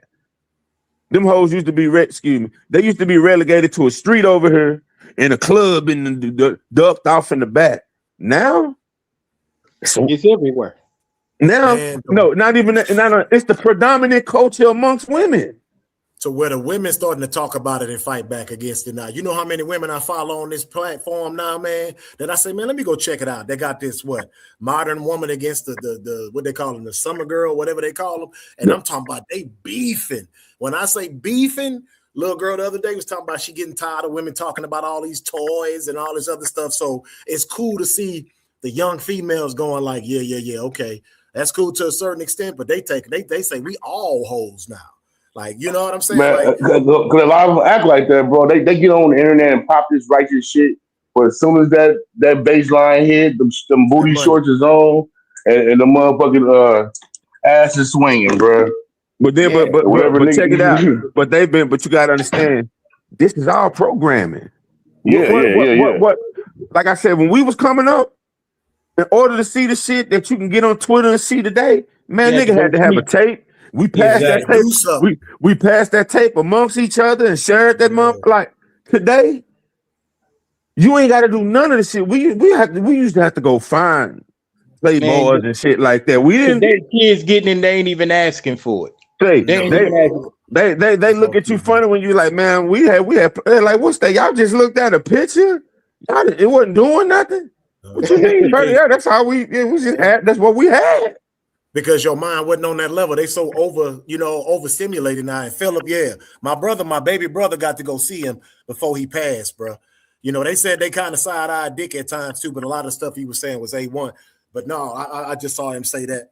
Yeah, like now they just Like Yeah. you say, overstimulated, so their And brain guess can't handle it. and check You it sit out. them in the room, they melt down, man. Say Like melt down. Yeah. say they been overstimulated through a simulation though. That's the ill part. But I don't think they That's the actually being overstimulated. They actually being understimulated because they're actually not getting any substance. Because if you Well, give they them the same people a book, they're going to sleep. I No, hold understand. on. I understand what you're saying, No, he Pittsburgh right. T. He right. But I'm talking about the terminology. He's right in the sense that he's saying it, but the terminology is wrong because if you give them same people a book, their ass going to sleep. They can't read a book and they gonna call it ADD and all this Well, no, other he's bullshit. But that's talking about not. the sensory. He's talking about the sensory aspect Yeah, of that's what I'm saying. overstimulation. The sensory overload creates them not actually being stimulated. Is what I'm saying. Anything with Well, anything that has with substance, they can't handle it. They shut down because it has to be in these 10, 20 second short clips. That's all they can take at a time. They can't take it any other kind of way. It's too much for them. He talking about the cognition. You're making me think and I'm uncomfortable. That's what I was, But both of y'all saying basically what I was saying, to be honest with you. But like you said, that since there's no substance, their mind can't even work. And I mean that they can't even stop, though. They can't stop at all, period. And it's an addiction, like they say now, like a drug, because the dopamine is what it is. In Pittsburgh, you already know what I'm saying. That's why I don't even need to go into it. I'm gonna back on up again. But yeah, y'all both saying that, like they say the exact same thing, is that even though I am giving you some type of stimulus, it has no merit, no substance to it. So you're just seeing something to keep your mind going. They explained it with a video game. They say we used to play a game and then lose and got to start over. He say, now they just keep going and going and going. There's no risk reward. It's just about keeping you engaged now. So it's not even a real win or a loss anymore. You just need to keep going and you never stop. That's what I mean by the overstimulation. But like he said, it's nothing to that though. You're not getting any substance out of it. So your mind is always on, but it ain't nothing to filter through. Right. It's nothing to reflect on. It's nothing to go, I don't agree with that. None of that's going on. It's just more. This feels good. More. You don't even know why you're doing it. So that's why I was saying when I talk to the youngsters now, and they be like, well, how did you do that before? That's when I understand. Yeah, critical thinking's gone. Problem solving skills. We just want to keep you engaged. Like I said, that's it. The big distraction. Just keeping distraction from they're in the matrix. That's the real matrix right there. Nah, for real. No, the Matrix came out to tell us what they was gonna have us on, and which they actually stole from a black woman. Right. The Matrix and Terminator. They stole. Yeah, that's what. Yeah, you're on it. Because one of them was supposed to be a sequel to the other one. I don't know which one was going to be. No, all of them. The Terminator was supposed to be the starting out in in T2. Yeah, T2 was supposed to like grow. Because it started out as a snake, and then you know how the snake in Revelation, it starts out as a snake in Genesis, but he grows to a dragon by Revelation. Right. So that's what she was trying to implement. She was trying to implement that T2 was the snake, but the Matrix was the dragon aspect. Right. So yeah, they stole Sophia Stewart whole shit. Yeah, now only gave her 300 mil and shit. That shit made about 4-5 billion and shit. Well, you gotta understand, they stole Terminator from her too. Terminator was her shit too. That's her shit too. Yeah, I said that. Both of them. Yeah. And they stopped calling them. They renamed them after a while. They start calling these weird names. They try to act like it wasn't that, but we all knew what they was trying to mimic, and they changed the character names, all of that stuff. They went through that whole rigmarole to try to play this game. And look, I'll say this other part to this music stuff that we got to pay attention to. Like the problem with the music and all of this stuff that we have in our communities is they have done a great job of making us try to chase a capitalistic system that we don't even matter in. And we keep trying to chase it. And they give a couple people a couple pathways, and then everybody think they finna get to this pathway, and you're never gonna get there. And it's a destruction path. And people just keep trying to follow and idolize behind this stuff. And people are so dumb, they'll get on the internet, ask for money, and then talk shit to the people that gave them money. That's how retarded people are with capitalism. That's why I stopped giving motherfuckers money. Yeah, I learned on YouTube during COVID, boy. You ain't lying about that. I was trying to support and talk to people. Then you realize, man, okay.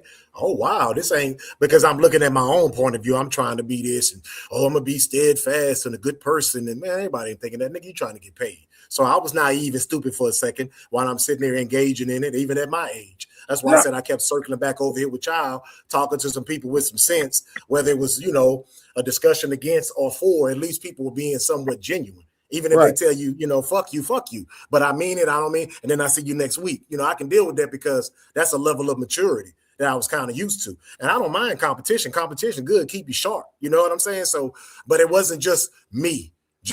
I want money, fuck everybody else, and then cry when nobody come help me. That's weird. I kept running into that. Like, bro, you burning everything down around you. But I know that perpetual victim thing. That's another thing. I can be a victim. People gonna always feel sorry for me. I don't have to take accountability. Please give me some money, like, comment, and subscribe at the bottom. And like what? I had to back away from that part. Yeah. Yeah, but in shape, I'm not trying to tell you how to think, but I was on the same thing. But I don't feel dumb or stupid about it. Life there's always going to be a tuition fee in life. You know what I'm saying? So I didn't give nothing that I couldn't afford to give. So yeah, and that's poor choice of words. That was a little extreme of me. Yeah. Well, yeah, I'm only gonna get to my brothers anyway. Like if it's that's what I did is just some people turned out to something different. And I'm gonna say it like this because Reggie and all them, I started way back and I really jumped in with the barbershop conversations and other people was doing their thing.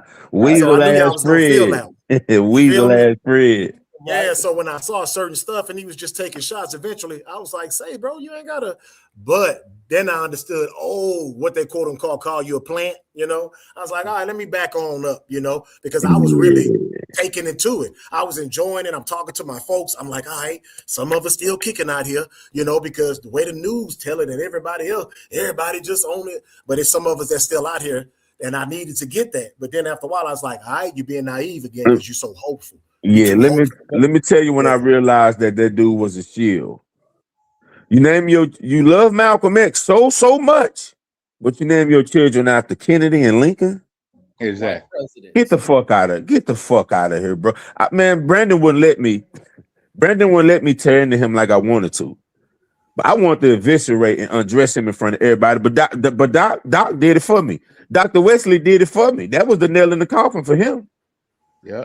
Once Dr. Wesley came on there and he was dealing with an actual scholar that really deals with this, he didn't have no defense. He didn't have no you're gonna filibuster and blah blah blah. Then Reggie just pissed on his grave once he started doing his videos. Yeah, it was over with. Yeah, it was a wrap. It was a wrap then. But I knew he was full of shit once.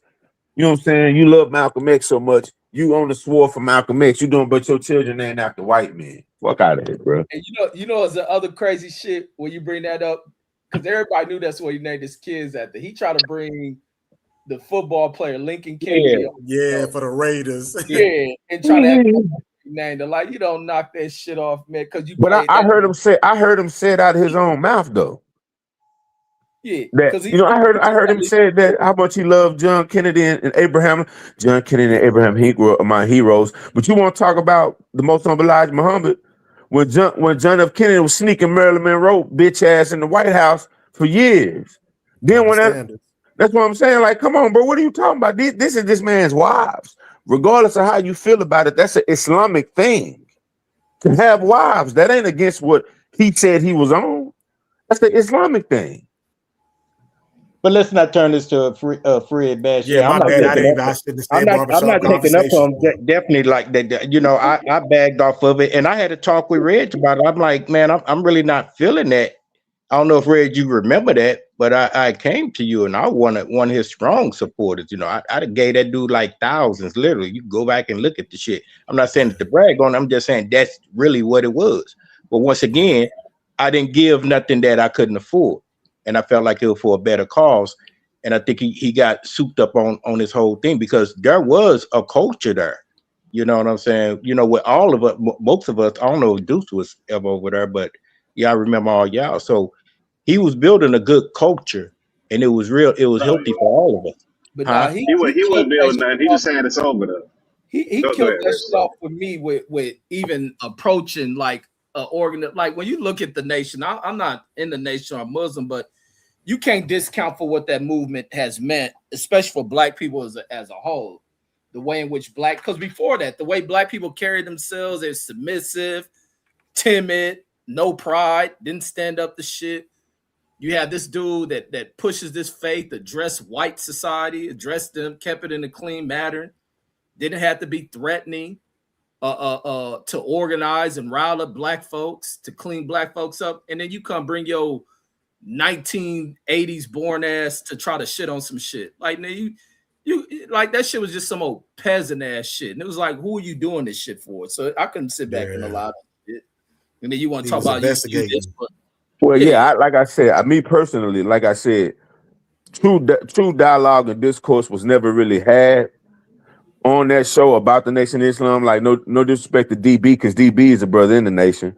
I'm a member of the Nation of Islam. Brandon is also. So we never, like, our insight and perspective was always belittled because we were in it. And it's like, brother, I could be a part of something and acknowledge what doesn't look right, or acknowledge how the outlook on something is, just because I'm a part of it.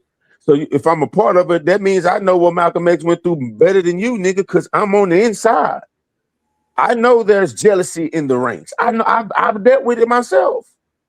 And I ain't on Malcolm's level, nowhere near what Malcolm was. I'd never be the Muslim that Malcolm X was.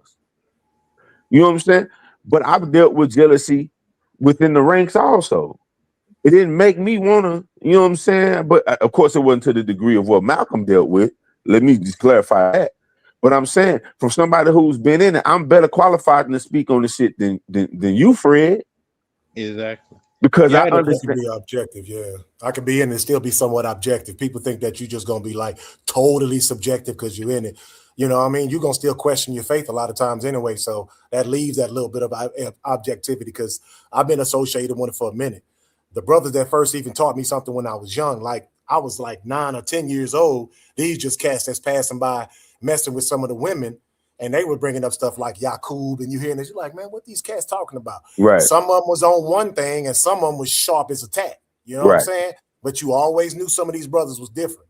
So that's why I said I was around people who respected themselves. You learn certain stuff. And even when they talked about religion, they were always very objective and open-minded people. And I understood that they weren't always coming from an emotional stance. You know what I'm saying? They knew that they had put this into place, and they were successful at it. And the main thing is they didn't bother anybody else with their belief. Yeah, that's people always try to demonize you because they don't agree with what you're doing. But like I said, what am I doing that directly affects you? And a lot of times all it was is that people were intimidated with the power that they saw in this, because they weren't used to seeing our ethnic group in this light. Even if they knew you are powerful, they knew that. They know your story. They can still have power over you. It made it hard for them when they kept seeing these people, though. So we need to find something wrong with y'all. You know, I'm going back on mute, my bad. I mean, yeah, you know, it's just like I said, me personally, me being 42, this is something I've been in since I was 19 years old.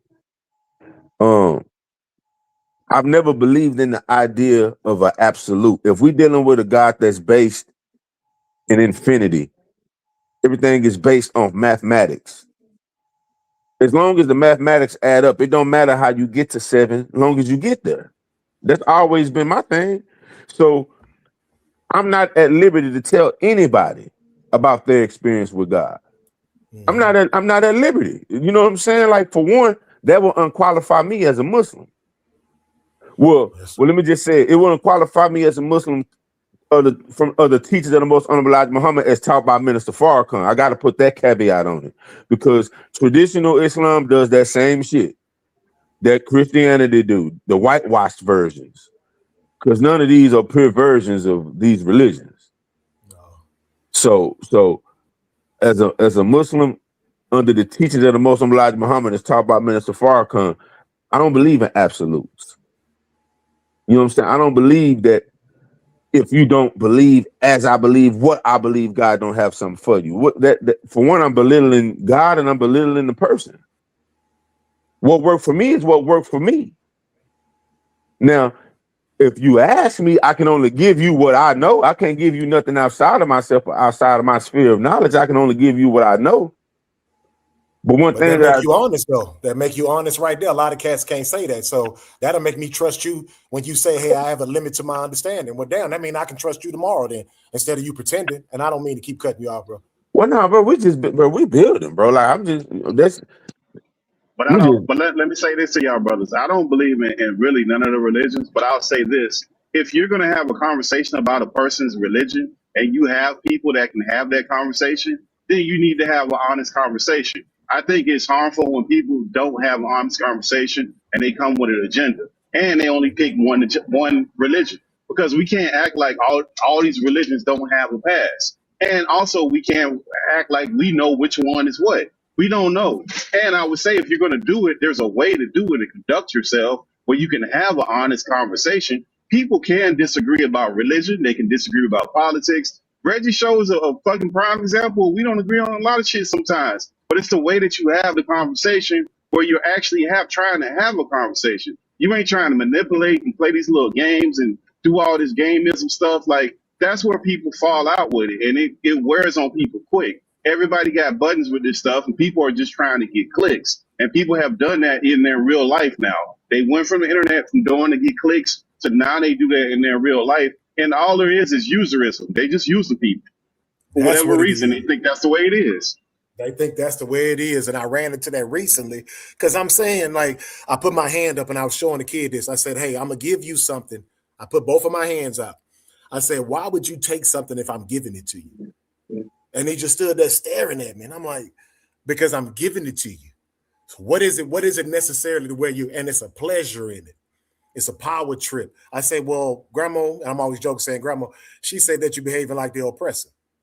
And they go, what you mean? Yeah, because if it comes to you easy, why are you creating a situation to where I can react?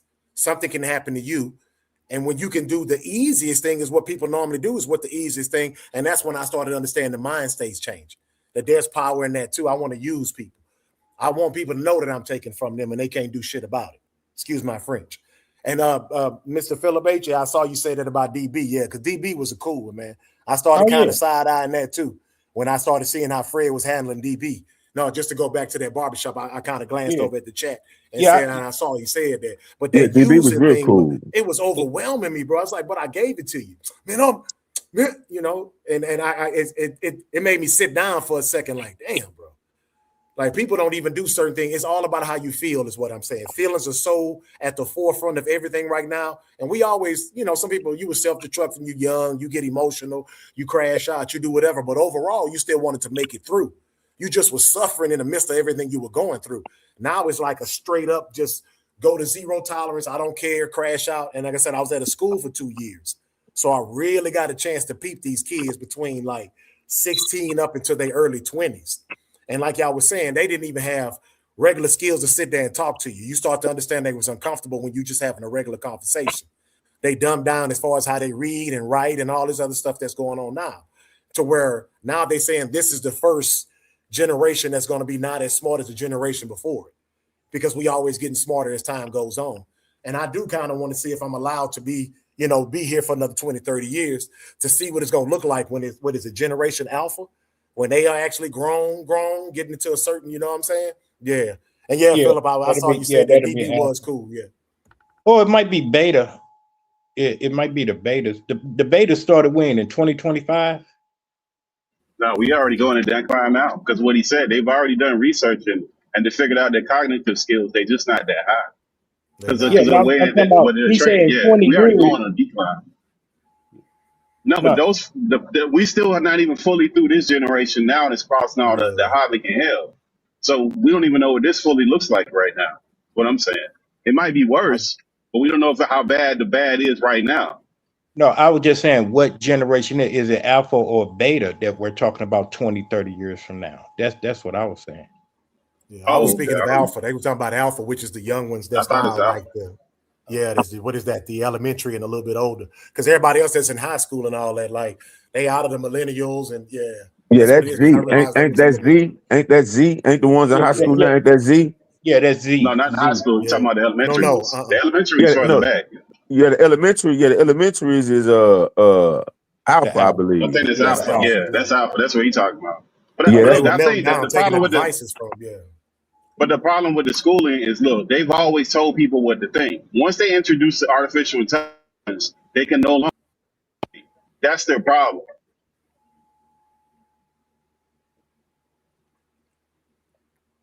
Somebody dropped off?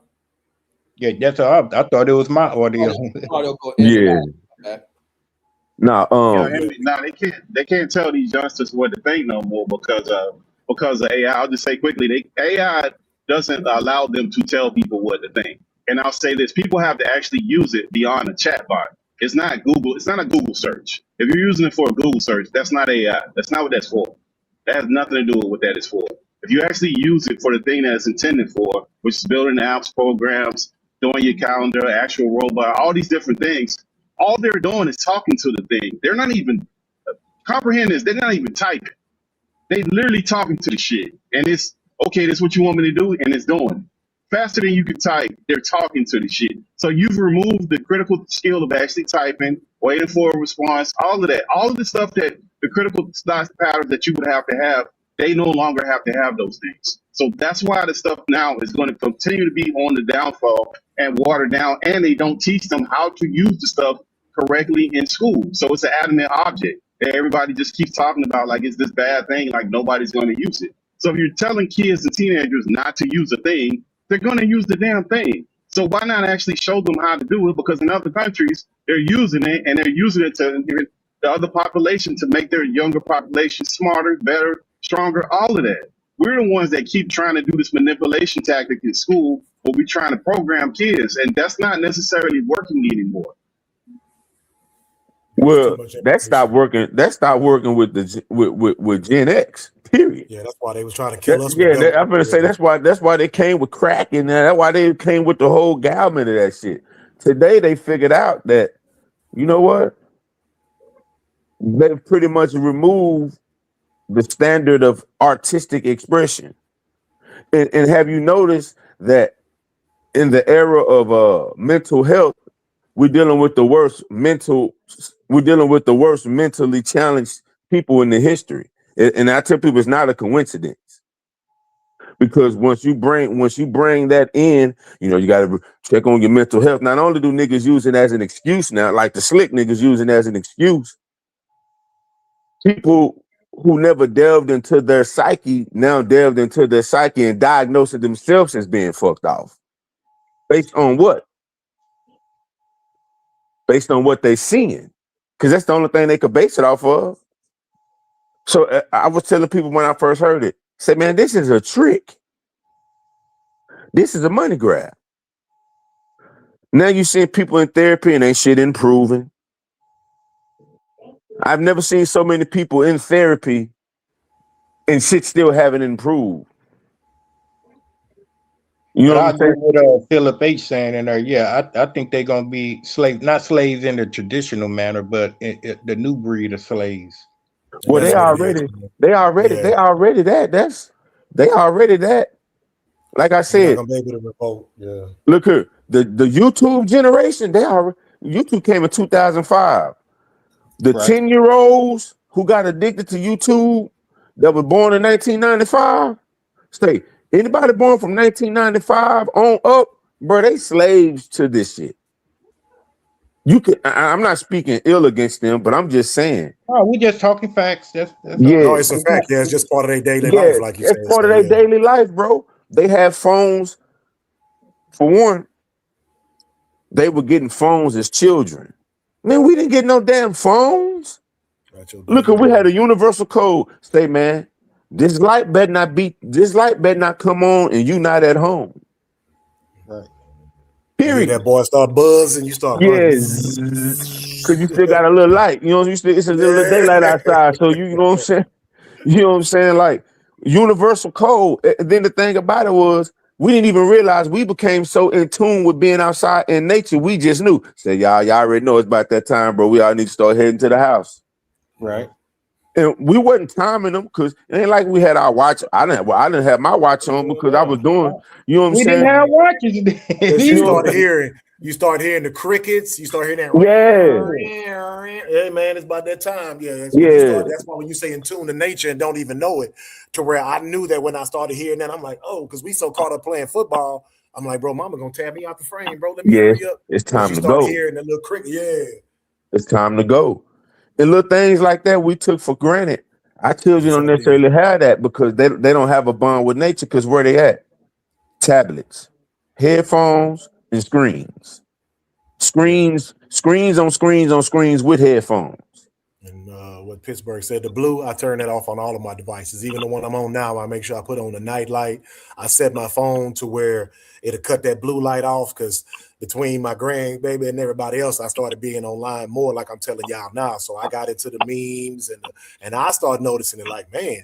And one of the things they were saying just the other day, I saw they said people don't even blink that much. So I paid attention. They say, you need to like consciously make sure you're blinking right now while you sitting there watching this screen, because you start to understand that you don't even blink. Normally you blink, what, 15 to 20 times, they say a minute. When you're on the screen, you do it 3 to 5 times. And the little stuff like that I be hearing, I'm like, damn, that's why, like you said, vision's going. People are just not healthy because you're sedentary. Sedentary has always been bad if you sit still for too long. You understand what I'm saying? That's like they told us when we were young. You don't want a sedentary lifestyle because, now people are so used to it to where when I heard that, I keep bringing this up, when I heard that their legs was breaking by just going to regular basic training, that's when I understood. I say, yeah, man. Yeah, cats ain't even walking nowhere. They don't even walk no further than maybe the bathroom. I think the most the kids walk is like maybe at school. So you're not even walking no more. Like y'all said, we was outside and be like, man, let me go run down to the store. Ain't none of that. You look like a poor person. Man, You poor as hell if I see you. shit. I don't let my kids walk no damn where. I'm sorry. I just, man, whatever. Oh no, I know what you mean, Deuce, because of the environment. But you're talking about being able to, We go to the gym or something, go get some shots up. You can walk and run in that motherfucker. I'm gonna be real. Me personally, I allow my son to go outside, walk through. Hey, this the thing. Cause see, I'm not gonna always be there. That's right. So my thing is, son, guess what? You gotta know what to do when you walking home and you see some dudes that you gotta. I need you to learn how to make these decisions, because these decisions gonna save your life. When you see dudes, awareness. I need you to have that. I need you to know that I'm being chased by this dog. What do I need to do? Like it seems small. My son 11. I told my wife, this shit seems small. This shit made me who I am today, though. This shit, like when we think about the things that made us. Through this shit, like that's what I'm saying. That's what I'm saying. When y'all think of things that made us, we don't be wanting our children to go through that shit. But we don't. That's why I don't want my kids to we don't be wanting but this what I do know. My daddy prepared the shit out of me. And I was even doing shit that if I told my dad today, would flip his damn lid. Like, man, I'm in the fourth grade, missing the bus on purpose so I could walk to school. But I was walking to school by crossing the freeway. We was running across the freeway. Oh man! See, that's why I don't let my kids out. like that type of shit. And I told my wife that, she was like, she gasped, like, oh my God. I was like, you got to understand, like, we moved out the project. You couldn't take project shit out of me though. Like it was just in me. Hey, but Megas, I gotta ask you, because you write taking scripts from my past. Did you ever catch the During the Headlights? No, I'm gonna tell you how I got saved. And then when I heard Kenny's Porter story, the shit made me cry. But how he was looking for his mom and he had his little brother with him, and they was crossing the street and his little brother died. Oh man. Yeah, I had my little brother with me one day. And we was going to go across the street, and I looked in my brother's eyes. Mind you, I'm in the 4th grade. And I'm 4 years older than my brother. Right. So my brother is in pre-K. And yeah, I look in his eyes and I said, hey, bro, I can't cross this street with my little brother, bro. I said, I'm not going to cross the street. So we walked across the bridge. And what happened is the bus driver seen us on the bridge.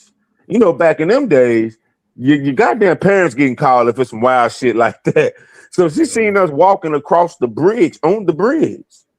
Right. So we went to, they took us there. They called my daddy. What the hell y'all doing on the bridge? Well, we missed the bus and blah, blah, blah. How the hell you missed the bus? I make a lie, but I got my ass whooped even walking on the bridge. You know what I'm saying? My brother, small as he was, knew not to say nothing about we was finna cross the street. I ain't had to tell him not to say nothing. So when I heard that, Kenny Porter, that shit made me cry, but I just knew something within me. Man, I'm not crossing the street with my fucking little brother. Ain't no way in hell. You know what I'm saying? That's why I gotta stay with my kids, man. I take them like I take this nigga out walking like far, like to let this nigga. I want him to show me, like, you know how to maneuver around this Hell shit. yeah, that's exactly what I did for my son. Cause my son walked home from school. I said, look here, we gonna walk this route that I want you. You better walk this route that I'm showing you to walk. We did that shit like 5 times. You know what I'm saying? And then he didn't even know I left work early one day just to watch his ass do it. Yeah, and I done that with mine the way I followed behind them. They didn't know Yeah, I was they there. didn't even know I was there. Okay, yeah, he got it. He doing what I tell him. Okay, he got it. But y'all gotta remember, we was part of that system that we didn't know that we was part of something we shouldn't have been part of, which was latchkey kids. Latchkey kids, for people who don't know, that's when both your parents worked, and you had the key to get home, and you had to get yourself in the house, lock the door, fix yourself something to eat, do your homework, whatever. That this generation of kids are not doing that. We were part of our mothers having to work full-time jobs and it being a requirement for that household to run. Even if the father was in the house, the mother and the father, that was the first start of that in our communities, where the kid was left at home by themselves. And the family started getting detached, so you didn't have that whole core nucleus where you had grandma sitting at home with them and maybe your auntie. Everybody had their own places. Nobody was living with each other. So Eating dinner you by together and yourself. shit. Yeah, they started putting them in nursing homes, and they told us Man, that it be the you got to craziest chase the shit. American dream. Yeah, and Mama was talking about that too as we got older. She said that It be when the crazy, like I Reaganomics say, it be hit, the they craziest took shit to see motherfucker like a kid that's like 13, 14 years old that have a school program or need a babysitter. Like, what the hell? Like, nigga, I've been on my own at the house since I was like 8 years old. What the hell y'all talking about? Bro, I was getting off the bus in the second goddamn grade, waiting on my mama and them to get home, bro. Like, we're like, you know what I'm saying? Wild turned shit, 11, bro. I was driving, bro. I was paying bills. Yeah. My mama would send me up to the store when you had to pay the bill at the actual grocery store type stuff. Oh, She'd be I like, go get remember in the that. car Yeah. and go down the street over there and pay on that light bill. And as a matter of fact, while you up there, get 2 loaves of bread, and I'm gonna need you to give me a can of. I'm 11 years old. I'm cutting corn. They sell you some cigarettes. Yeah, they sell you some cigarettes. Come That's over it. there. Tell them, I forgot what year they changed that to where kids couldn't get them no more. But then they still had them in the vending machines. I don't know if y'all remember that. Yes, They had, sir. Yes, I do. At the bus stop. Yeah, I remember Yes, that. sir. I caught the At tail the end of and the that, only like reason I why they said. stopped that because motherfuckers started breaking in them. Yeah, niggas start stealing them They had them at the motherfuckers. game room too when you go play Pac-Man with the quarters. Y'all know what I'm Yeah. talking about. Yeah. But Megan, the reason why I asked you that, I just want to tell my facts. It ain't even a story, it's a fact. So we going across Highway 70. If y'all look on the Google Maps, y'all know where it is. And we running across that motherfucker. And this big ass truck coming, and that motherfucker blew his horn because it's like about 4 of us. I think I was like about 10, maybe 11. And I caught that during the hill. I mean, I just froze.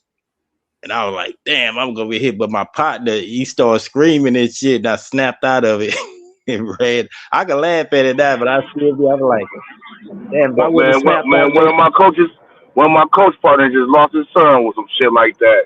Them niggas fucking around by the street, by the freeway exit, and the truck hit his ass. Niggas, it just happened. Nigga, 13 years old, lost his son. See, that's why I can't let them niggas walk, man. Because I'll be looking back. We used to do that running in the street, playing with cars. No, And this shit. was a highway. I'm talking about a highway. Yeah, I'm gonna say, yeah, we That's was on the fucking freeway, like tripping. Hell no, like they even out here in Vegas, they dealing with a lot of like the high school kids. They dealing with a bunch of these motherfuckers getting hit, but it's because people ain't teaching these kids that safety, like walking. Like even when I walk with my son, I be like, man, it's like 4, like certain intersections, it's like 3 to 4 points you need to pay attention to.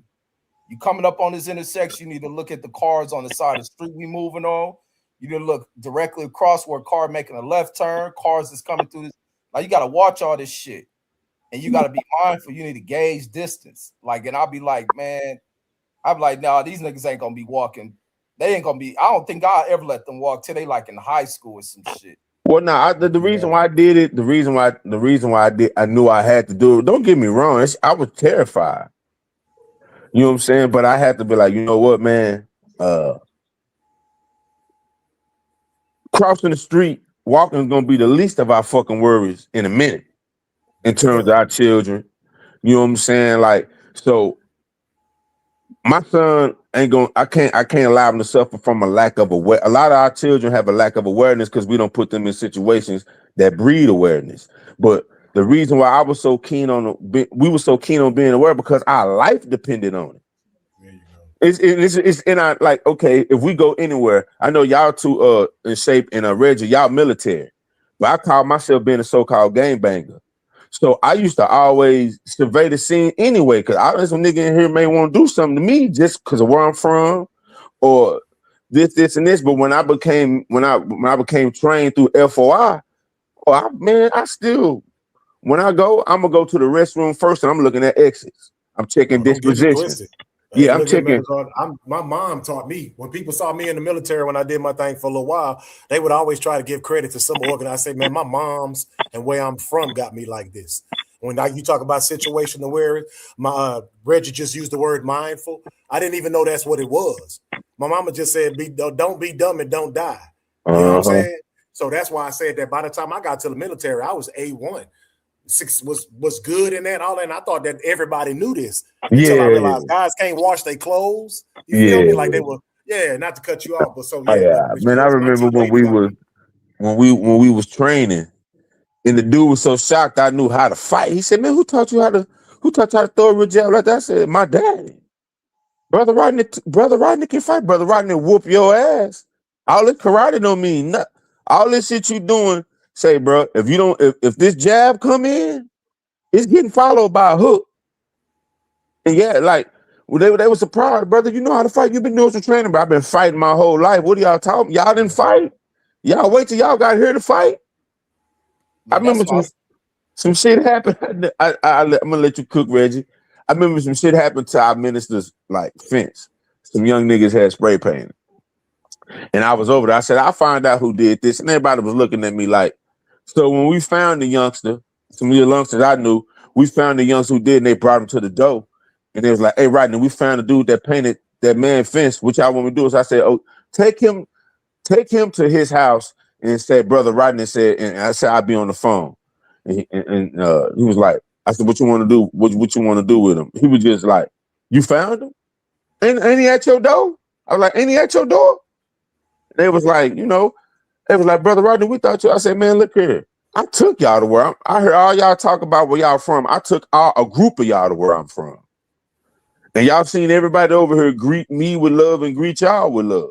Like, nah, bro, I really did this. I just thought you came from it's like, I thought you came from I came from a great family, bro. I said, but you got to understand, I was just fighting. I wasn't selling no goddamn drug. Y'all know who my dad is? I'm not doing that. I said, let me tell you the great thing about it. These dudes over here didn't sweat me about it because they knew who my daddy was too. And none of them niggas better not offer me to sell no drugs and shit, or it's a wrap for them. So yeah, I just got my I just squab. You know what I'm saying? I just wanted to squab. Other than that, man, I'm breaking in nobody's house. What the hell wrong with y'all? Hell no. And look, it go back to this fighting thing and the thing you got to teach. And the CJ, y'all just got to jump in. But with the fighting thing, I was telling the lady, a lady I work with, when she's talking about she don't like watching her grandson and his stepfather and them like tussle and fight. I'm like, nah, because she think that's them trying to size each other up and challenge who's strong. I was like, nah, that nigga doing what that kid need. I said, these boys need to learn how to fight. Like, there are situations where a father, a poorly developed father would do that shit of sizing his child up and this and that. But no, in most cases, a child need to learn how to fight, and that's just gonna have to begin at home. Like, I know you keep saying fight. You really probably just saying self-defense. Yeah, that's exactly what he was teaching. But she take him like he trying to size him up. Like, otherwise, that's why you deal with so many kids grab guns, because they ain't never been taught. They don't know how to stand toe to toe with another motherfucker. Yeah, they can't handle that fear. That first dump of fear. Yeah, and what I meant by when I was saying hyper masculinity, like I said, I should have qualified what I was saying. But When I mean from a performance standpoint, not the actual literal way of being a masculine man. I'm talking about the performance of that we see that's rooted in a vain shit and overly masculine for no reason when it's really you scared.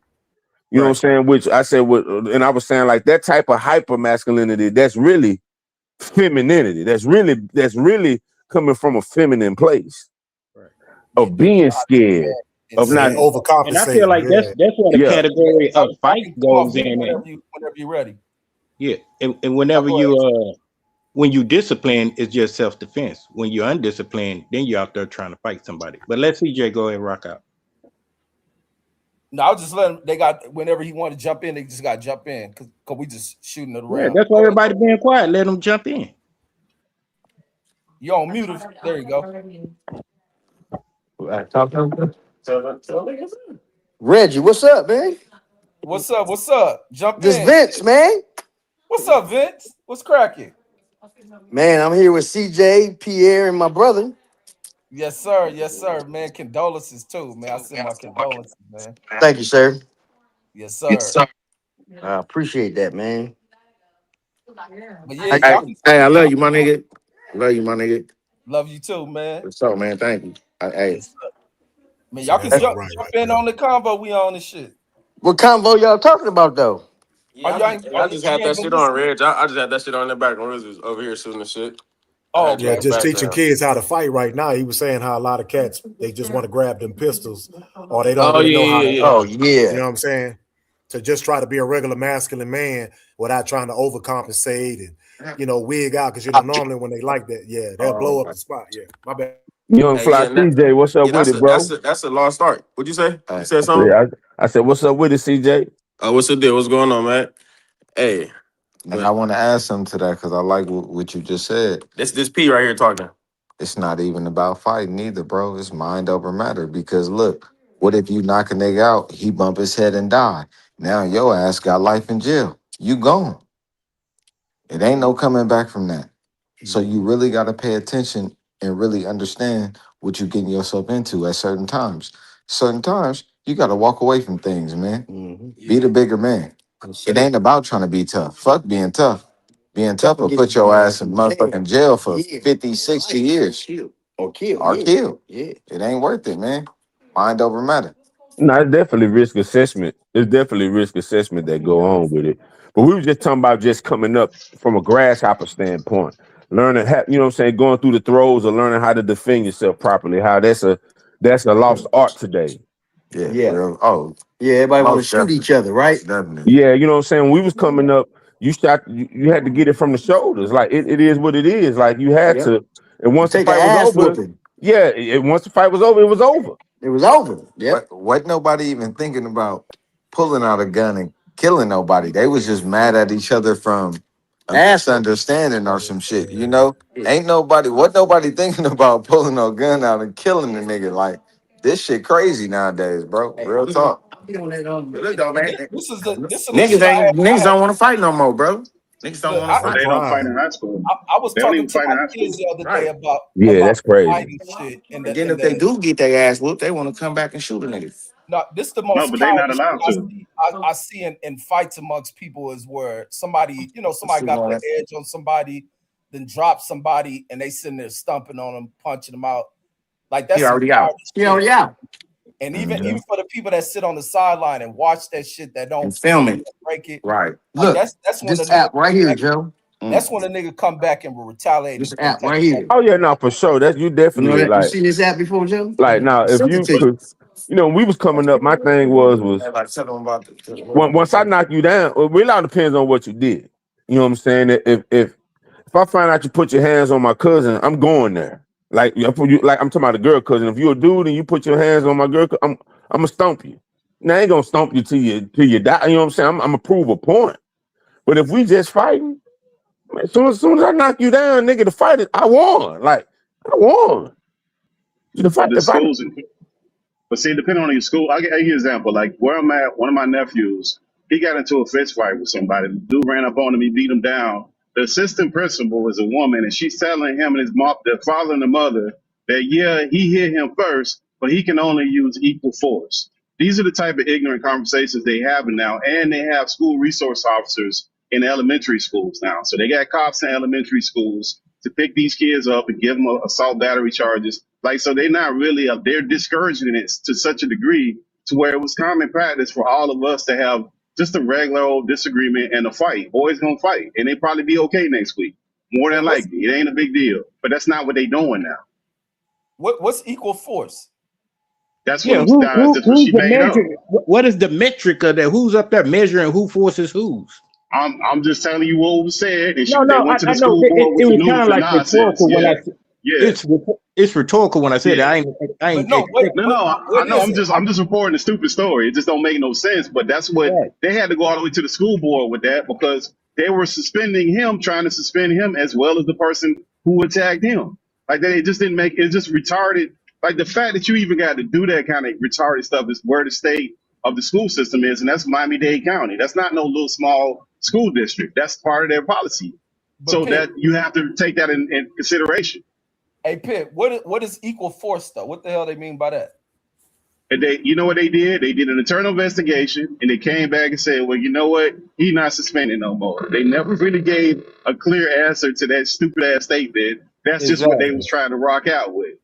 Yeah, That sometimes dumbass that shit. word salad. Yeah, that word salad, like they say. You tried to say something. Now, in the real case, what happens is I hit you, you hit me back, I fall down, then you stop. That's a reasonable. If you do anything after the threat is over, but see, evidently they was just trying to play games with him in that place because they would have been able to prove it to him. That's what they normally mean by equal force. Like if you pull a weapon, I can pull a weapon. You know what I'm saying? That type of stuff.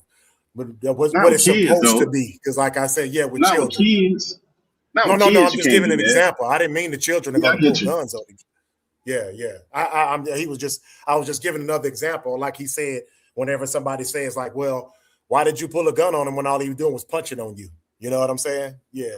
That's what I was trying to buy as far as what was equal on both sides. Because like I said, I went up there for a while and I started to learn some of that stuff with these kids, like you say.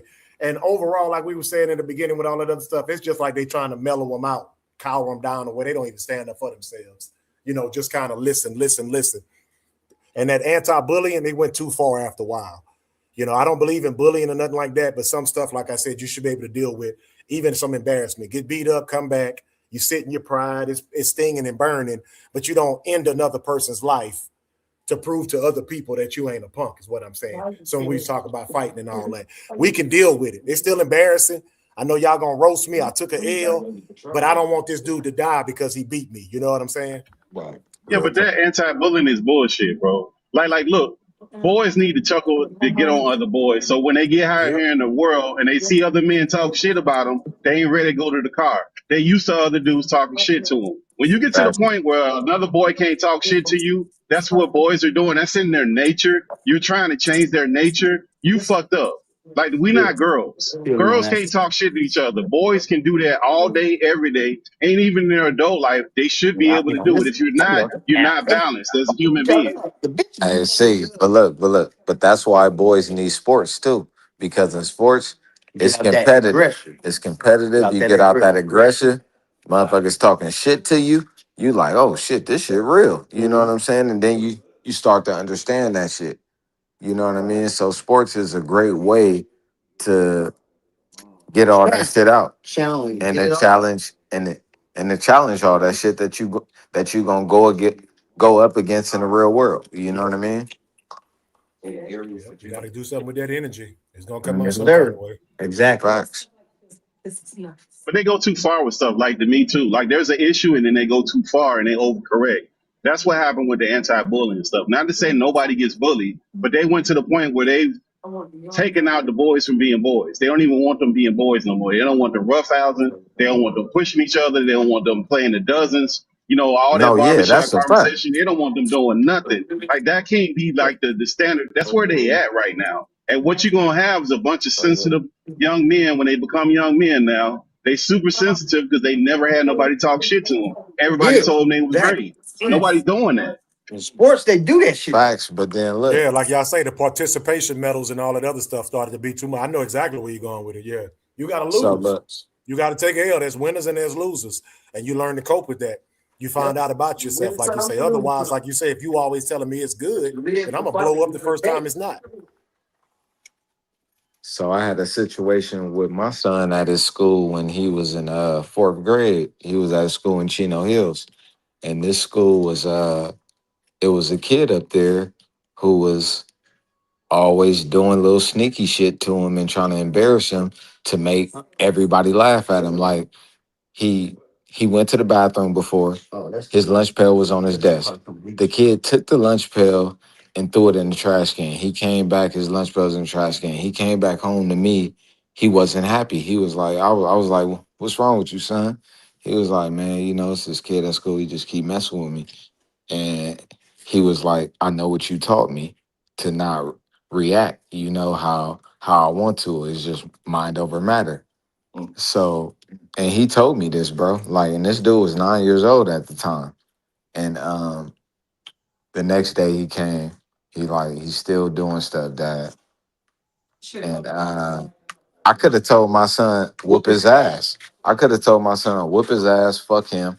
You know what I'm saying? And go to school, beat his ass. As soon as you get in the class. But I didn't tell him that. You know what I'm saying? I said, mind over matter, son. I said, if it happened again, I'm coming up there. It happened again.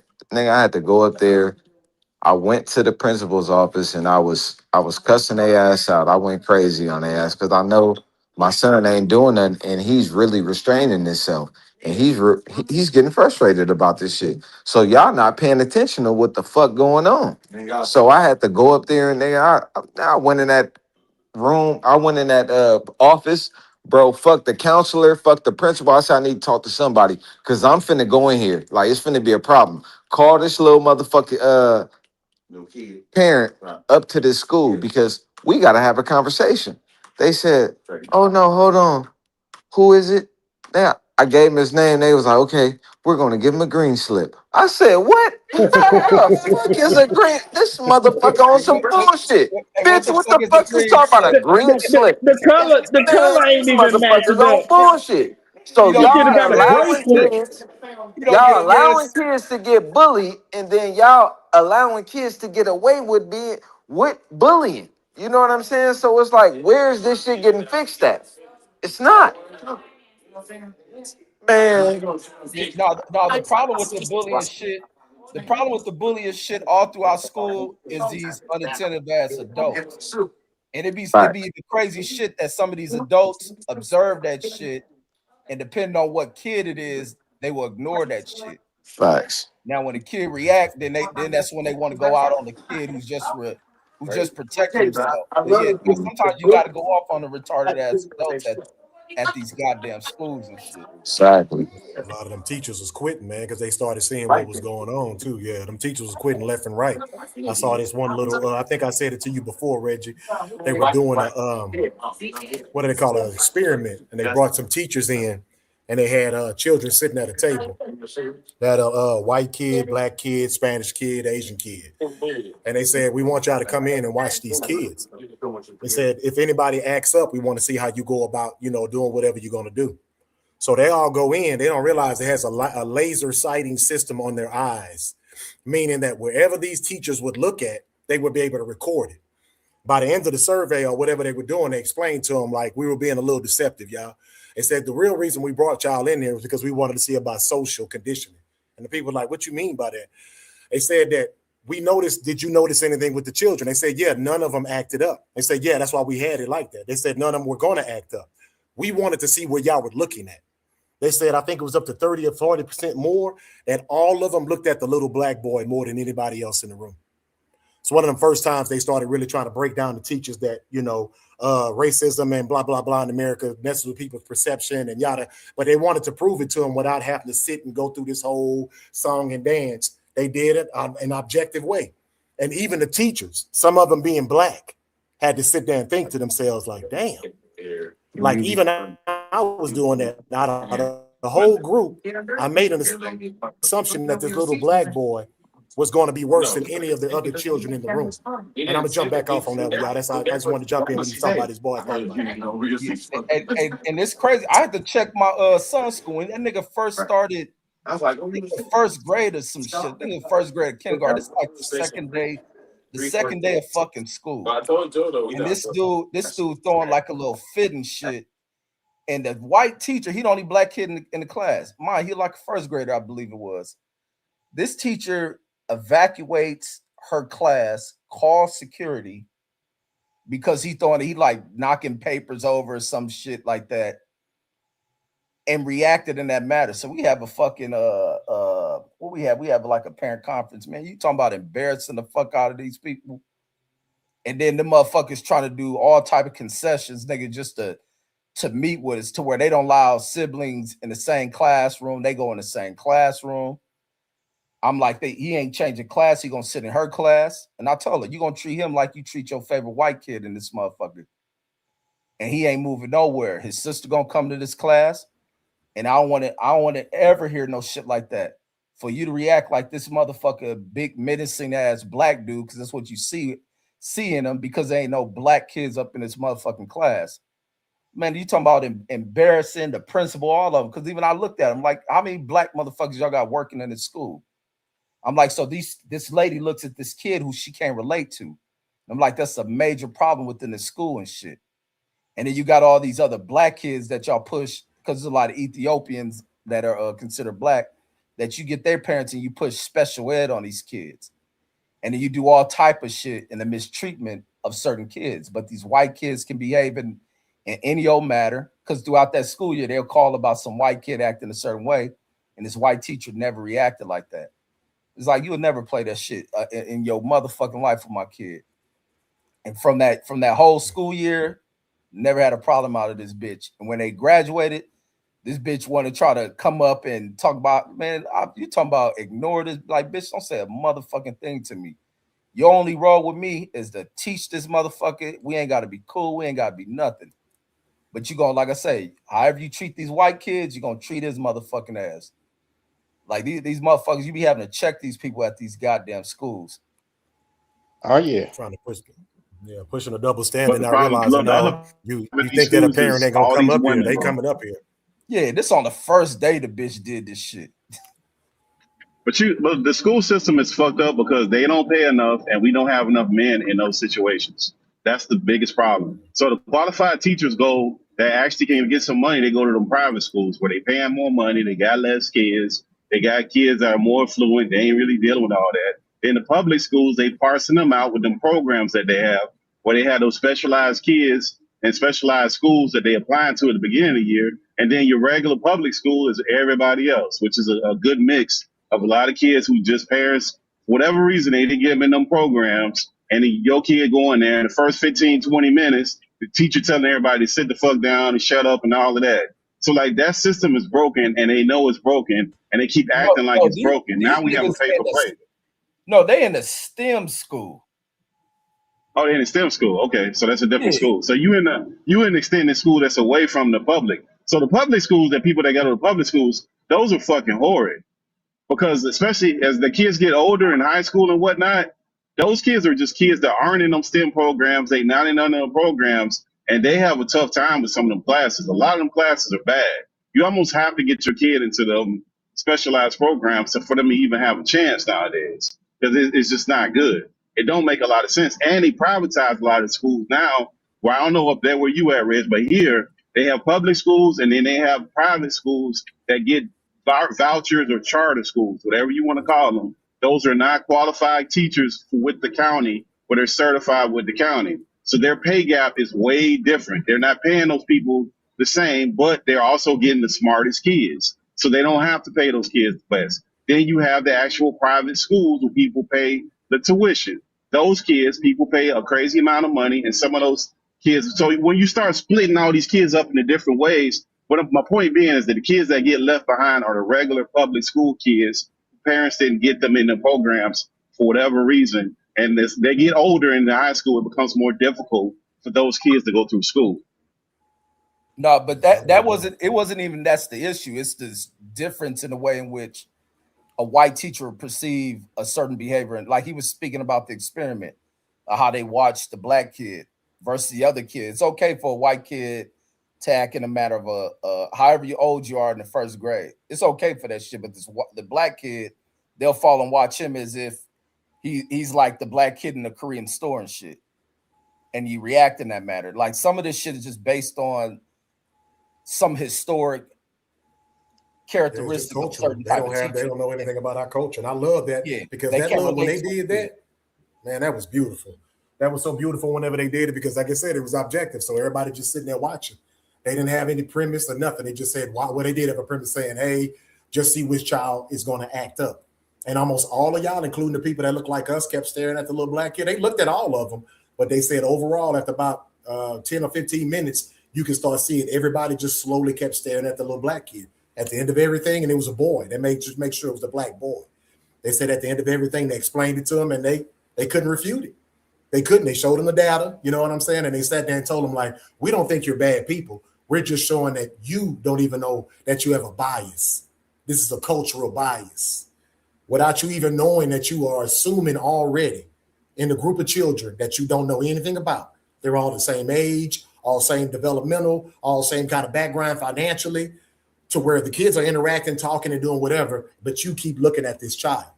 And they had to sit down and talk about it. And like I said, even amongst our own selves, which is black folks, was like, damn, you know, and they said that that's what they were trying to figure out. They were trying to actually prove what people always bring it up saying, you treat young black boys differently than most. When are they not seen as a child anymore? And they say normally they get around the second or third grade.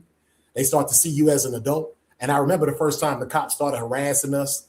You know, we like 9 or 10 walking through there, riding bicycles and everything. You know, I told you before, it been slammed down on cars and all that in that Texas sun. You like, damn, bro, why they act like this? And then you get older and realize they were intimidated. By the time you're 15, you start to see like, oh, they always just been scared of you. So they demonizing you, you know, without you even doing anything first and foremost. But we all understand what that is. And I'm not going to go back into that, Reggie. I was just trying to build a little bit on what you were saying. Yeah, no, the cultural biases is major at play within certain school district, and depending on the racial makeup of the school, like you really deal with that shit. I think in all institutions, man, especially like you look at schools where you deal with the racial makeup where there's Latino and black, but the majority of the administration happens to be Latino. You start to deal with that shit.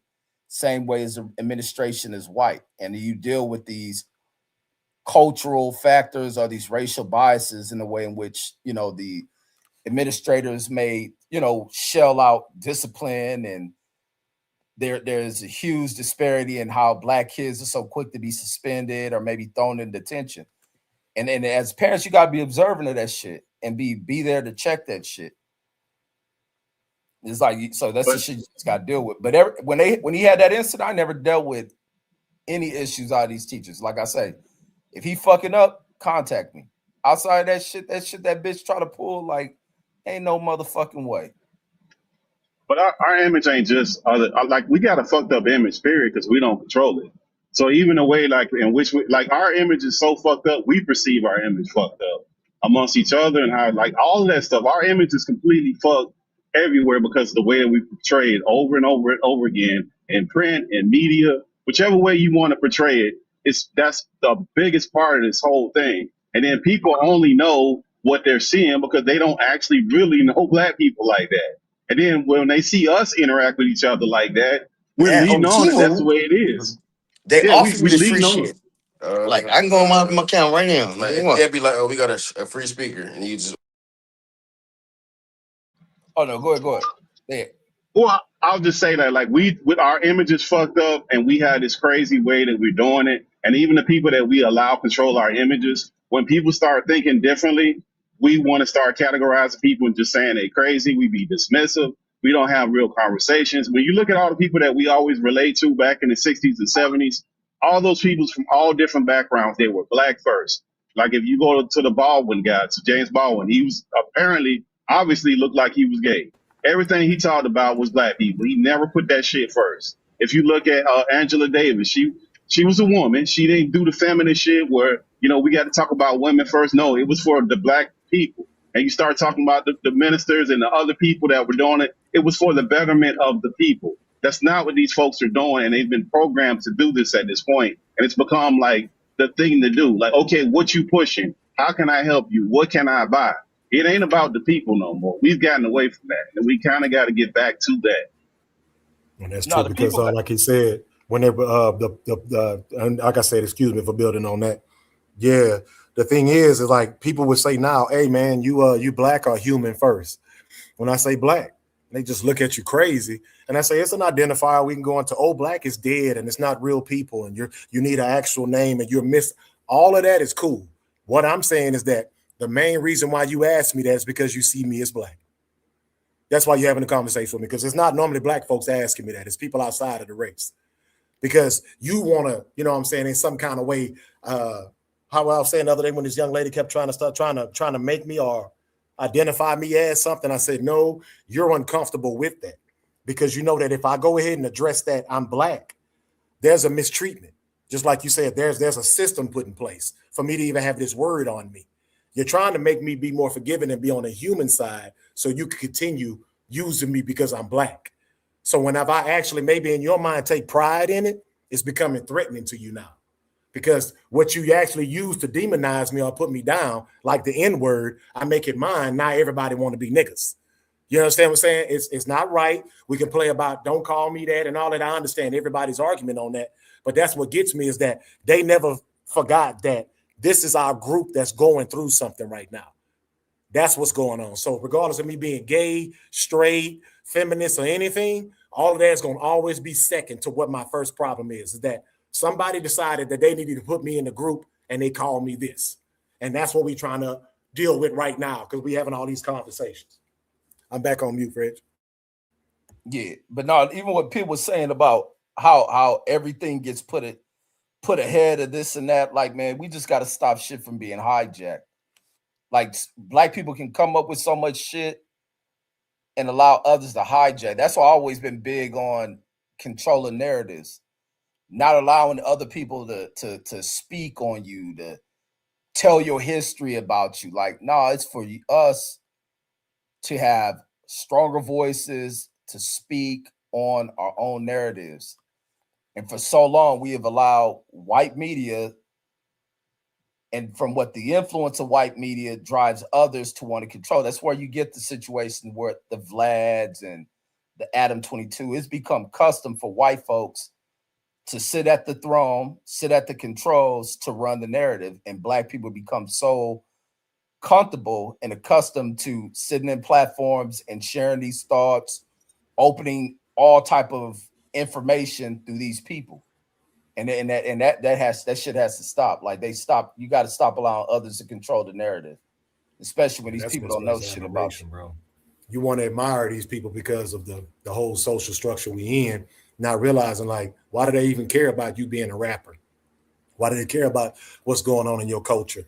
Because they monetizing it. A lot of them want to be attached to the cool. They understand that your people are great, but at the same time, I get a chance to put my foot on your neck. So that makes me feel better about me. And I secretly feel like y'all fools anyway, because y'all some of the greatest people on the planet, but you get into buffoonery. You know, we know y'all did this and did that. And we do understand that if you ever organize that, it's going to be a threat for us, like I was saying earlier. And we often do bicker with each other. And that's something I had to work on with myself initially. You know, coming back, I don't want to talk about the backgrounds and all the other stuff, but I don't want to be lazy. I can deal with certain stuff. You can work on your discipline, because a lot of times if you just lack discipline or you have this fear in your heart, you're going to be a crash out, like they say. When I started to understand that maybe I wanted to be a speaker and get into stuff and help my people, I remember hearing that you may get killed. You may die. You know what I'm saying? It's going to get hurt. People you love may be under fire because you genuinely going to be doing something for your group of people. And we can just look through history and see every time somebody came along, quote unquote, black messiah, they take them out because they do understand that these people at their core are good people. We're not evil people. I get tired of people trying to say that. That's why I said earlier, are we self-destructive? Do we do this, do that? Why we not dead yet? You know, but like you said, if we can just take over our own stuff like we've been trying to do, because I know there's some people in high places, but like I said, it's just not enough of us. And you know something must be going on because a lot of us are trying. It's not like we're not trying to be these people to where we can put out our own. Rich, I heard you going off one night talking about the military and trying to build up in this and build up in that, you know. Even now I know they do stuff like listen to your channel if you seem like you a threat. So I know everybody's pretty much aware of that. We ain't saying like we some top flight, you know, Black Panther type cats is what I'm saying, but you conscious and you asking questions.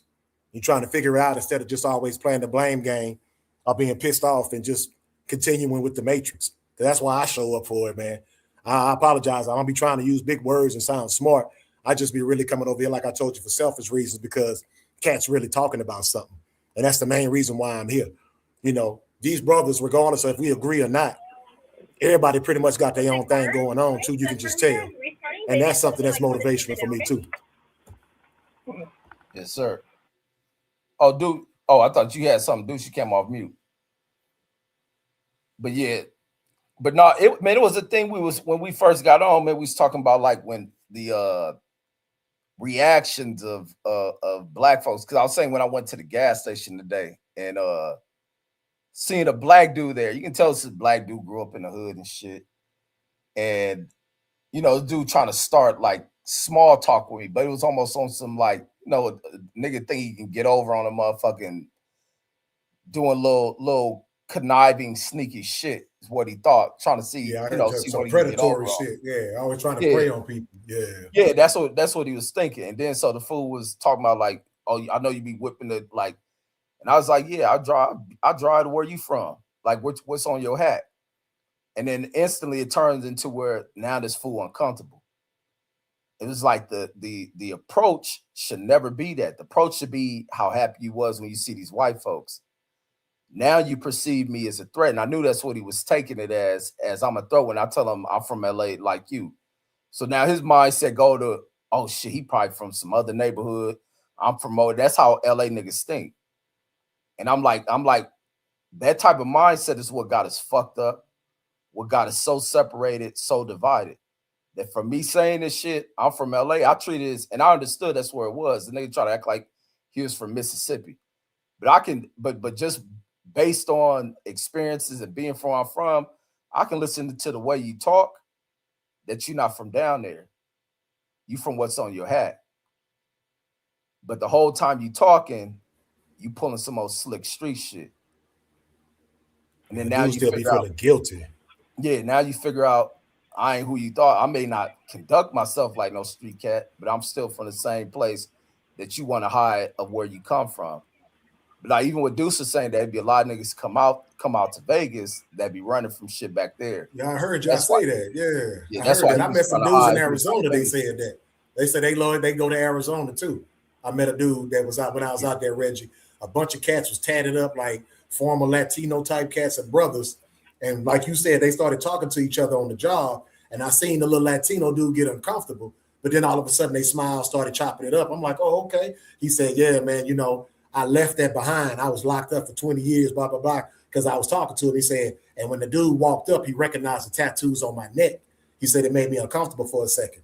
He said, but then I realized the dude was just locked up too. We both changed our life, yada, yada, yada. So I'm agreeing with you. I remember that because why I had to go to Arizona, and they kept saying that a lot of cats go to Arizona to get out of California. I ain't even a motherfucker like that. But then it was funny because even with the tattoos, I see tattoos like where he thought he had them covered up, but I see the shirt come up. Like I can see the gang tattoos on you. Like, man, you don't knock that shit off. Man, just let a nigga know how scary niggas is. We like, bro, it ain't even that type of time. But a lot of niggas be like you say, like a lot of niggas be running from shit and they get caught up, and maybe somebody might know you or think they know you or something, and niggas be all in the mix. You know what I mean? But we guys learn how to handle each other better than we do. That's all that shit is. And that's what I want the Expressor to do. It's like he on some trying to scope. He trying to gather a little info to see, oh, if this is a lame nigga, I'm about to get over on this fool, or see what type of time, or like I don't know what the nigga thought, but I'm peeping right through that shit. Yeah, a lot of niggas do some funny shit, man, for real. Yeah, it was just funny shit off top, like from he on the gas pump, the pump over and shit, and then want to talk about the car and shit, and like, oh, I know you be driving across, I know you be driving this mug across the what did he say? Driving this mug long distance. I said, yeah, I drive to where what's on your hat. He was like, I was like, you from out there? As soon as I say that shit, man, nigga whole demeanor just deflated. And then now he trying to worry about who I am or shit like that. It was like, man, I'm a regular ass fucking dude. I'm up here getting gas, going to work. Like, man, ain't know that stupid LA shit. big as hell too, nigga. that nigga ain't finna go. He ain't going to that gas station ever again. Huh? I said that nigga ain't going to that gas station ever again. Yeah, probably not. But it'd be a lot of niggas like that, man. When you tell them you from LA, or because I just be like regular shit, because I like to talk LA shit. I ain't don't know you an enemy of mine, and I don't do that shit with black people. Especially when you ain't in LA. Like, it's crazy as shit. Yeah, a lot of niggas when they hear me say that shit, they be worried about where you from and who you know. Like I was telling dudes, it was a nigga that worked up there with me. Somebody told me he was from LA. I think one of the managers.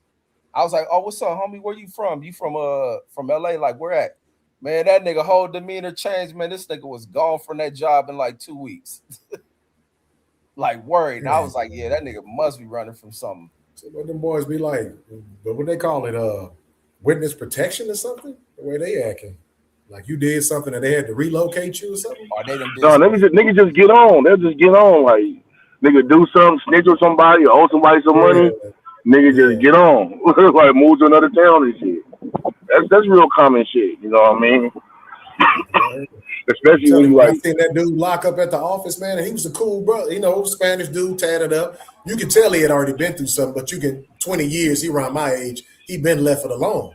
So when I seen his eyes look like that, you know, we all from the streets. So I'm like, I know what them eyes is. I walked up on and said, you good, Slim? He's like, yeah. He said, you saw that, huh? I said, yeah, I'm just checking in. I don't want to be in your business or nothing, you know, but we all standing out. He's like, no. You know, I told you about this, ABC 1, 2, 3. I changed my life. He from California. He walked up, recognized my tats. I was like, yeah, because your whole demeanor changed. He said he kept it professional, but I could see in his eyes like, I'm finna side eye this dude the whole time he up here. Until they finally was like, oh, so you know, okay, yeah. And then they start smiling. They shook hands, and I'm like, all right, it's good. Yeah, because it just threw him off. He said it was just recognition.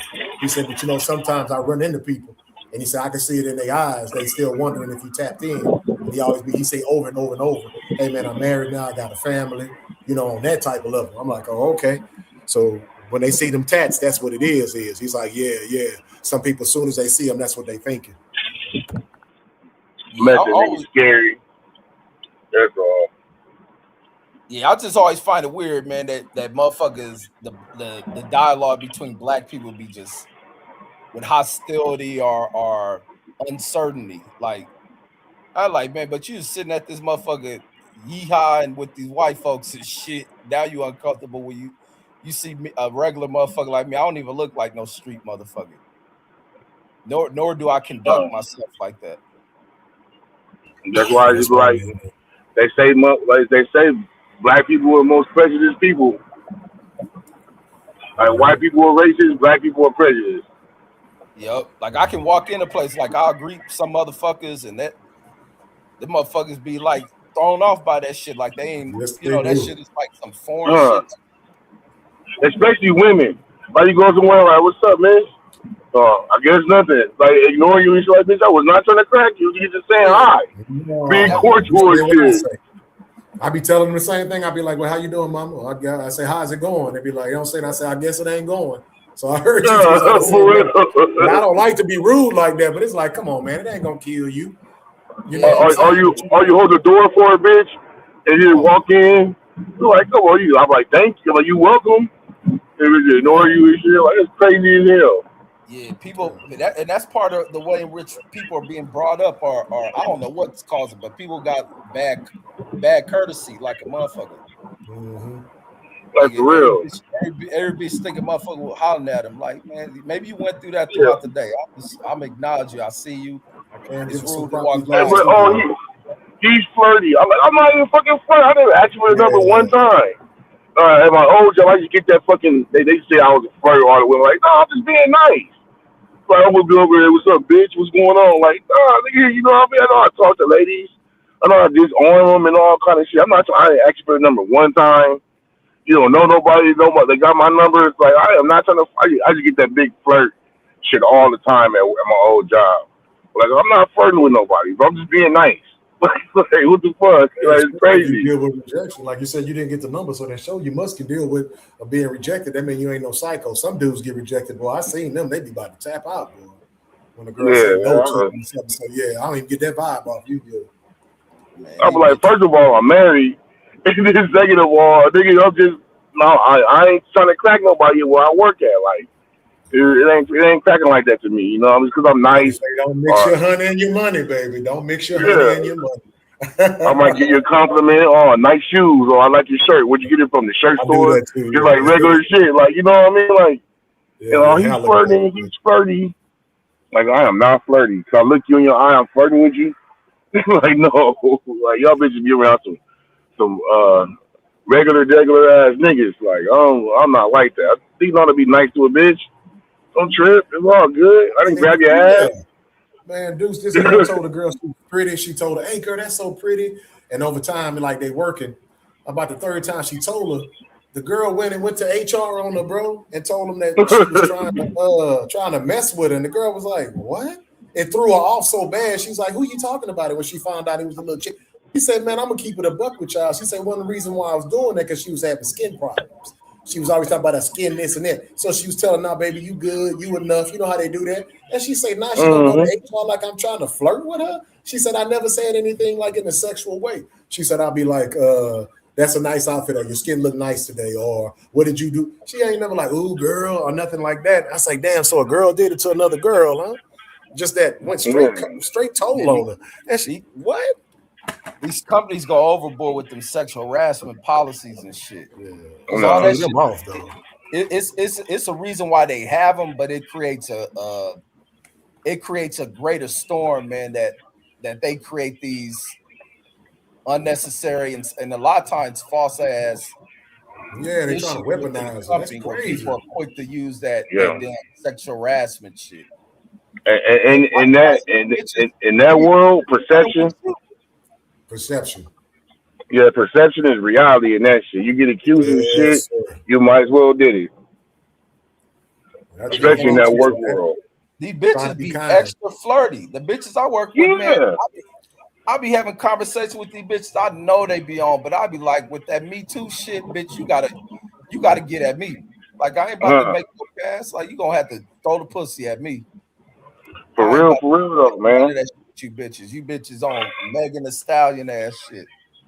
Straight up. The female that threw me off though. I'm like, that's a female, and she not even gay. She married. She older than you. You know what I'm saying? She was just trying to help you with your little self-esteem. You know what I'm saying? But for you to do that, it's like, what you got going on in your head to where you go, you know what?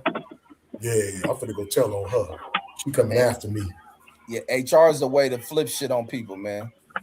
I don't watch people do. I had somebody try to pull me into their situation, man. I tell them, man, I ain't caught up in none of that shit. Between them two motherfuckers, that's why I was like, this is why I don't engage with nobody that up here that I work with. Like I talk to some of these chicks up in there. We have good ass conversations. I keep shit funky with them. I be knowing these bitches like me, but I ain't about to make no pass at them. They got, like I say, a bitch got to throw the pussy at me. I ain't about to file no harassment on you. Shit. I just realized everybody got to win. When y'all was saying that earlier, I'll be forgetting this generation. The next one's that where everybody got to try to use everybody, try to burn everybody. They say they take their pleasure and just, I ain't stupid like the world ain't an evil place, but you know what I'm saying? It just seems like it's a little more rampant. These last couple of years, I can say we've been sticking together, man. We do talk. I don't want to keep being negative because I moved out to the Midwest, like I told you. And at first, man, you get in certain cities, you can just tell. It's almost like what we say back at home, the nigga syndrome, or cats just had that oppressed mentality to where, like you said, they show all their teeth when they see everybody else. When they see you, straight Uncle Ruckus. And then you can see it. You know what I'm saying? Man. That blows my mind to where I've seen some like brothers look like they solid doing their thing. Man, you walk in the store, be like, hey man, how's it going? Yeah, what can I do for you? Like, damn, you just told Timothy that walked in there, great day, and you know what I'm saying? I saw it because he walked in right in front of me. Timothy look around and leave out. I'm actually finna buy something. You looking like you can't wait till I'm gone. I'm like, damn.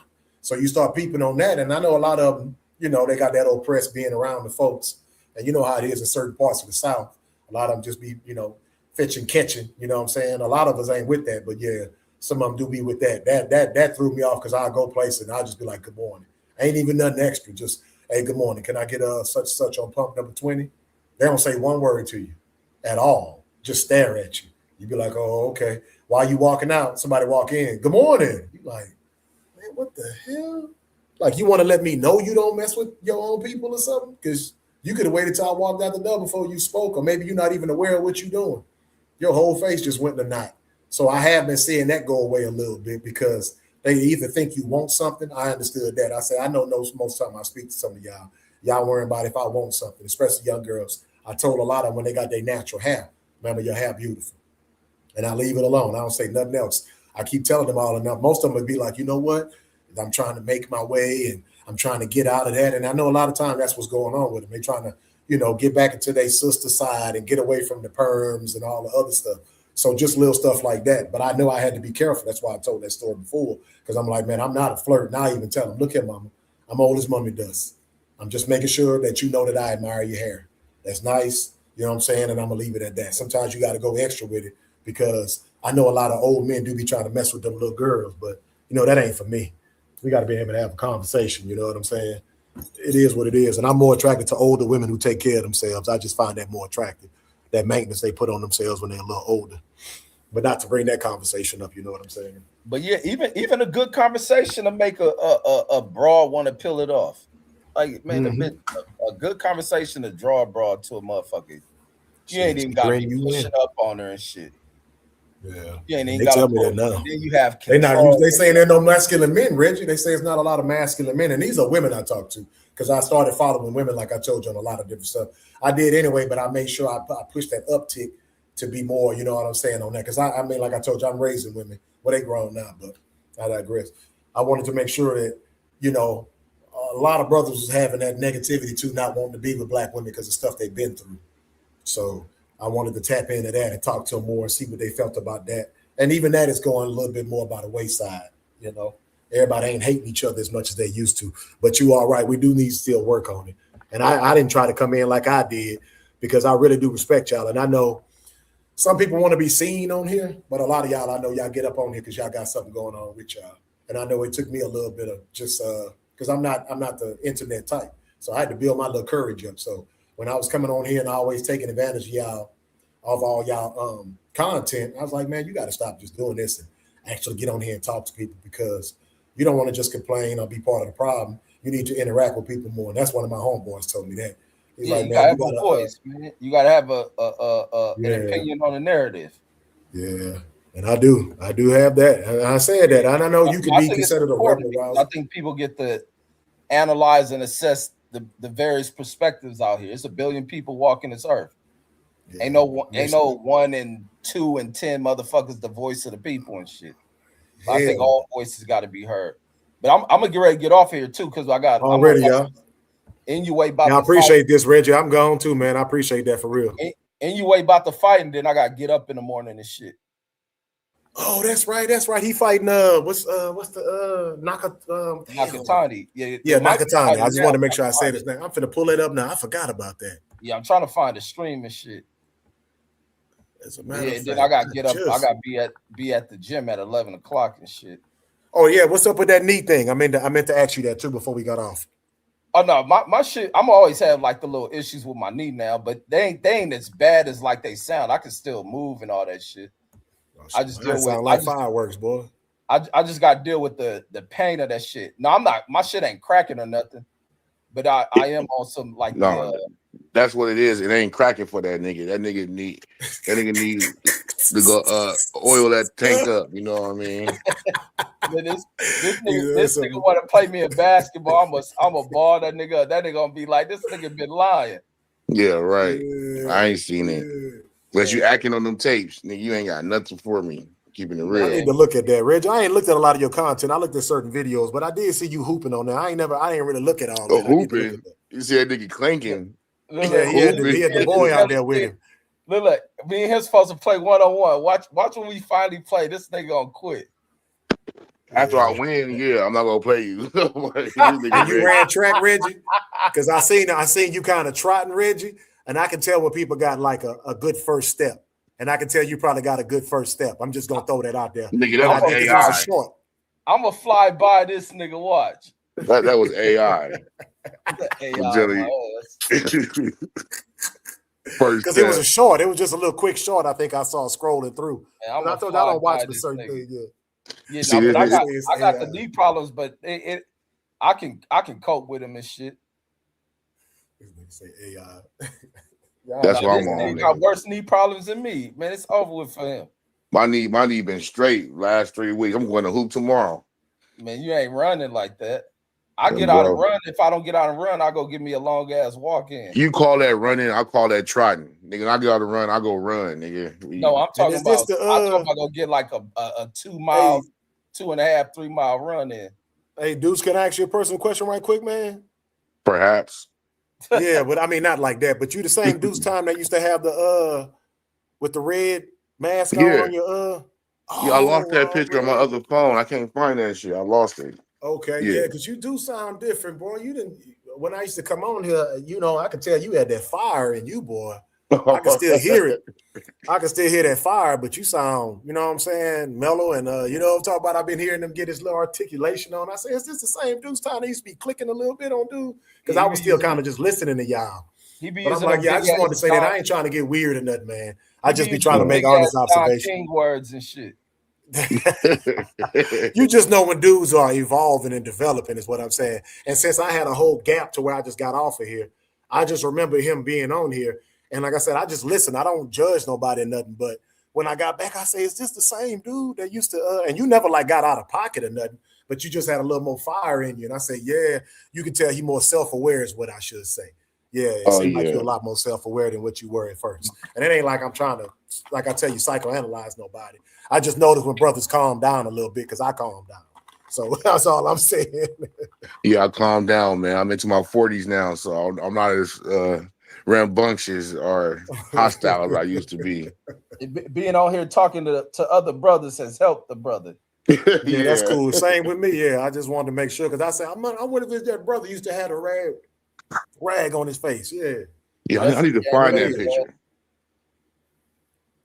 I don't know where certain ones that I listen to when y'all talk. And whatever happened to Centos and all them?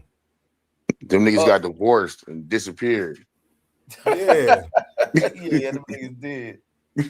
Yeah, Kyle and all them. Kyle, when I had Instagram about 2 years ago, I had to get off of that, boy. You know, I'm old and remember that.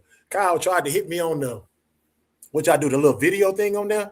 Man, I didn't know what the hell that was when my phone was going off. But he was video chat. Yeah, it was going doo-doo-doo, making a noise, and I ain't never heard my phone make. You know what I'm saying, Rich? Why is this nigga calling me? Yeah, and it threw me off. But he thought I was in Texas. He was visiting out there. And he thought I told him I was working. I had been moving around. That's the last time I really ever heard anything from Kyle. And I said, I ain't mean no harm, man, but I ain't know the answer to that and all that. I said, Kyle, I don't do all that, man. No, I told you I don't really do all that. When y'all talking about pictures and all that, yeah, that's a little bit too much for me. You know what I'm saying? I'm not really on all that. Yeah, all these niggas went through divorces and ain't been on this shit. I don't like when they got all that old flexing in the thumbnail now. I'm like, bro, for real, I can't even, you know what I'm saying? On your channel, you got all your little taco meat out and all that. That's cool if you're trying to, funnel the women to you, but certain stuff when they send me to the platform and I get to looking through the pictures, I say, I'm good, man. Man, you see how his shoulders is, and that's cool, youngster, but that's not really my thing, Hey, this is a 99.9% male audience, bro. No reason for nobody to be showing no chest or nothing, bruh. And I was like, I'm not judging. Niggas don't know how to conduct themselves around dudes and shit. And I told him, and I say, bro, I'm not getting into the gay or straight because I know everybody want to be this and be that. What I'm saying is that I kind of see what your intentions are. You're trying to get people to come to your channel. So you're using yourself as a product. I understand that. But that's not how I roll. I don't need to come look every day and be like, yeah, man, that boy got an 18-pack. I'll be listening to him like, okay, bro, he look like he in shape. Like when we was going to the weigh-ins back then, you listening to him. We talking about he look like he gonna be strong, his eyes bright, his legs look like he gonna, and they like, yeah, man. And then it starts sounding different. I'm like, nah, bro, I ain't saying like that. Hey, dude, you got a link you can send me for this fight? I can see you the streamies. Stream. That's all I'll be on. For that shit, I couldn't find that streamy shit. It's the streamies.ga. Oh, look here. Oh, the old GA. head got one now. The youngster told me about damn, what do you call it? It rhymed with buff stream. Oh yeah, buff streams, crack streams, meth streams. Yeah. But streamies always the one to do me right. Yeah, BUFF streams is what it was. Yeah, that's one of them. Yeah, because he was putting it in the chat on something. I kept saying, man, I said, is that some weightlifting or something? He bust out laughing. He's like, no, man, that's where you watch the shows on. I said, because he keep having buff coming up in the chat. What's that? Yeah, I'm about to get off of this mug. Well, y'all appreciate you, man. I'm gone. All right, then, Deuce, man. I wasn't trying to get in your business, just was asking. Oh no, it's all good, folks. You fucking around, we fucking around over here. Nothing but love. When you coming back on here? When y'all coming back on here, Reggie? I'll probably be on here. It's gonna be something to talk about tomorrow. I'll probably talk about this airline shit. When the Spurs play Sunday? Oh yeah, let me check that. Matter of fact, I think it's probably Sunday. Ask Reggie about a doggone airplane too. Why did you just say it there? Because I knew you was the one I needed to ask that. It's aeronautics ass nigga. Yeah, you know. Yeah, but it was something that they was doing on something, and they were saying everybody should pay attention to that. The Spurs is on Monday, but Sunday is the Cavs. Them game 7s is on Sunday. The Magic Pistons, and then the Raptors Cavs. Oh, they looking out for Minnesota. They're trying to give Ant-Man all the days he can. Cause usually they start that shit right up. Yeah. So who playing tomorrow? Them NBA games, boy. That's been coming up a lot lately, boy. Yeah, that's my shit. And I like NBA more than I like NFL. Man. They've been fixing. They've been talking about the game fixing or what y'all call it, point shaving. That just keep coming up. They talking about point shaving. If you like the basketball, you'll know how good San Antonio is with Wemby. Yeah, I know how good San Antonio is, but Wemby ain't the reason they good. Stephon Castle and Swiper. On defense, he's good in a sense, but nah, bro. Back in it. My boys was out of there for a second, boy. Yeah, man, nigga ain't been in the playoffs in 10 years, and they talking about how good. You know what I'm saying? Now, when I heard people start talking about the Spurs again, I had to tap back in. I say, wait, what they mean? San Antonio doing something? Hold on.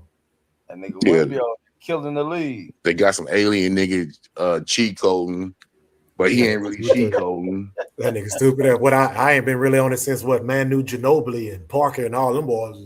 Oh yeah, them days long. That's almost 20 years ago. Yeah. They got top 5 picks like 6 years in a row. Reggie, yeah, let me get off here because we're gonna bring up other topics and go for another hour. Yeah, I know. That's why I say I'm out. All right, really, it was a good cook, man. Shit, we got some shit across today. Hell yeah. We'll do it again next week, or whatever you want. I'm fucking with you, so yeah, I'll probably be on here tomorrow and shit. I know that damn airline shit about to be the hot shit tomorrow. That stupid ass nigga gonna bail him out. He just making him wait. I know he is. Man, he finna get a fat piece of that shit. Man, that's a crazy maneuver to let nigga airline go out of business and then come back after they shut shit down. That's crazy. Mm-hmm. These niggas making it up as they go, bro. Yeah, that nigga wild, man. All right, then, man. I'm fucking with you, homie. Yes, sir. All right, folks, we out of here. Peace. The fight on.